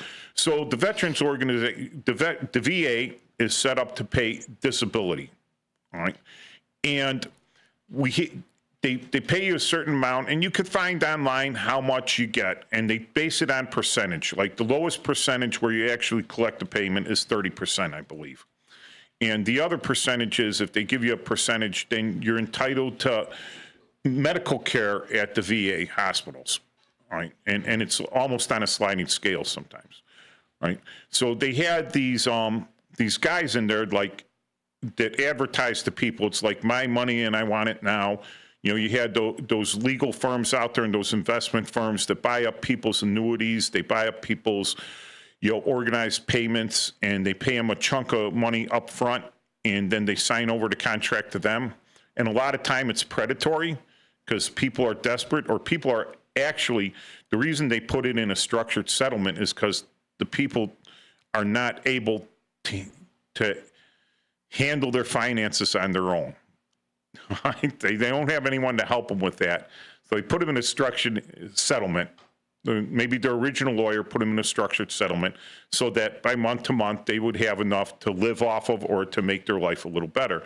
But they see these advertisements on TV and they're like, oh, I get one big chunk of change because according to an insurance settlement, I got $1 million. But they put in a structured thing for $1,000, like maybe, $5,000 for 200 months, right? Expecting the guy to live 20 years or whatever, but $5,000 for 200, and the guy sells the whole thing off for like $750,000. But he gets it up front, and now the company is getting paid the annuities on that. So he lost money up front.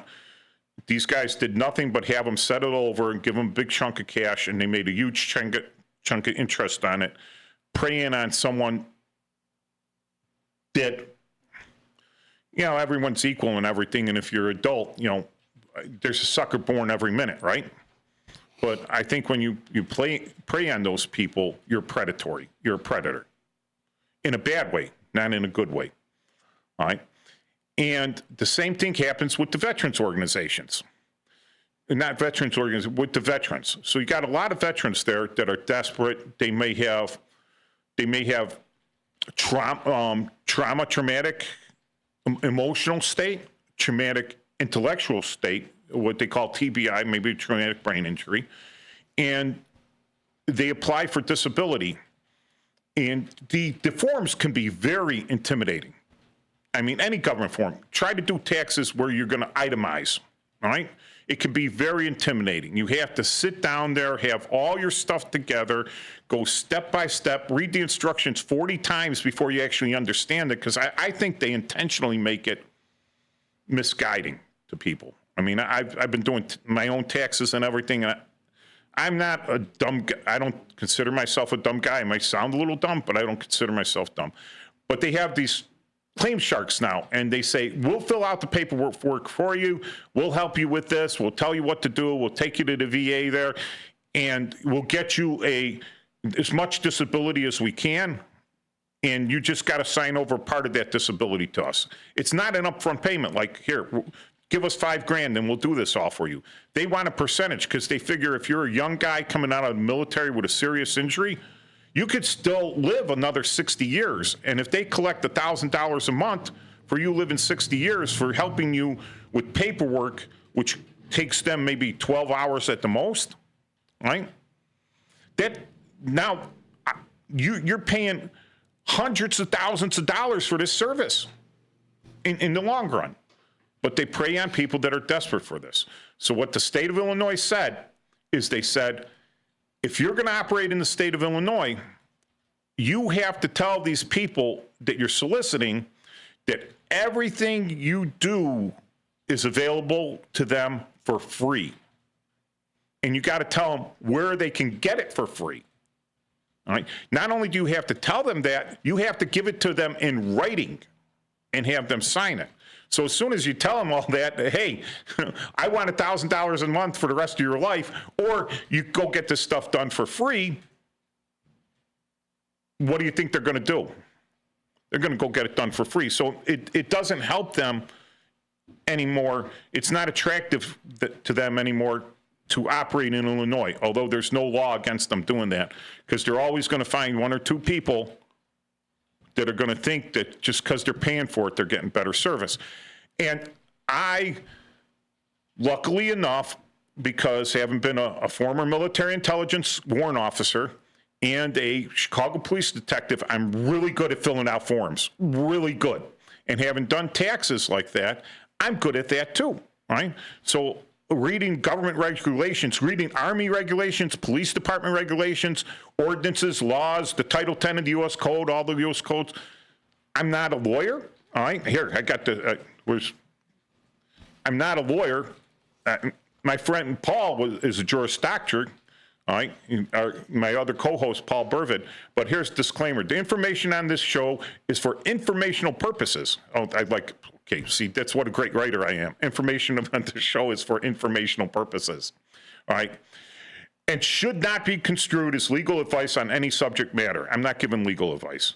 The views put forward on this show are the opinions of the hosts, Michael Tuman, Paul Burvid, their guest callers, and not necessarily those of our WRMN 1410 AM producers here that allow us on the show. So I was able to do it without a veteran service officer. The veteran service officers are the ones that are trained by the VA, certified by the VA to do all this work for free.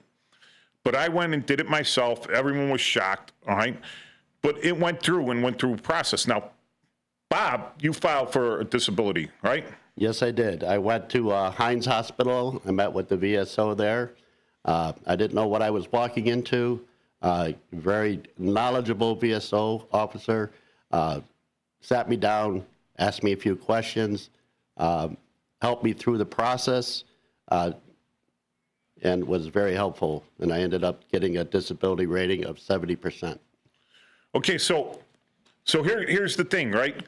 Veterans, any veteran. Now, there's a lot of guys that are doing pretty well, all right? A lot of guys doing pretty well out there. A lot of older guys that were drafted, they did their 2 years, they got out, and they never wanted anything to do with the military or the government again, all right?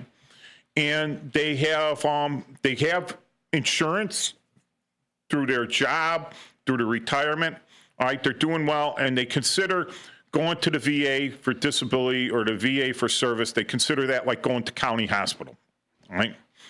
And that shouldn't be the case. Every veteran out there should register at the VA, every single one. If you only did 1 day, all right, 1 day on active duty, and you got your leg broken by a truck or something, stepping out of the cattle truck, right? Stepping out of the cattle truck, your leg broke in 14 places, and they said, oh, we're putting you out, right? You did your 1 day on active duty, go file with the VA, all right? Go file and register with the VA. Even though you're a billionaire now, go file and register with the VA. Because for every person registered at the VA, they have to fund for that many people. All right, so you increase the VA's funding. You say, oh, my God, it's just government waste. It's just, you're providing something for the servicemen that have done their time. You're more likely to have a good military, a good recruiting pool if they see that after they do their service that they're well taken care of, right? That promises are kept to them, all right? That the promises that were made were kept to them, all right? Which was, medical service and everything if you needed it. So if you haven't registered for the VA and you're a veteran, go out and do it. Now, Bob, when we first went down to the Heinz there and we tried to get you a medical card, was that pretty easy? I was in and out. The first time I went to apply for my VA health care, I was told no. So here's the thing. Bob was a veteran, and he was told no on the health care or free health care, no on the health care, because he had a higher income level than the threshold, right? So he didn't need it. So let me interrupt. Yeah. It was the high income level. I'm retired, but my wife is still working, so income was still high. But I also was covered by a group medical insurance through my wife's employment. So that was two things against me right there. Just because they didn't give him his ID card, his VA ID card, all right, doesn't mean he wasn't registered. So he was registered with the VA. He just wasn't registered for the benefits. But they still have to fund the VA because later on your situation changed, did it not? It did. So, it did. But the main thing is to get registered, whether they accept you in or not, because that adds to our veterans numbers for our healthcare system. And then it'll make you. There's other benefits other than medical benefits that the VA offers. That the VA offers, not authors. Offers. All right. So there's there's a benefit. If you did your time in the service, then you have your VA loan guarantee. Now, that means you don't have to throw down a down payment. So when I bought my house, all right, $200,000, I needed a $40,000 to get the 20% down payment. I didn't have that much cash in hand, so I used my VA benefit there, and they covered the 20% down payment. So I didn't need the down payment. At that time, I didn't have to pay for mortgage insurance. Right. However, if you're a mortgage broker or a real estate agent, you know that the prices on a VA loan the percentage is a little higher, and they charge you points. But there are benefits available to you other than the medical benefits. Yes, I also use the homeowners benefit through the VA. I also went to use the education benefits that were given to me. I went to school for welding. I went to school for auto body mechanics, engine rebuilding, which never got a job in those industries, but it helped greatly with my hot rod hobbies. Yeah. Okay, I was reading. I'm down there. No, so all right. So one of the things when you set up for your disability, again, I'm not a VSO officer, but the first thing you have to get is register with the VA, which means you have a 214 or DD 220 or a DD DD 220 or the National Guard Bureau form. So, if you know what the National Guard Bureau form is, I got 2 of those, but I don't remember the numbers. 215? No, the 215's, okay, Is so. it updated? So 214 is your discharge papers. You have to do in excess of 90 days in a row to get a DD 214, right? There are some exceptions to that, right? Like when I made warrant officer, so I did 31 days in a row, but when we commissioned to warrant officer, we had to be separated from the Army as enlisted and then brought on as warrant officers. So they gave us a DD 214, separating us from the Army at our enlisted rank and bringing us back. Then we were brought back on immediately as warrant officers. So that was only a 30-day one. For most part, if you do less than 90 days, you get a DD 220. So when they say we need your DD 214, a DD 220 is for less than 90 days. All right, now the DD 215, and these are Department of Defense forms. So for the uninitiated, a DA form is a Department of the Army form, and a DD form is a Department of Defense form, and an NG form is a National Guard Bureau form. So they have all these. An AR form is an Army Reserve form. So they have all these forms, and they're listed online. You get them right off the government. But when you get these forms, the DD 214, if there's a mistake on them, like a lot of times at the lower enlisted ranks, when you're being mass demobilized from a mobilization, you're all coming back from Iraq at the same time, and you're at Fort Benning. You're at Fort Benning, or you're coming through Camp Atterbury, and they're shoving you through, and they print out your 214 and say, here, sign it here. And you're so anxious to get that thing that you sign it without reading it, and you realize that some of the things are wrong in there, right? So now you got to go back and apply for a 215, a DD 215. Now that's not automatic, and that's got to go through an approval process. But there's a way to do that through used to be through the National Archives, but now it goes straight through your branch. So if you're Army, go to Army branch to get that done. If you're Navy, you go to Navy branch. Right. So you get those forms together. You get all the medical forms that you kept, right? It maybe a lot of guys don't keep them, but they should be on file somewhere, because we had the National Archives Act, which said that the U.S. government has to maintain a paper copy of every form they ever put out.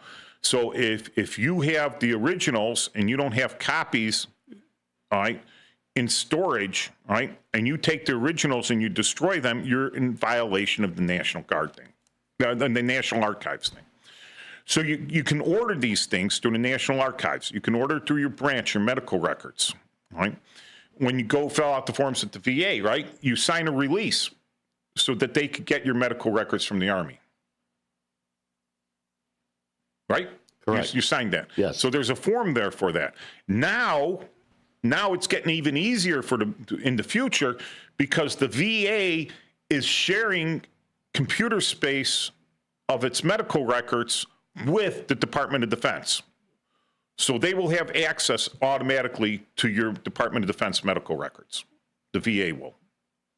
All right, so now, if you have injuries that aren't, a lot of guys, they get some pretty bad, bruised up, beat up, maybe get a concussion, they don't even go on medical for it, right? But you could get a thing called a buddy letter. So guys that were deployed with you, guys that were there and saw the injury, they're basically giving you a testimonial. Testimonial for it. And these things all go up, right? Your VSO, Veteran Service Officer, makes sure that all the forms are straightened out. He makes sure that you're wording your narratives correctly, all right? And then it's sent up and it goes for review, all right, to the, what's the name of those guys? The raters. So they assign a rating for your disability. Like one of the if you have tinnitus caused by an Army, a lot of guys driving trucks. We're close. Yeah. I got 2 minutes. 2 minutes. So a lot of guys driving trucks or listening to radio and everything to get tinnitus. That's like, they have a scale there and they're like, what's your hearing loss? Like, okay, 30% disability on that. All right. The raters give it, but sometimes the raters don't get this stuff right, because one of the things in the VA now is these raters are complaining that they're not being trained, that they're given a checklist, but they don't have any. They're not service members. Some of them may have been in the service, but some of them have never been in the service. They're just given this job and they're said, here's a checklist. This is what we want to see. And this is a guideline for ratings, right? So they're like, helicopters, stuff like that. They've never been in a military helicopter or military truck, so they have no clue. All right. So let's say stuff gets denied. Now, there's a second step where the VSO will come in and he will help you do an appeal to that. An appeal, right? And he will word it like, what do you mean? This guy worked, as a crew chief on helicopters and everything. He was constantly inundated with this sound, with this constant vibrations and everything that affected his hearing. You're saying it didn't? We got documented hearing loss. You're saying it didn't happen in service. He got out of the service last week. All right, so when we come back, we're going to talk more about the VA and the process and why you should apply for this.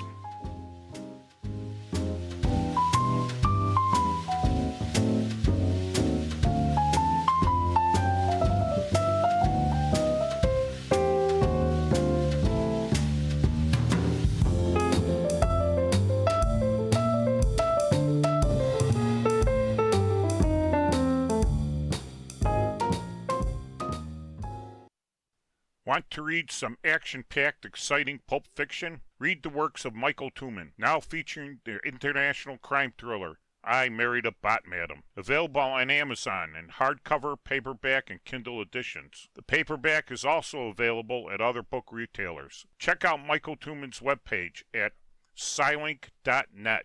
That's Papa, Sierra, Yankee, Lima, India, November, Kilo, dot, November, Echo, Tango. This is Larry Jones, and I'd like to talk to you about my bank, American Eagle Bank in South Elgin. Has your bank changed names in the last 10 years? Is your bank another faceless branch with headquarters in another city? Are you tired of earning next to nothing on your savings account or certificates of deposit? Or does your personal banker treat you like a stranger? If you answered yes to any of those questions, then you're ready for a new banking experience, and American Eagle is the place for you. American Eagle is a locally owned independent bank that's rooted in the community, and American Eagle customers are greeted by name and treated with the respect that they deserve. American Eagle has an innovative program, Eagle Savings, that teaches your children to save while earning prizes and rewards. American Eagle offers great rates on certificates of deposit. My bank is located in South Elgin on Randall Road between the Target and Caputo's and is open Monday through Saturday. Give them a call at 847-742-7400, and a real person will answer the phone. American Eagle Bank, a place where you matter. I am a non-attorney spokesperson representing a team of lawyers who help people that have been injured or wronged. If you've been involved in a serious car, truck, or motorcycle accident or injured at work, you have rights, and you may be entitled to money for your suffering. Don't accept an offer you get from an insurance company until you talk to a lawyer. And we represent some of the best personal injury lawyers you can find. Tough lawyers that will fight to win your case.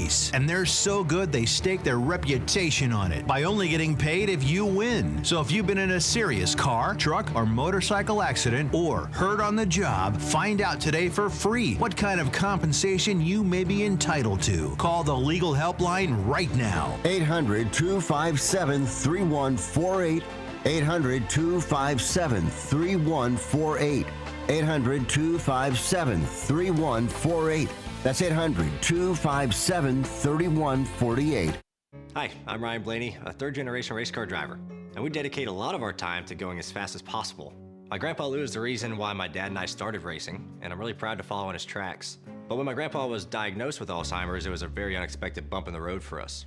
I've learned a lot on this journey with my grandpa Lou, and the memories of my grandpa will always be with me. It's important to notice if older family members are acting differently, experiencing problems with their memory, or having trouble with routine tasks. Talking about Alzheimer's can be really tough, but if you notice something, have a conversation with your loved one. Encourage them to see a doctor or offer to go with them. Early detection of Alzheimer's can give your family time to explore support services, make a plan for the future, and access available treatments. The Alzheimer's Association provides care, support, and research to help you take control of the situation with your family and manage the disease together. If you or your family are noticing changes, it could be Alzheimer's. Talk about seeing a doctor together. Visit alz.org/time to talk. A message from the Alzheimer's Association and the Ad Council. Join your co-hosts Mike Tooman and Paul Burvitt on our weekly radio hour, Chief Guard of the Republic, where we talk about all things national security, defense, personal security, safety, and dealing with law enforcement situations. Call in 847-931-1410. Ask us questions. We will get you answers. Every week, Saturday, noon to 1 on 1410 AM WRMN Elgin. Streaming on WRMN1410.com. Chat with us on WRMN's YouTube live channel.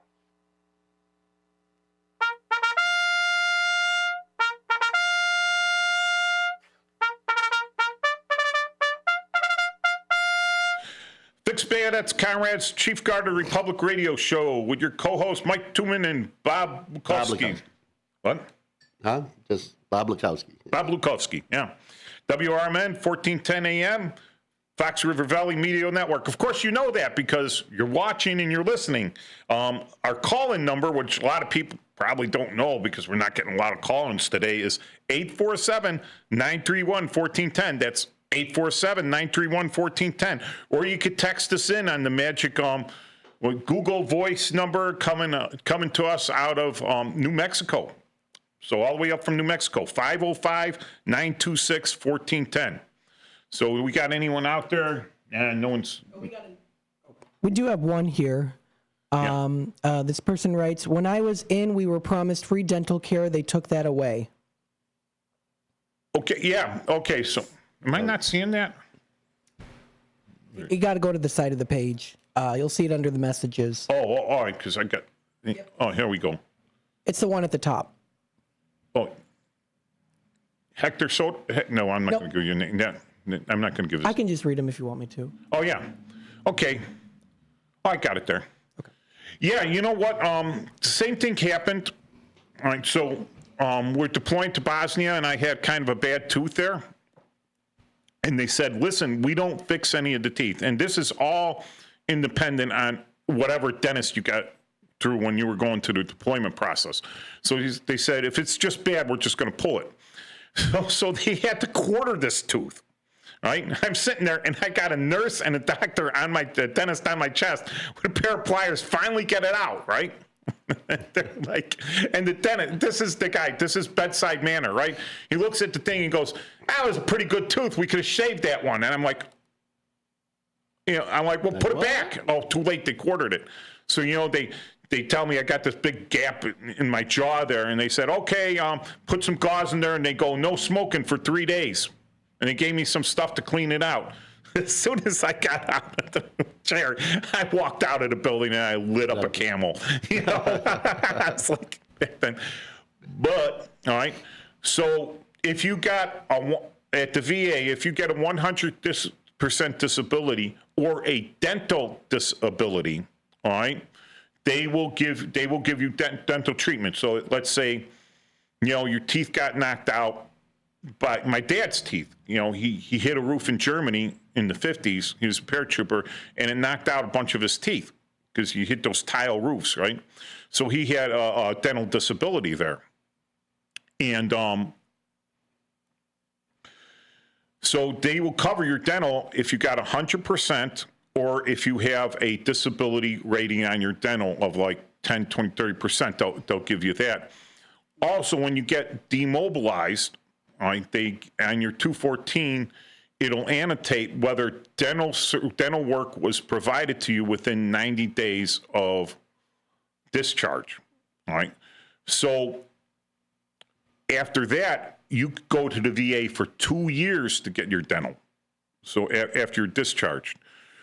So either you're 100%, you got a dental disability, or you got discharged. And yeah, you're correct. They will not provide dental treatment for life. In fact, in the reserves, they have your you get TRICARE. So you could be in the reserves, which is a great recruiting tool to keep people in the reserves. You get this medical for like $32 a month, TRICARE. So you're covered. Who else gets insurance for $32 a month, right? It was when I retired from my job, having that available to me because I was still in the Army Reserve was the reason I stayed in the Army Reserve for $32 a month medical coverage. You could also buy dental coverage if you stayed in the reserves. But yeah, the promises the recruiters made is when I joined back in the 80s, all right? When I joined in the 80s, you pretty much didn't get the dental coverage unless you're on active duty. So I hope that kind of answers your question that we got here on the text in. So I'm glad whoever's listening in there, thank you for your question. So, Bob, did you apply for any dental disability? I did not. Right. So I did because, like I said, a couple teeth. And here's the thing, right? There's some of the stress that I was under. I was grinding my teeth really bad. I was grinding them so bad that I pulled my jaw muscles. Now, having been a swimmer and a lifeguard in the past, I was prone to ear infections. So I thought this was just some bad ear infections. And I had to go to the prison doctor in Bagram because there's too long of a wait, And I says, hey, I got these ear infections. You think you'd give me some antibiotics and some 800 milligram Motrins for it? And he goes, well, maybe it's not your ear. And he feels my jaw muscle. He goes, oh, yeah, you pulled your jaw muscle, so it's pinching those nerves. But that had ground my teeth pretty bad and loosened them up. I was grinding so bad, they were loose, right? So I applied for this disability, and I go to a civilian dentist and he has never been in the service either, right? He didn't know any of this stuff, but he was evaluating me, right, for my dental work. And he asked me, well, what's your dental disability? I says, well, they pulled like 3 of my teeth, and they're loose from grinding my jaw and everything, and I got pain in them. And he's like, well, and all he was doing was selling his business, all right? He says, if I get to the VA and I get dental insurance through the VA, right, and you get dental insurance through, like I said, the TRICARE, right? If you get this dental insurance, right, well, you come back to me, right, and the VA will cover it. And then he gives me no disability. I'm like, well, how am I going to come back to you with the VA when you wouldn't give me the disability? Because I told you I didn't know what my disability was. You tell me. I can't, I go to work, but I'm in constant pain with my teeth and I can't chew and everything else. Since then, I do not go to sleep without a night guard in. I don't even take a nap without a night guard in because I'm prone to grinding. So, yeah, but you have to specifically say what your disability is. And maybe if I had a VSO officer to help me with filling out those forms, I would have got the dental disability. It didn't matter, though, because 100% you get dental coverage anyways. So any of you out there had any bad experiences with filling out for disability with the VA, call in and let us know. Everyone. Yeah. So, Bob, tell me about your worst experience with filling this stuff out or doing the process. Well, there was really no bad experience. I had a very good experience. I used a VSO officer at Hines Hospital. If you feel that you have a service-connected disability or you have one, you can go to Hines, Jesse Brown, or Level. Also, there's VSOs on a daily basis, Monday through Friday, at the Frisbee Senior Center in Des Plaines on 52 East Northwest Highway, and they'll be happy to welcome you and help you out with your disability claims. So if you want, you could go to va.gov. All right, it's 5 whole letters or 6, 2 letters, a punctuation mark, and 3 more letters. Yeah, and I love the way Matt, just he's right on top of these things. And there it is on the screen there. All right, and you can get you go to the right tab, and you can search for a veteran service officer in your area. So I just typed in my zip code. This was about an hour ago. Typed in my zip code, and it gave me like pages of them within 50 miles of where I live. So not only do they work at the VAs, right? Some of them work, like Lighton Township has a guy working out of their place. I'm sure Kane County has a couple of them up here, right? Mm-hmm. It's just a matter of you finding them and making an appointment with them and going to see them. All right, like I said, it's all available for free. The easiest way to find one of these guys, if you're close to a VA, boom, go in there. I want to talk to a veteran service officer. They'll tell you right where to go, right? But it's not just the VA that pays for them. It's the American Legion pays for some of them. The VFW pays for them, right? The Disabled American Veterans pays for them, right? There's one I saw, the Catholic War Veterans has a VSO working for them that pays their salary. Like Cook County is currently in the process of hiring some, right? And they're going to be trained and certified, and Cook County will be paying for them. All right, so they're paid to help you with these service claims. So there's already people out there. You don't have to go and pay someone to do it for you unless you feel, well, it's up to you. I say that the veteran service officers are out there. All right. Now, one of the things I heard about, which there's fraud, waste, and abuse and everything, and ghost claims. All right, ghost claims. So some of these claim shark agencies solicit people, all right, that have never had a claim and say, I don't have a disability, I'm fine, I don't need anything, but they solicit them to come in and file these claims, and then they create a narrative, all right, a narrative, not necessarily the truth, right, a narrative, and they file claims for these people, and now they start collecting claims. They start collecting the money because it's not factual that they have a disability. It was the narrative that went into it. And that seems to be a problem with these other organizations. But how do you prove fraud? How do you narrow it down to who's entitled to this, who isn't entitled to that, what happened to you, That's why the process takes a while.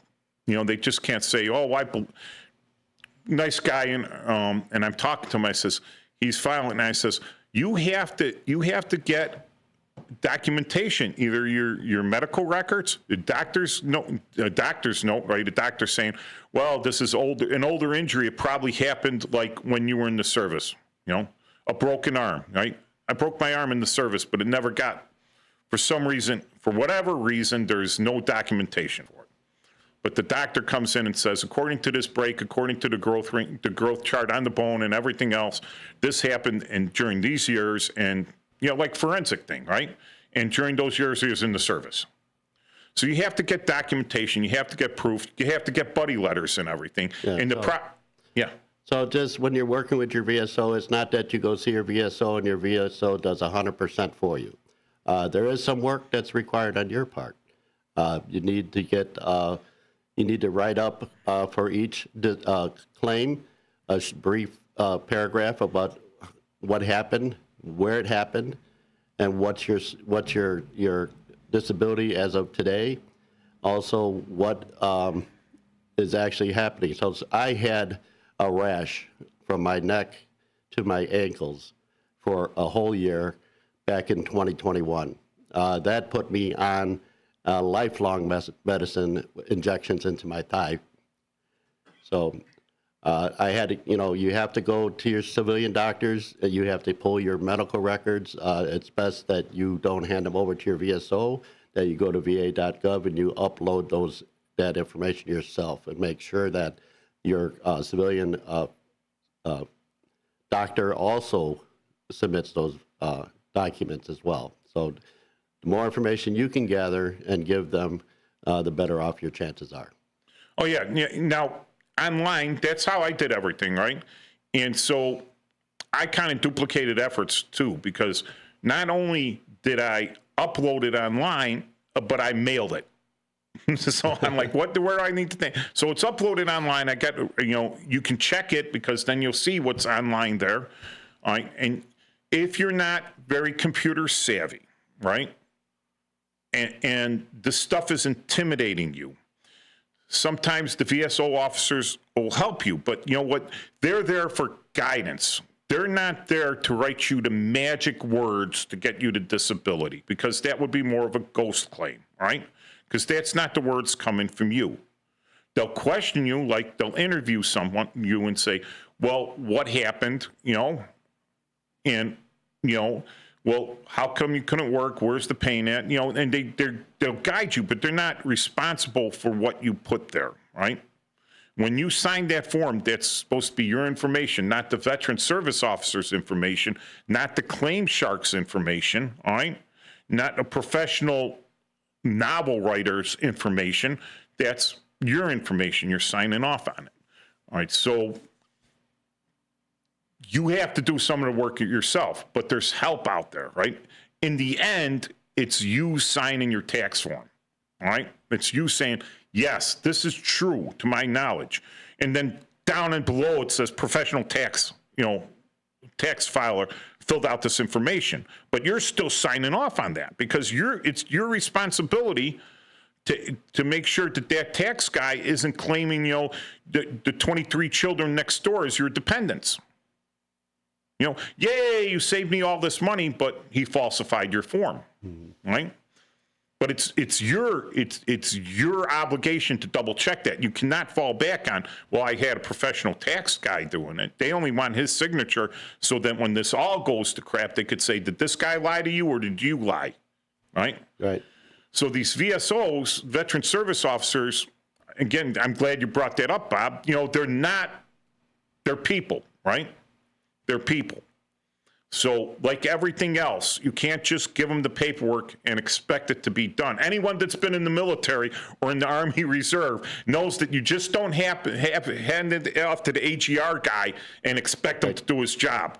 You got to walk in there. You got to hand it to him. You got to call him the next day. You got to double check on it. You got to constantly be on him, giving him reminders until he hates your guts because you're constantly over his shoulder, right? And then you get the job done. I'm not saying all VSOs are that way. Everyone's different. You might get a great one, but you need to follow up. You need to be the person to these guys. You need to be personable with them, right, to get that stuff done for you. They're out there, all right? They're good guys out there.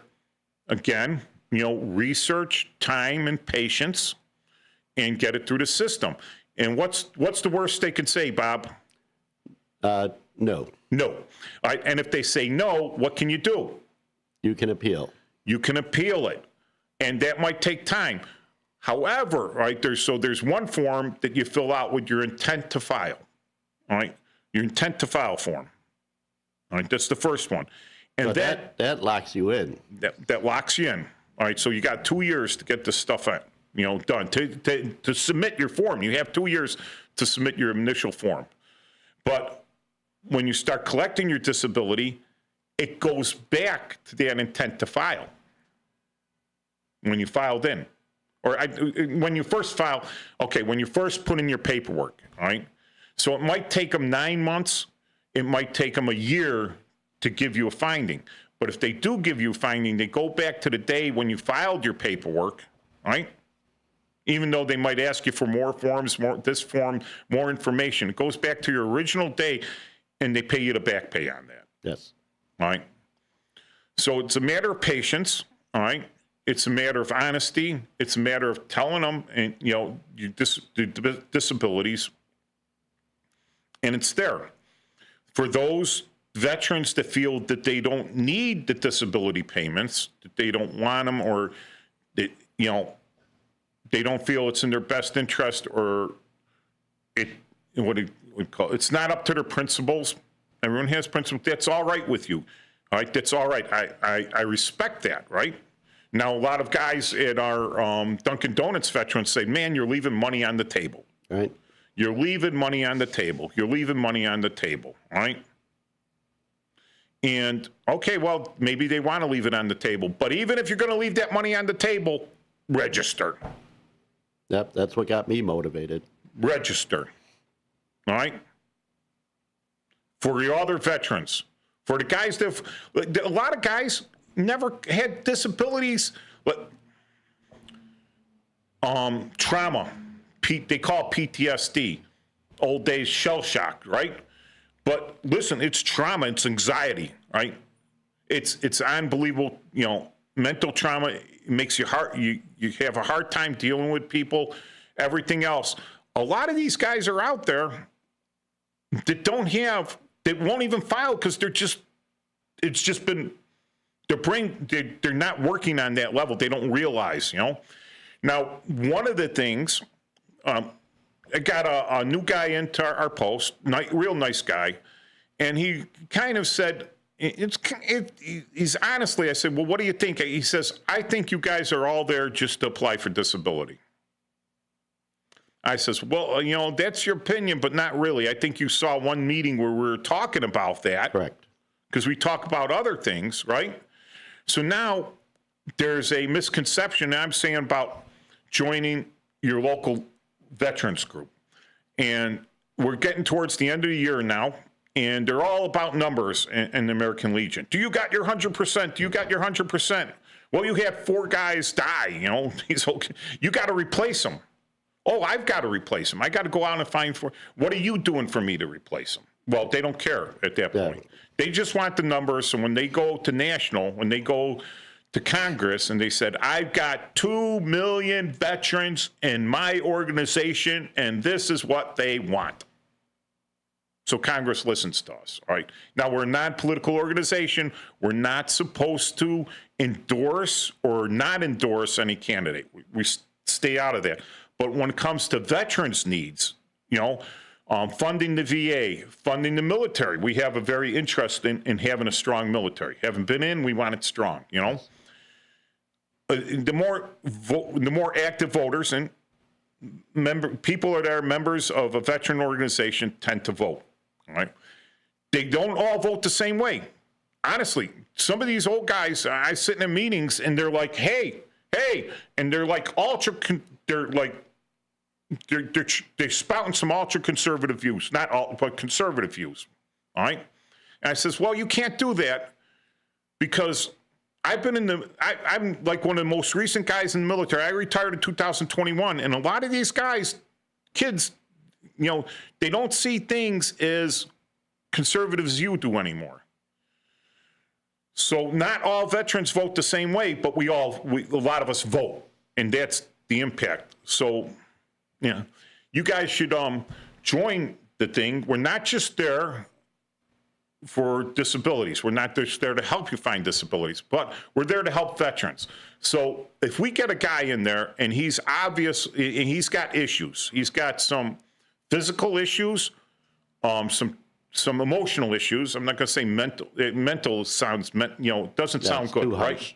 It's kind of hard, but he might have mental issues because he might have had mental issues going into the service, all right? But things could be made worse and everything. And we say, hey, man, you might need some help. There's help out there through the VA, register. Through the Illinois VA, there's help out there. But if you're having trouble making a living for your you got a family and you need to support your family and you're having trouble with this because of your emotional issues and everything, well, then apply for disability. And they're like, well, I didn't know I could do that or whatever. Or I was told I couldn't because I only did 6 years on active duty and someone told me somewhere that I needed 7. And we all know those people, that they hear something from some strange guy that doesn't have the actual thing, or he acts like he's got authority and he gives them the wrong information and they believe that forever. All right. I know a lot of people like that until then you tell them and you say, no, that's not true. This is the way it works. Yes. All right. And then we're going to go to our next commercial break for our sponsors. Not quite. Not quite. Not quite yet. About a minute before the music kicks in. We got a minute. So listen, call in 847-931-1410. Let me see. Let me scroll up. No, nothing. Still the same guy there. Nothing on here. All right. Dalton Cooper. Oh, I thought that was Harry Cooper. And we had him as a guest the other day. 847-931-1410. Text 505-926-1410. All right, that's the Google one up there.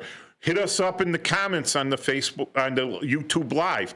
And after this show, I'm going to upload it to Chief Guard of the Republic, cgr.silink.net. It'll have the link to the Chief Guard of the Republic YouTube channel, where I upload all these videos minus the commercial information. So it just goes straight through. So they're there forever, or until YouTube kicks me off.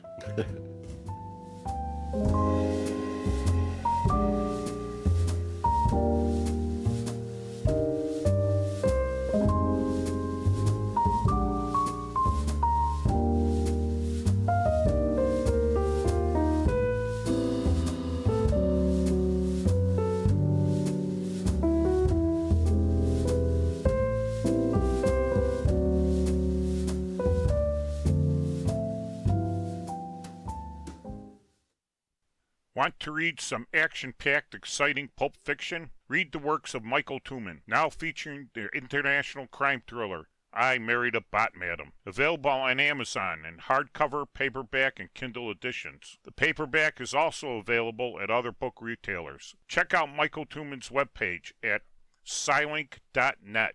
That's Papa, Sierra, Yankee, Lima, India, November, Kilo, dot, November, Echo, Tango. Join your co-hosts Mike Tooman and Paul Burvitt on our weekly radio hour, Chief Guard of the Republic, where we talk about all things national security, defense, personal security, safety, and dealing with law enforcement situations. Call in 847-931-1410. Ask us questions. We will get you answers. Every week, Saturday, noon to 1 on 1410 AM WRMN Elgin. Streaming on WRMN1410.com. Chat with us on WRMN's YouTube Live channel. Your hometown radio station since 1949. We are WRMN AM 1410, Elgin time, 1 o'clock.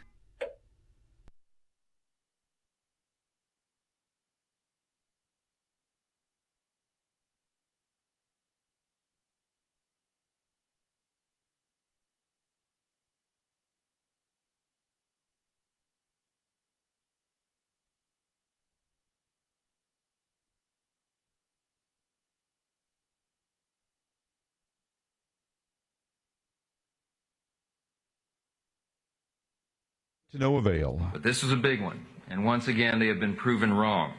Today the House has passed generational, truly nation-shaping legislation. The bill now goes to the Senate, and Speaker Johnson is imploring his Senate colleagues, the Republicans, are not to make too many changes. It was difficult passing it through the House to begin with. Harvard University is suing the Trump administration over its ban on enrolling foreign students. Here's White House correspondent Greg Cluxton. In the lawsuit, Harvard is challenging the government's decision to bar it from enrolling foreign students, saying the action violates the First Amendment and Due Process Clause. The Ivy League school says the prohibition is an unconstitutional retaliation for defying the White House's political demands. About a quarter of Harvard's students are from foreign countries. The Trump administration alleges that the school has created an unsafe campus environment for Jewish students.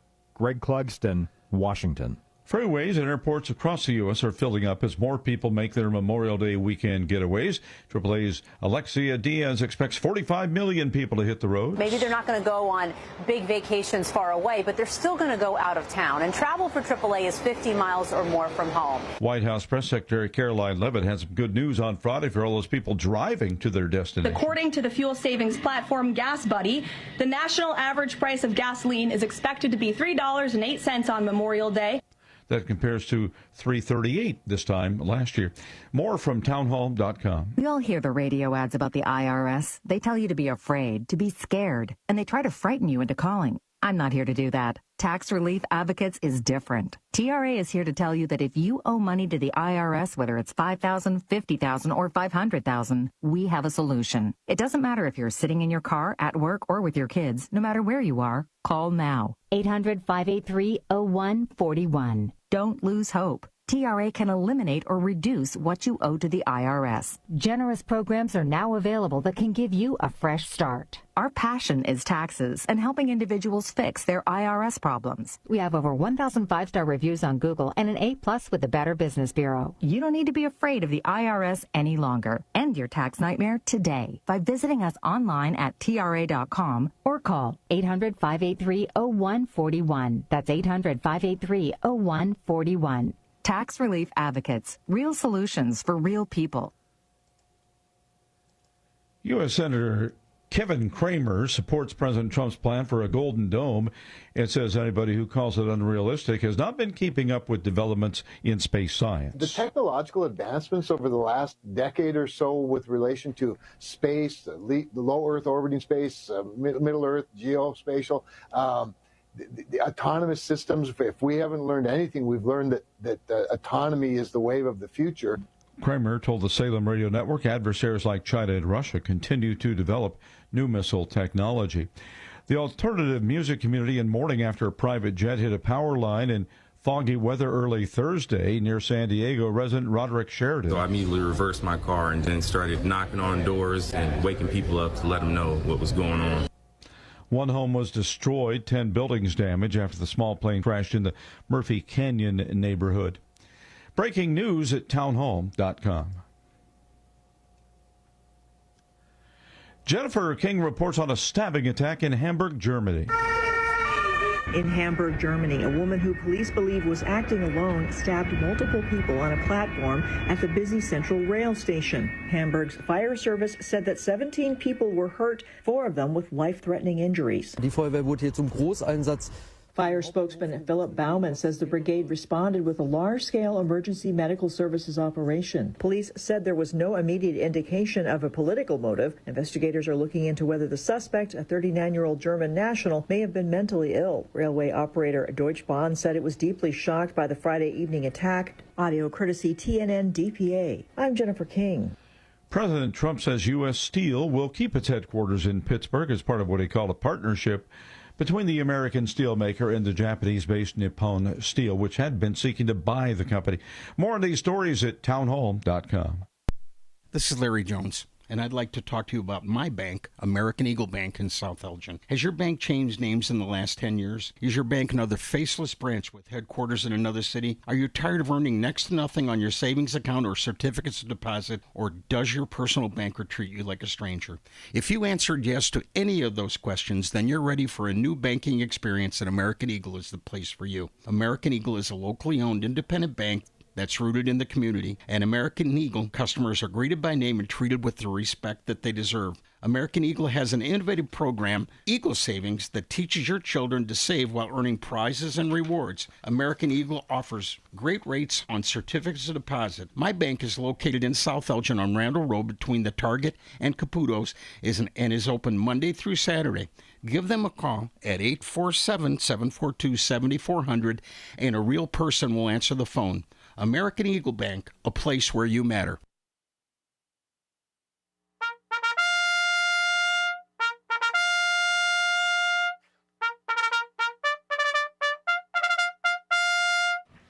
Fix bayonets, comrades. This is Chief Guard of the Republic Radio Show with your co-host Mike Tuman, and today Bob Lukowski. Paul Burvid's out there listening in. He had other things to do, but he's still there to listen in on the radio. So keeping an eye on us, make sure we're not messing up, because it'll reflect. I guess it'll reflect on him too. And I want a good show that reflects on my co-hosts and everything. I don't want anyone. People are welcome to come in and talk. If you want to be live on the radio, hey, contact us. The only thing I ask, right, is don't be rude, all right? And rudeness includes using pejoratives for people. Rudeness also includes using curse phrases on the air. I have to be very careful, because I have that. What did I say? One of the things when we're demobilizing and you're filling out these medical forms for what did you have when you were over there or whatever, and I would, as a joke, I know I shouldn't be joking about this stuff. It's not funny, but it is funny in some ways. I put down Tourette's.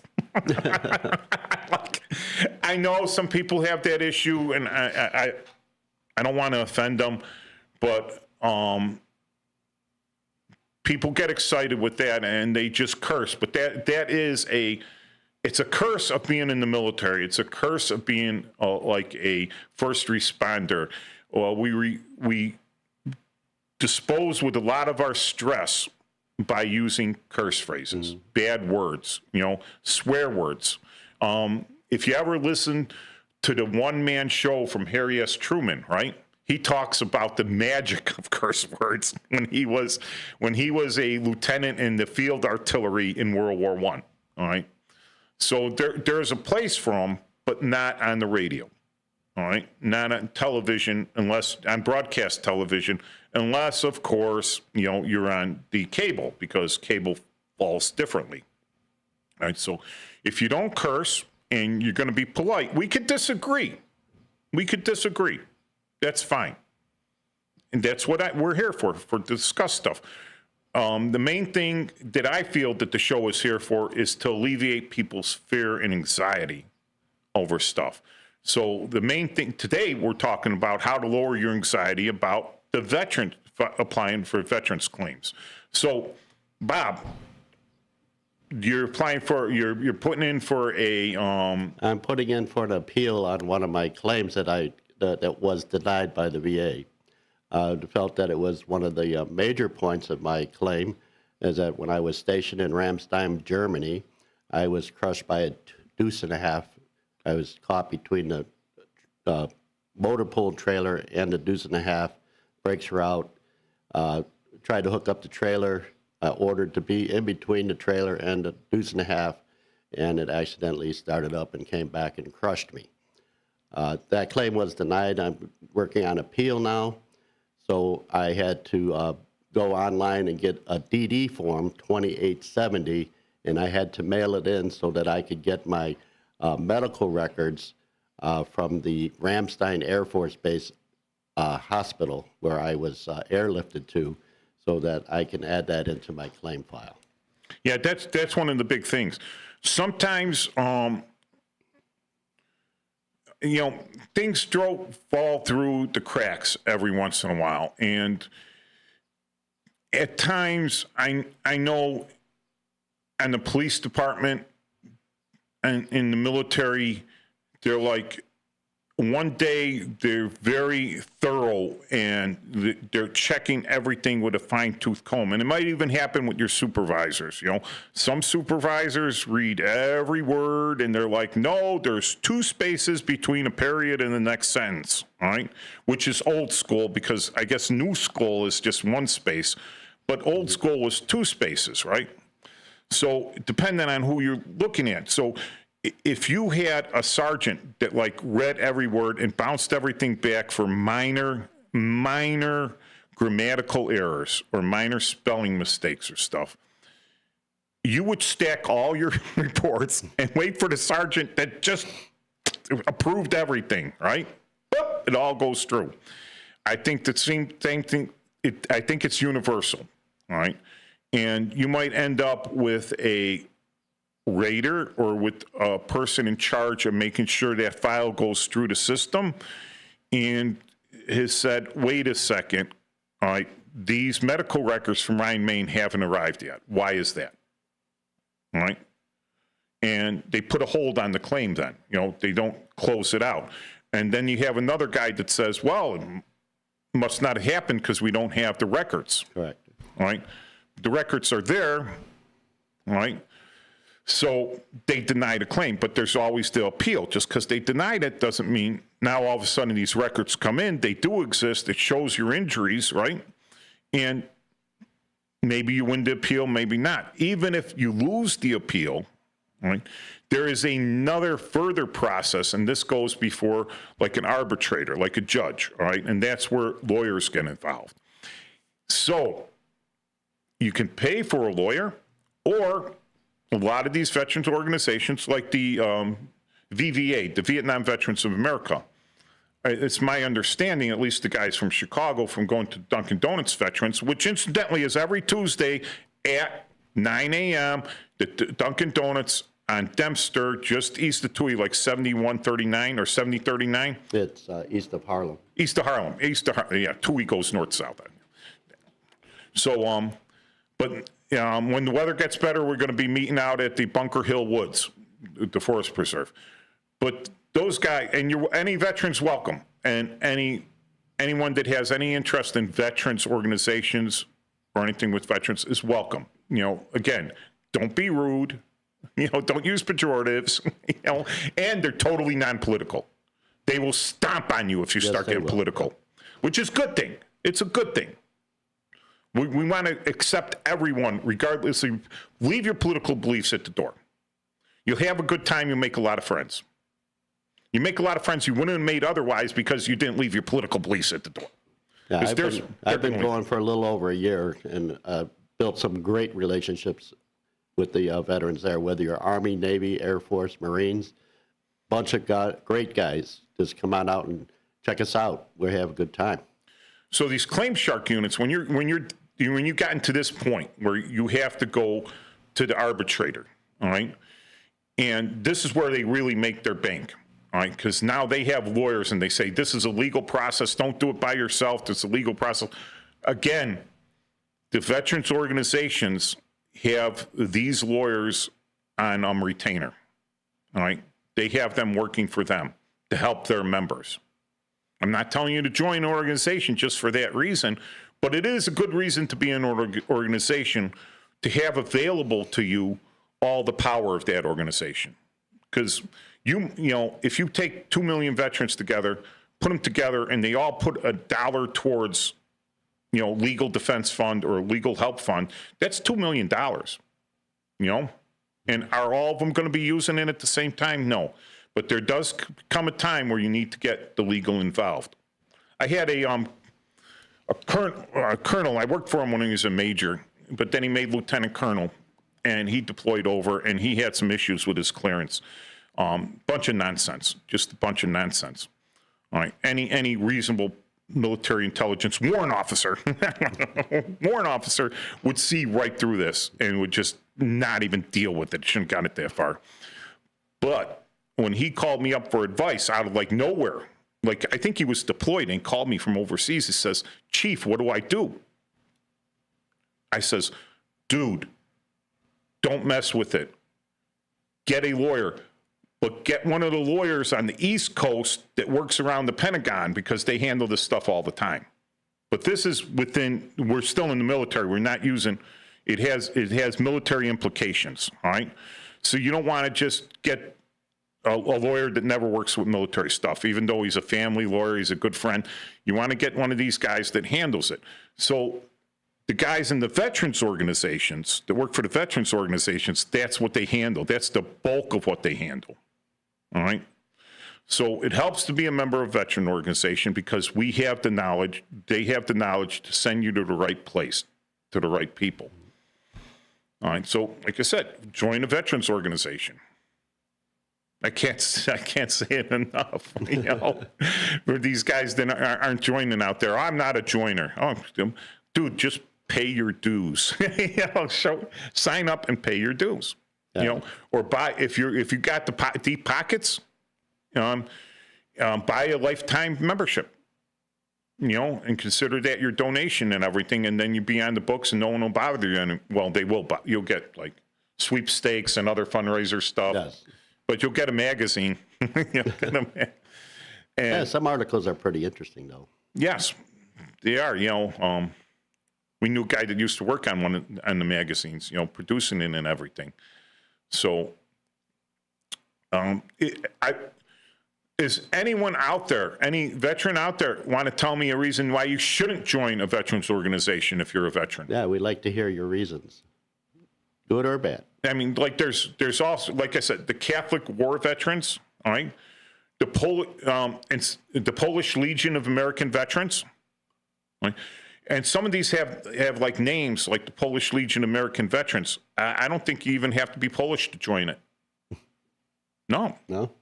My buddy Joe, I think he's Bohemian. He's like Bohemian and German, but he's a member of them because they're close by and they're good people. And he has a good time. Some of us are members of multiple veterans organizations. So, I'm VFW. Again, I'm not active, but I pay my dues. They asked me to join. I added my name to the numbers. American Legion, I'm a member of them. The Polish Legion of American Veterans, right? I'm a member of them. You know, and I probably joined a couple others, but you know, again, it would be the Special Forces. Oh yeah, so it took me a while, right? So I served with the Special Forces in Haiti with 3rd Group, and then I served with 10th Group, 5th Group, and 19th Group in 2001, 2002 when we won the war in Afghanistan. All right, so I was with the Special Forces, and then I was Special Operations certified with Psychological Operations, and we worked closely with Special Forces.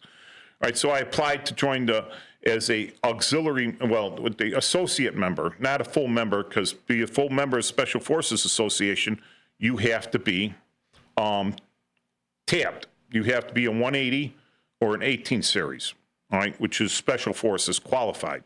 Because a lot of people work for Special Forces that aren't Special Forces qualified. And I joined up with them. And they're even, you know, a very niche market there. But, you know, Chapter 37 Special Forces Association, anyone that was associated with the Special Forces, you know, go online, look them up, tells you how you can apply, you know, and they gotta approve you on that one. But they're a good organization too. And what we do there is, and a lot of these guys in the Special Forces Association are also Legion members or VFW members or 12th Special Forces Association members. There's all sorts of groups out there, but we all share information. We all share help, not just veterans help, right? Like Bob. I didn't know Bob before he joined the Legion, right, Bob? Correct. All right. But Bob knows a lot of guys in the trades, right? And he's a tradesman himself, a machinist, right?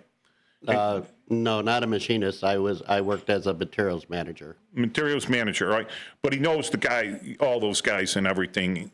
And when I have a problem in my house that I can't fix, I call Bob because he knows people in the trades and I trust him. And I would not have met Bob unless I joined the Legion. If you don't have a guy, I got a guy. You got a guy, right?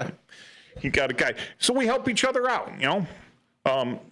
One of my Legion buddies his wife needed a ride to the hospital. So I took him and his wife to the hospital, you know, because I had the time.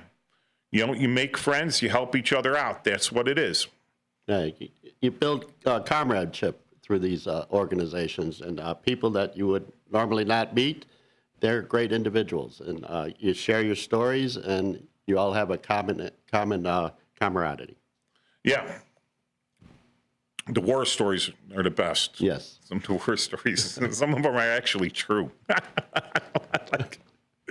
And, you know, you know, I can't, I think if it wasn't for the veterans organizations, there wouldn't be as many veterans out there. No. There wouldn't be. You have problems, issues. It's not solved by the government. The government is, how do you say it? The government has the power, but not the finesse to solve issues. All right?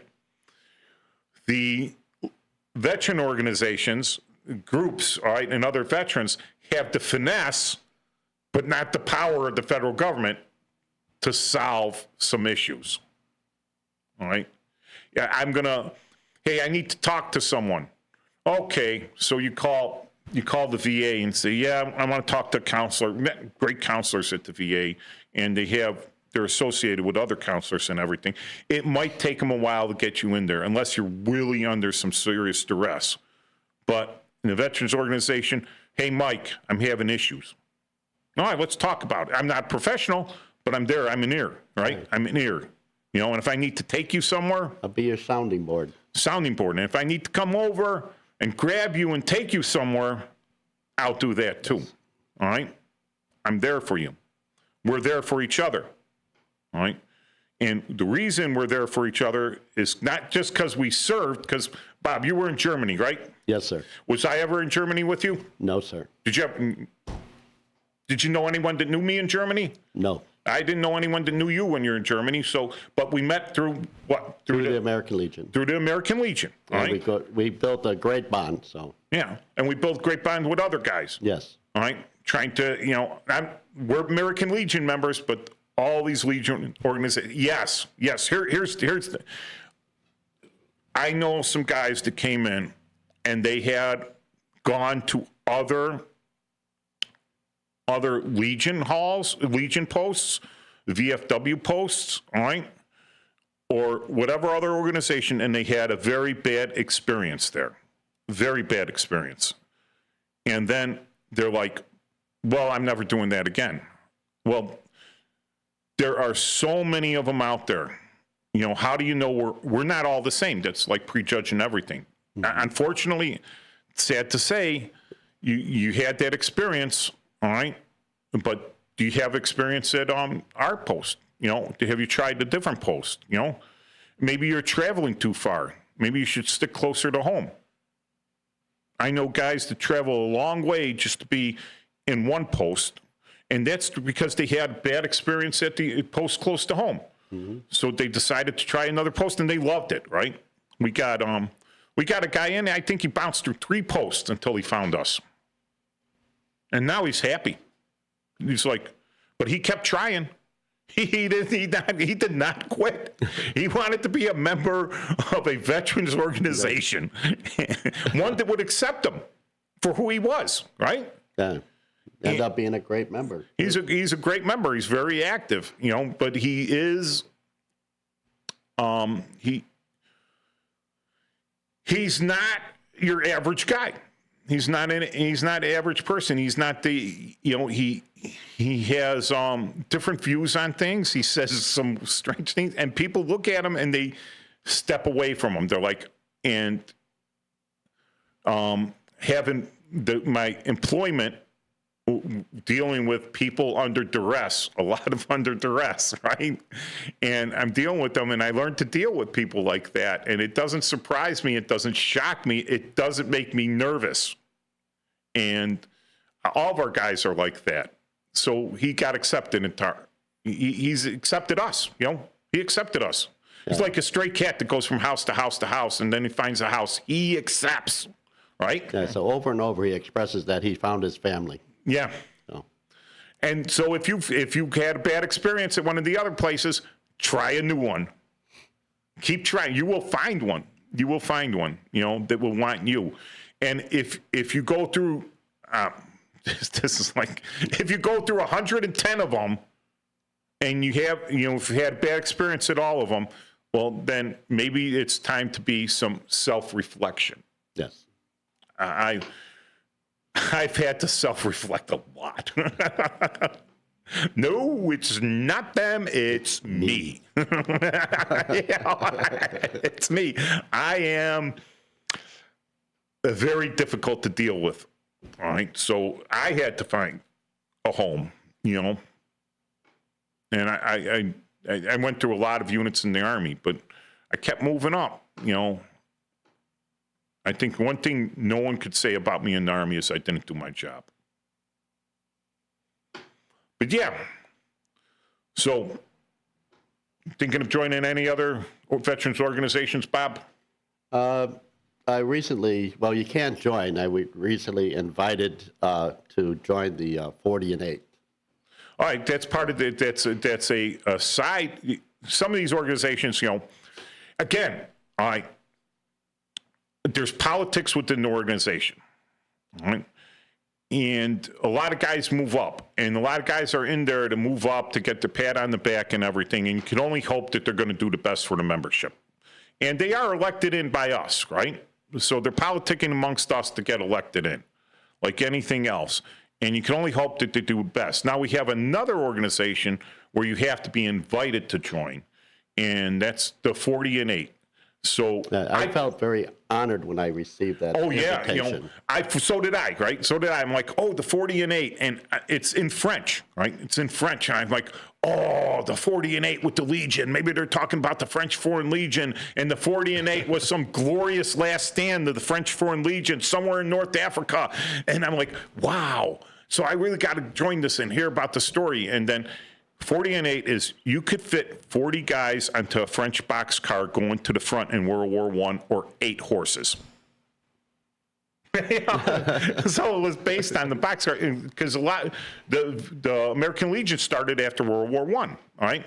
So, all these guys have been on the boxcars and been, up there like shoved into this train and taken to the front. So they used that as a representation. And, Willie and Joe from Bill Malden, all right, the cartoonist in World War II, he was the can't help you out here. Yeah, the news guy, but he was a frontline guy for the military news services, right? And he used to do cartoons, and he has these.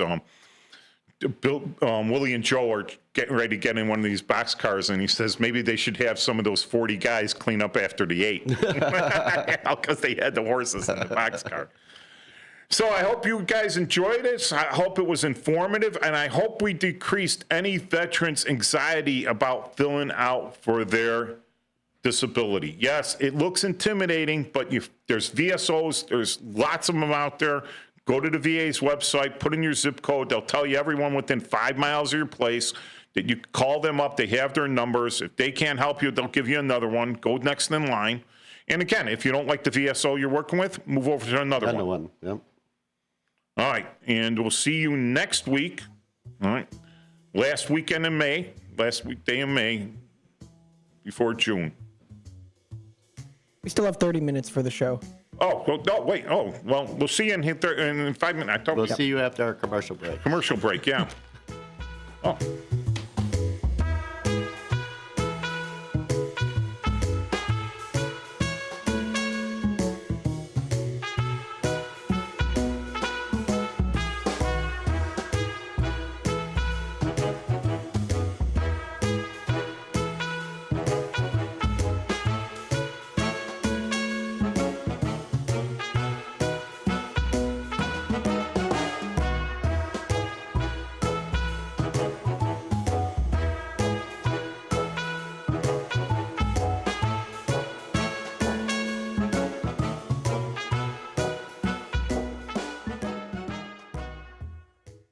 Political party poopers got you down? Shake it off and join me, Dennis Sonar Green, every weekday from 4 to 6 p.m. on WRMN for A Political Talk Show, where we cut through the doom and gloom with a focus on America first, constitutional values, and a populist perspective that puts you, the citizen, at the center of the conversation. At WRMN, the talk of the town, we're not afraid to challenge the status quo and bring you the straight talk you need. Whether you're frustrated with the political establishment or looking for a clear, some nonsense analysis, this show has you covered. Tune in. Let's take on the issues together with a fresh, unfiltered approach. Catch us every weekday from 4 to 6 p.m. on WRMN, A Political Talk Show.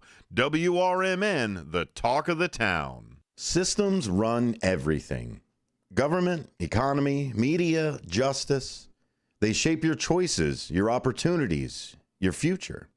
But do they work for you or against you? On A Political Talk Show, we break them down, not to destroy, but to understand. Because if you don't see how the system works, you won't see when it's being manipulated or who's benefiting from it. Power belongs to those who know the rules, challenge the loopholes, and demand accountability. That starts with knowledge. That starts here. Join us weekdays from 4 to 6 p.m. as we uncover what's really happening behind the headlines, so you can decide for yourself what's fair, what's broken, and what needs to change. A Political Talk Show, breaking down the systems to build them up together. Right here, weekdays 4 to 6 on WRMN, the talk of the town. Here's the deal. We gotta set ourselves up. See, retirement is the long game. We gotta make moves and make them early. Set up goals. Don't worry about a setback. Just save up and stack up to reach them. Let's put ourselves in the right position. Pre-game to greater things. Start building your retirement plan at thisispretirement.org. Brought to you by AARP and the Ad Council. Not everyone who handles your personal information is as careful as you are, which might explain why there's a victim of identity theft every 5 seconds in the United States. Fortunately, there's LifeLock. LifeLock will monitor hundreds of millions of data points a second for threats to your identity. And if your identity's stolen, a U.S.-based restoration specialist will fix it guaranteed, or your money back. Save 40% your first year with my name, Clay, as your promo code at LifeLock.com. LifeLock. For the threats you can't control, terms apply. Now available on Amazon.com and BarnesandNoble.com is the book called DUI Jury Trial, which is the true story of a truck driver in Illinois who was charged with driving under the influence of alcohol. Not only was he facing a revocation of his driver's license, but also a lifetime disqualification of his CDL, which would prevent him from ever driving a semi-truck again. This book includes backstories of the truck driver, the lawyers that defended the case, and the DUI expert witness who analyzed the case and then testified at trial as to the proper protocol procedures of the field sobriety tests as well as the breathalyzer test. This nonfiction novel also includes the actual court transcript from the jury trial, a courtroom showdown in which the final verdict would determine the fate of the defendant's livelihood. The book DUI Jury Trial is now available on Amazon.com and BarnesandNoble.com.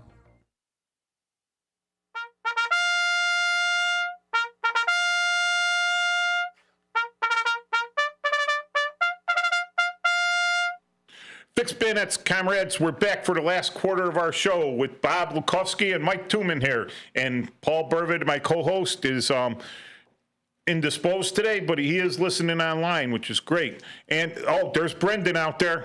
Brendan, how you doing? All right, I want to say hello to you. Hi, Brendan. And Dennis called in, but we went on break, so we're waiting for Dennis to call back. He's going to have something to say. And so Bob reminded me that not only is the American Legion and these VFW and the veteran organizations, not only are they for the veterans, but they do a lot with the community. Yes. All right, and especially post 104. See, post 104.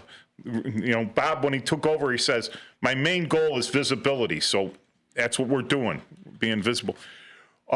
We went out on Wednesday, because it's Memorial Day weekend coming up, and we went to the middle school, and we presented the middle schoolers with the 8th grade class. The 8th grade class. The American Legion sponsors a patriotic essay, and so all the 8th grade class there's like 112 that I read every single one of them, right? These essays. And we awarded some certificates and a gift certificate to the winner, right? And certificates to the runners-up. And it was great, right? Because they see the veterans, and the veterans are giving them something. So not only do they just get a grade from the teachers, I don't think the teachers grade this, right? No. But they ask the kids to do it, and all the kids do it.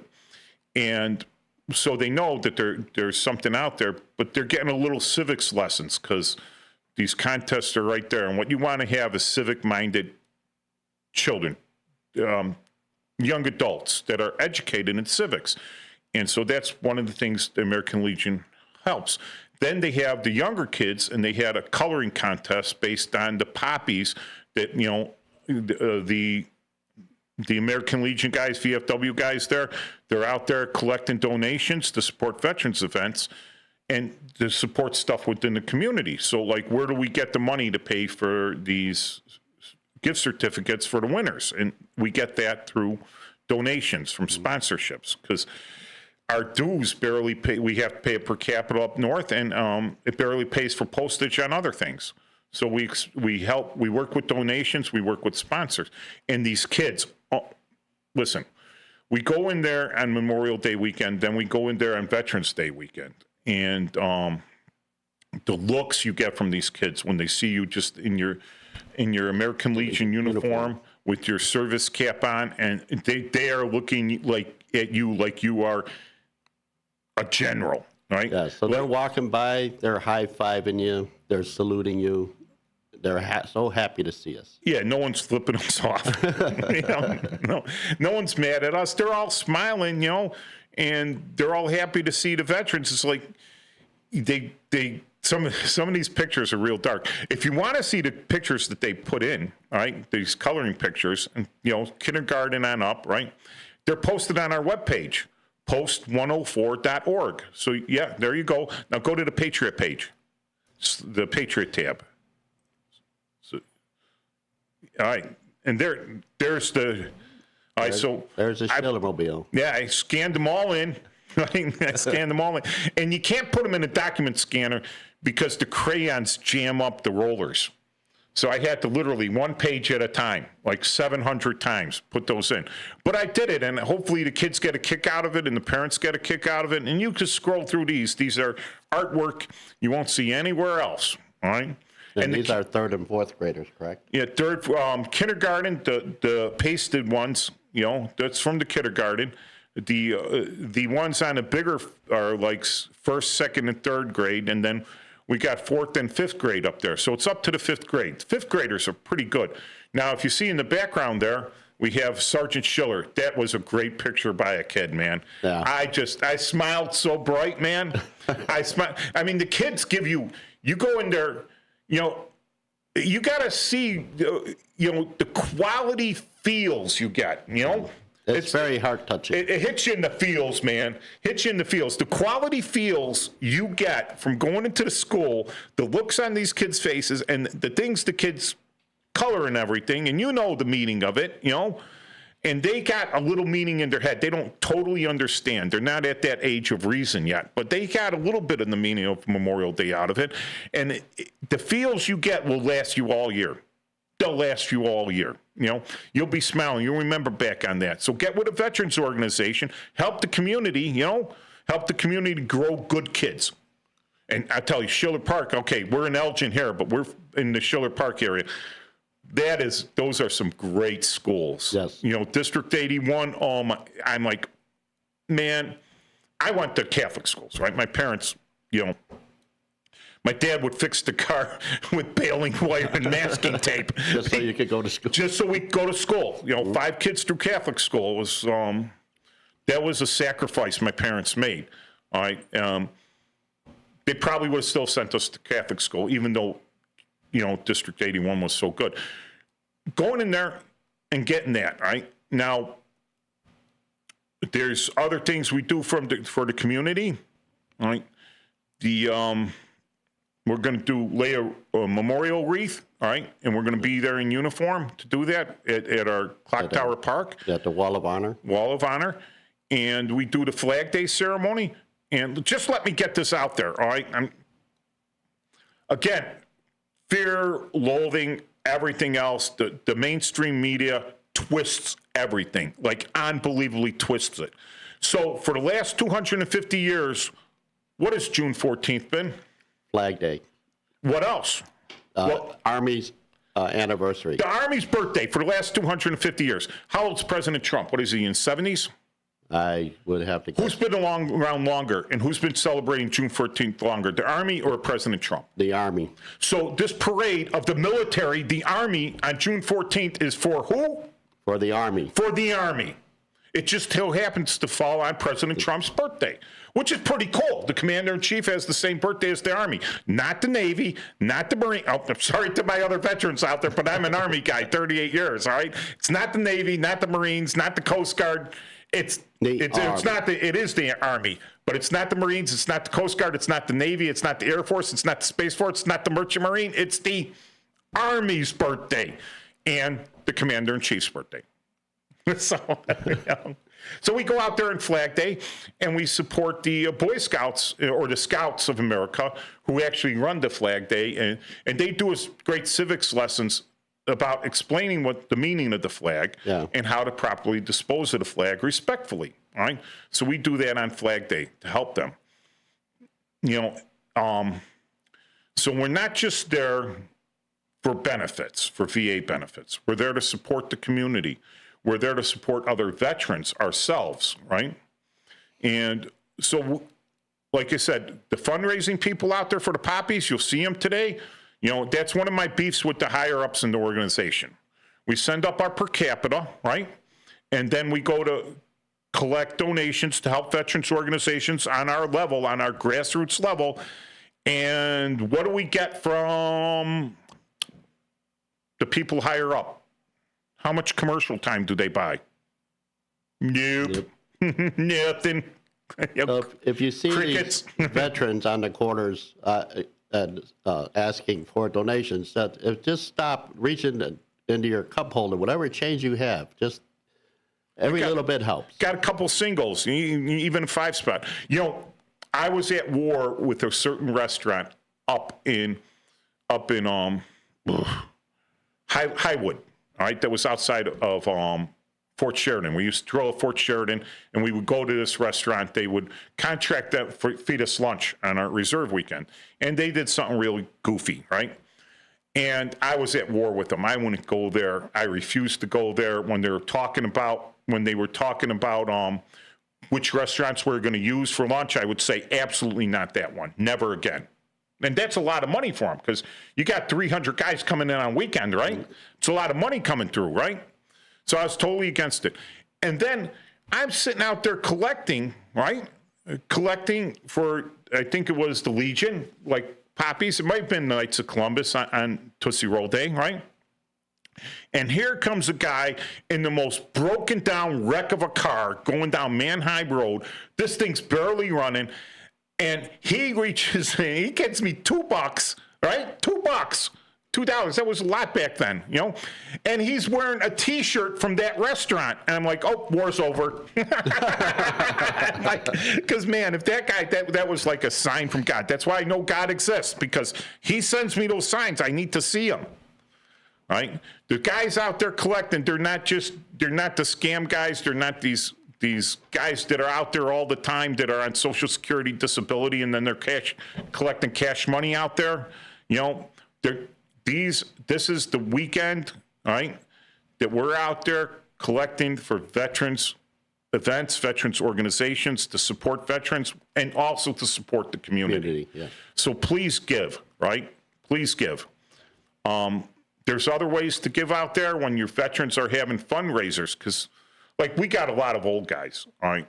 And if we had to rely on me and Bob standing out there, and maybe Russ, right, standing out there collecting, we get maybe $150 standing out there all day, 3 of us, you know? Mm-hmm. It would be like $5 an hour. So that could be, because no one really carries cash anymore. So we're trying to set up other fundraiser events that are fun for the community, that bring the community together, that do things nice, right? That bring veterans together in community. You know, you see veterans events happening in your community, pancake breakfasts, you know? Yeah, car shows. You know, Franklin Park has a nice car show in September. Yeah. You go and benefit those. Right? Go and benefit those. If you're going to take your significant other out for a drink, here, everyone thinks that in Illinois, at least, that you have to be a member of the VFW to go drink at a VFW bar. Is that true? Not true. That is not true. About American Legion Bar. Not true. Not true. You don't have to be a member. Everyone is welcome. Everyone's welcome. So we have these events, and I think people misunderstand that it's only veterans that could come. So we got to get that. I got to be better in my explanation. I have to make it more clear. It's for everybody, right? Everyone comes to this event to benefit the veteran organizations who are going to benefit the community. Yes. If you got a guy in the community and he's a veteran and he's down on his luck and he's suffering and everything, everyone around them is doing worse. He's dragging everyone. There's things dragging everyone down. You know, there's the Reagan era thing. A rising tide floats all boats, right? So if your economy increases, everyone's doing better. So you got to go for the economy. And they say, oh, it's only benefiting the rich. But no, it's going to benefit everyone. The same thing goes if you have a lot of people in stress, in conflict in the area, like veterans, it did bring the area down. So we're providing something to bring them back up to support the community. Am I making sense there? Yes. Yeah. So what was your favorite event in the last couple years? Or Oh, I really liked the fight night we had. That was good. That was good. Everyone was having issues streaming it, and we had no problems. I had my son-in-law, who lives a half a block away from our post, call and say, "Hey, are you getting the fight?" I said, "Yeah." He goes, "I'll be right over." But then when you started the movie night, we did, our first movie was with Laurel and Hardy. Yeah, the Flying Deuces. Flying Deuces. And that was a hoot. I said, we had a great time. That was our largest attendance, too. It was, it was. We had a good time there. And then the thing, I'm going to be legit, right? And I'm going to try to be legit because I don't want the issues, right? So we are only showing movies in the public domain, all right? So we don't have to pay royalties on this stuff. There are other people that have public showings of things that aren't exactly paying for the rights, for the digital rights, for the royalties, all right? For that airing, right. Okay, Dennis is on. Come on, Dennis. How you doing, Dennis from Cleveland? Hi, Dennis. Yeah. Originally from Cleveland. I've lived here longer in Illinois than my life over there. But I'm calling about, I heard the Flying Deuces. Is that when they joined the Foreign Legion? Yes. Yes, sir. Yes. Yeah, okay. Yeah. I seen that recently, and I do treat myself to some old Laurel and Hardy, and I just caught a couple last week that I've never seen before. And I've been around for a while. Okay? Yeah. I hit like the KFC threshold with them, but I'm calling about what you guys are talking about. I caught the beginning of the show where you do the announcement about the show. You talk about all things. I say, yeah. I've heard you guys talk about stuff that I connect to, and I tune in every week because you do have an array of different subjects, and it's just fascinating to me. Yeah, I hope you support veterans organizations. Stop in at one of the, what's the, 57, Post 57's out here, right? Yep. So they have a bar, don't they? They've got a bar. Am I going to impress you? I was there last night. Good. No, I appreciate. Hey, I'm for all veterans. Or if 57 wants to come in here, if you want to join the Legion, I'm not saying join Post 104. Please join Post 104. That's fine. But we're in Schiller Park, right? I gotcha. If you got somewhere close, that's a different country. Yeah. Yeah. If you got somewhere close, join that. The happiness is limiting your commute. If you could walk across the street and be there every day, you'll be happy with it. That's why I moved closer to the Moose. But anyhow, I was at 57. My sister's a Moose. Yeah, I've been a Moose a while. Yeah, my uncle Mitch was a Moose too. Yeah, I went over to 57. My good buddy, my Goomba, downtown Jose. I was looking for him. Yeah, Dennis is cutting out. The other one's 8. And we went there for a fish.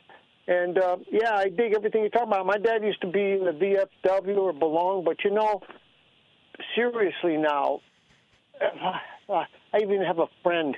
I'm not going to call him damaged, but maybe a traumatic state.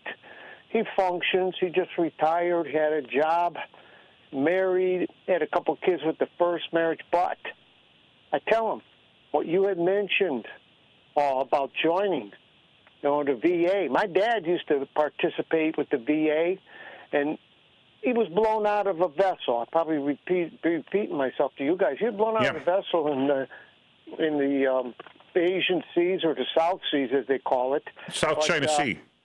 Yeah, he never talked about it, but he had some traumatic things, I think, in his mind over that. And in his later life, he was at the VA, at the hospital for a week or two, and this and that. But they provided income, different opportunities to go and shop at their store, the government store, whatever it was, But I think what you're doing is a good service. I think a lot more people should be tuned in to you to hear what you have to say. Thank you so much, Dennis. That means a lot to me. That's well hits me in the feels. Okay, I get it. I like that term too, man. I'm gonna start using the feels. Yeah, it hits me in the feels. Yeah. I first heard that from my son. I thought it was great. Yeah. How about sus for suspect? Okay. That's a good one. But no, you really do. I'm not just, blowing sunshine your way. You say things, or you guys have the subjects and the guests that you got some soulful logic that hits it to the point. That's my view or my opinion. But every week you're hitting it hard.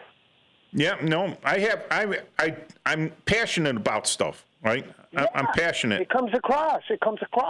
Yeah, and yeah. I want to be happy. I try very hard not to mention specific names of people or things that have traumatized me. I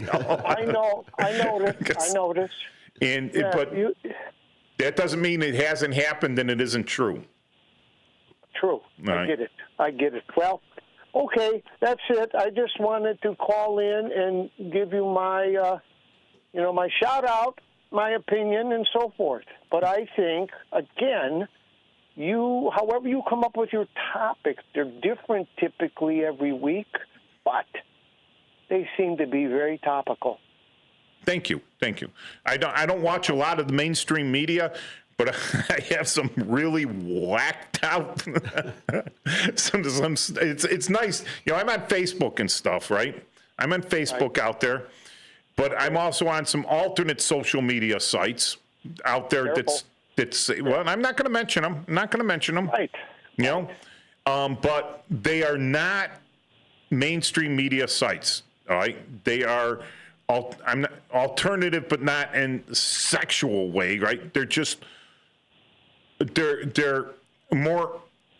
It's like free-range chicken. You could have the chicken raised in the cages, or you could have free-range chicken that you're out there chasing through the fields and everything. This is like free-range chicken social media. Right. So it does hit the thing that I've noticed though is it has a lot of stuff you won't see on the regular social media because it doesn't answer the mainstream media's narrative. All right, it's against it. It's given an alternate view. So when something happens out there, big, right? I'm not getting it from the mainstream media. I'm getting a lot of alternate view stuff, and I see this on this thing, and then I got to go over to Facebook and see what the mainstream media's view is on it. And I'm like, wait a second. That's not, and I think for myself, I'm not thinking of these other guys, but I think for myself, I says, that's not exactly true. Like we just said about June 14th, right? Exactly. Everything I see on the mainstream media is like, oh, no, they're spending all this money to make a parade for the president. Right. But it's the 250, we're not going to have a 250th celebration because it falls on the president's birthday.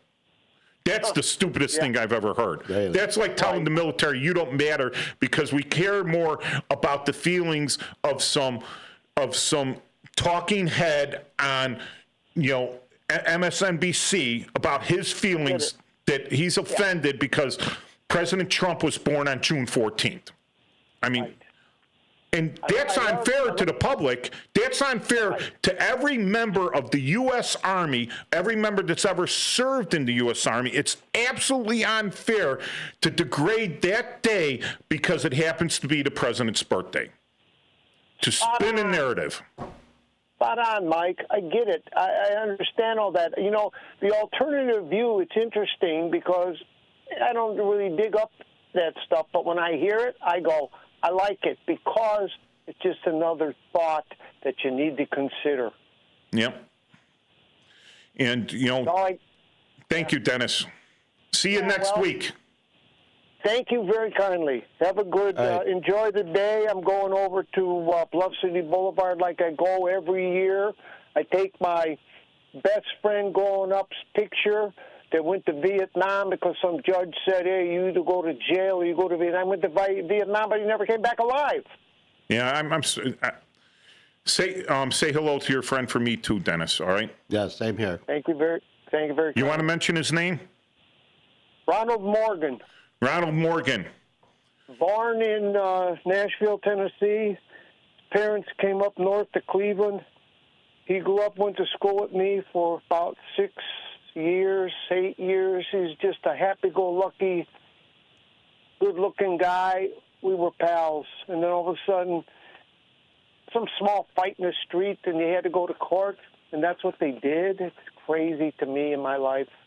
Anyhow, I got more stories about that for another day. All right. Thank you. All right. Peace out, Dennis. Bye. Peace out, Ronald Morgan. Rest in peace. Yes. One of our veterans, all right, gave his life for our freedoms. All right. U.S. Marine. Thank you. USMC. Yeah, USMC. Yes, sir. All right. All right. Thank you. You're welcome, Dennis. And we got like a minute left, or 30 seconds. 30 seconds left. So see you next week. That would be May 31st, right? Mm-hmm. Last day of May, 31st. All right. Mike, thanks for having me on your show. Thanks, Bob. You know, you're welcome anytime. You're a great co-host, even when Paul's here. You know, we could have 3-on-1 and everything. You know, talk about anything out there. And we'll see you next week, same time, 12 noon, and 1410.com, the Chief Guard of the Republic Radio Show.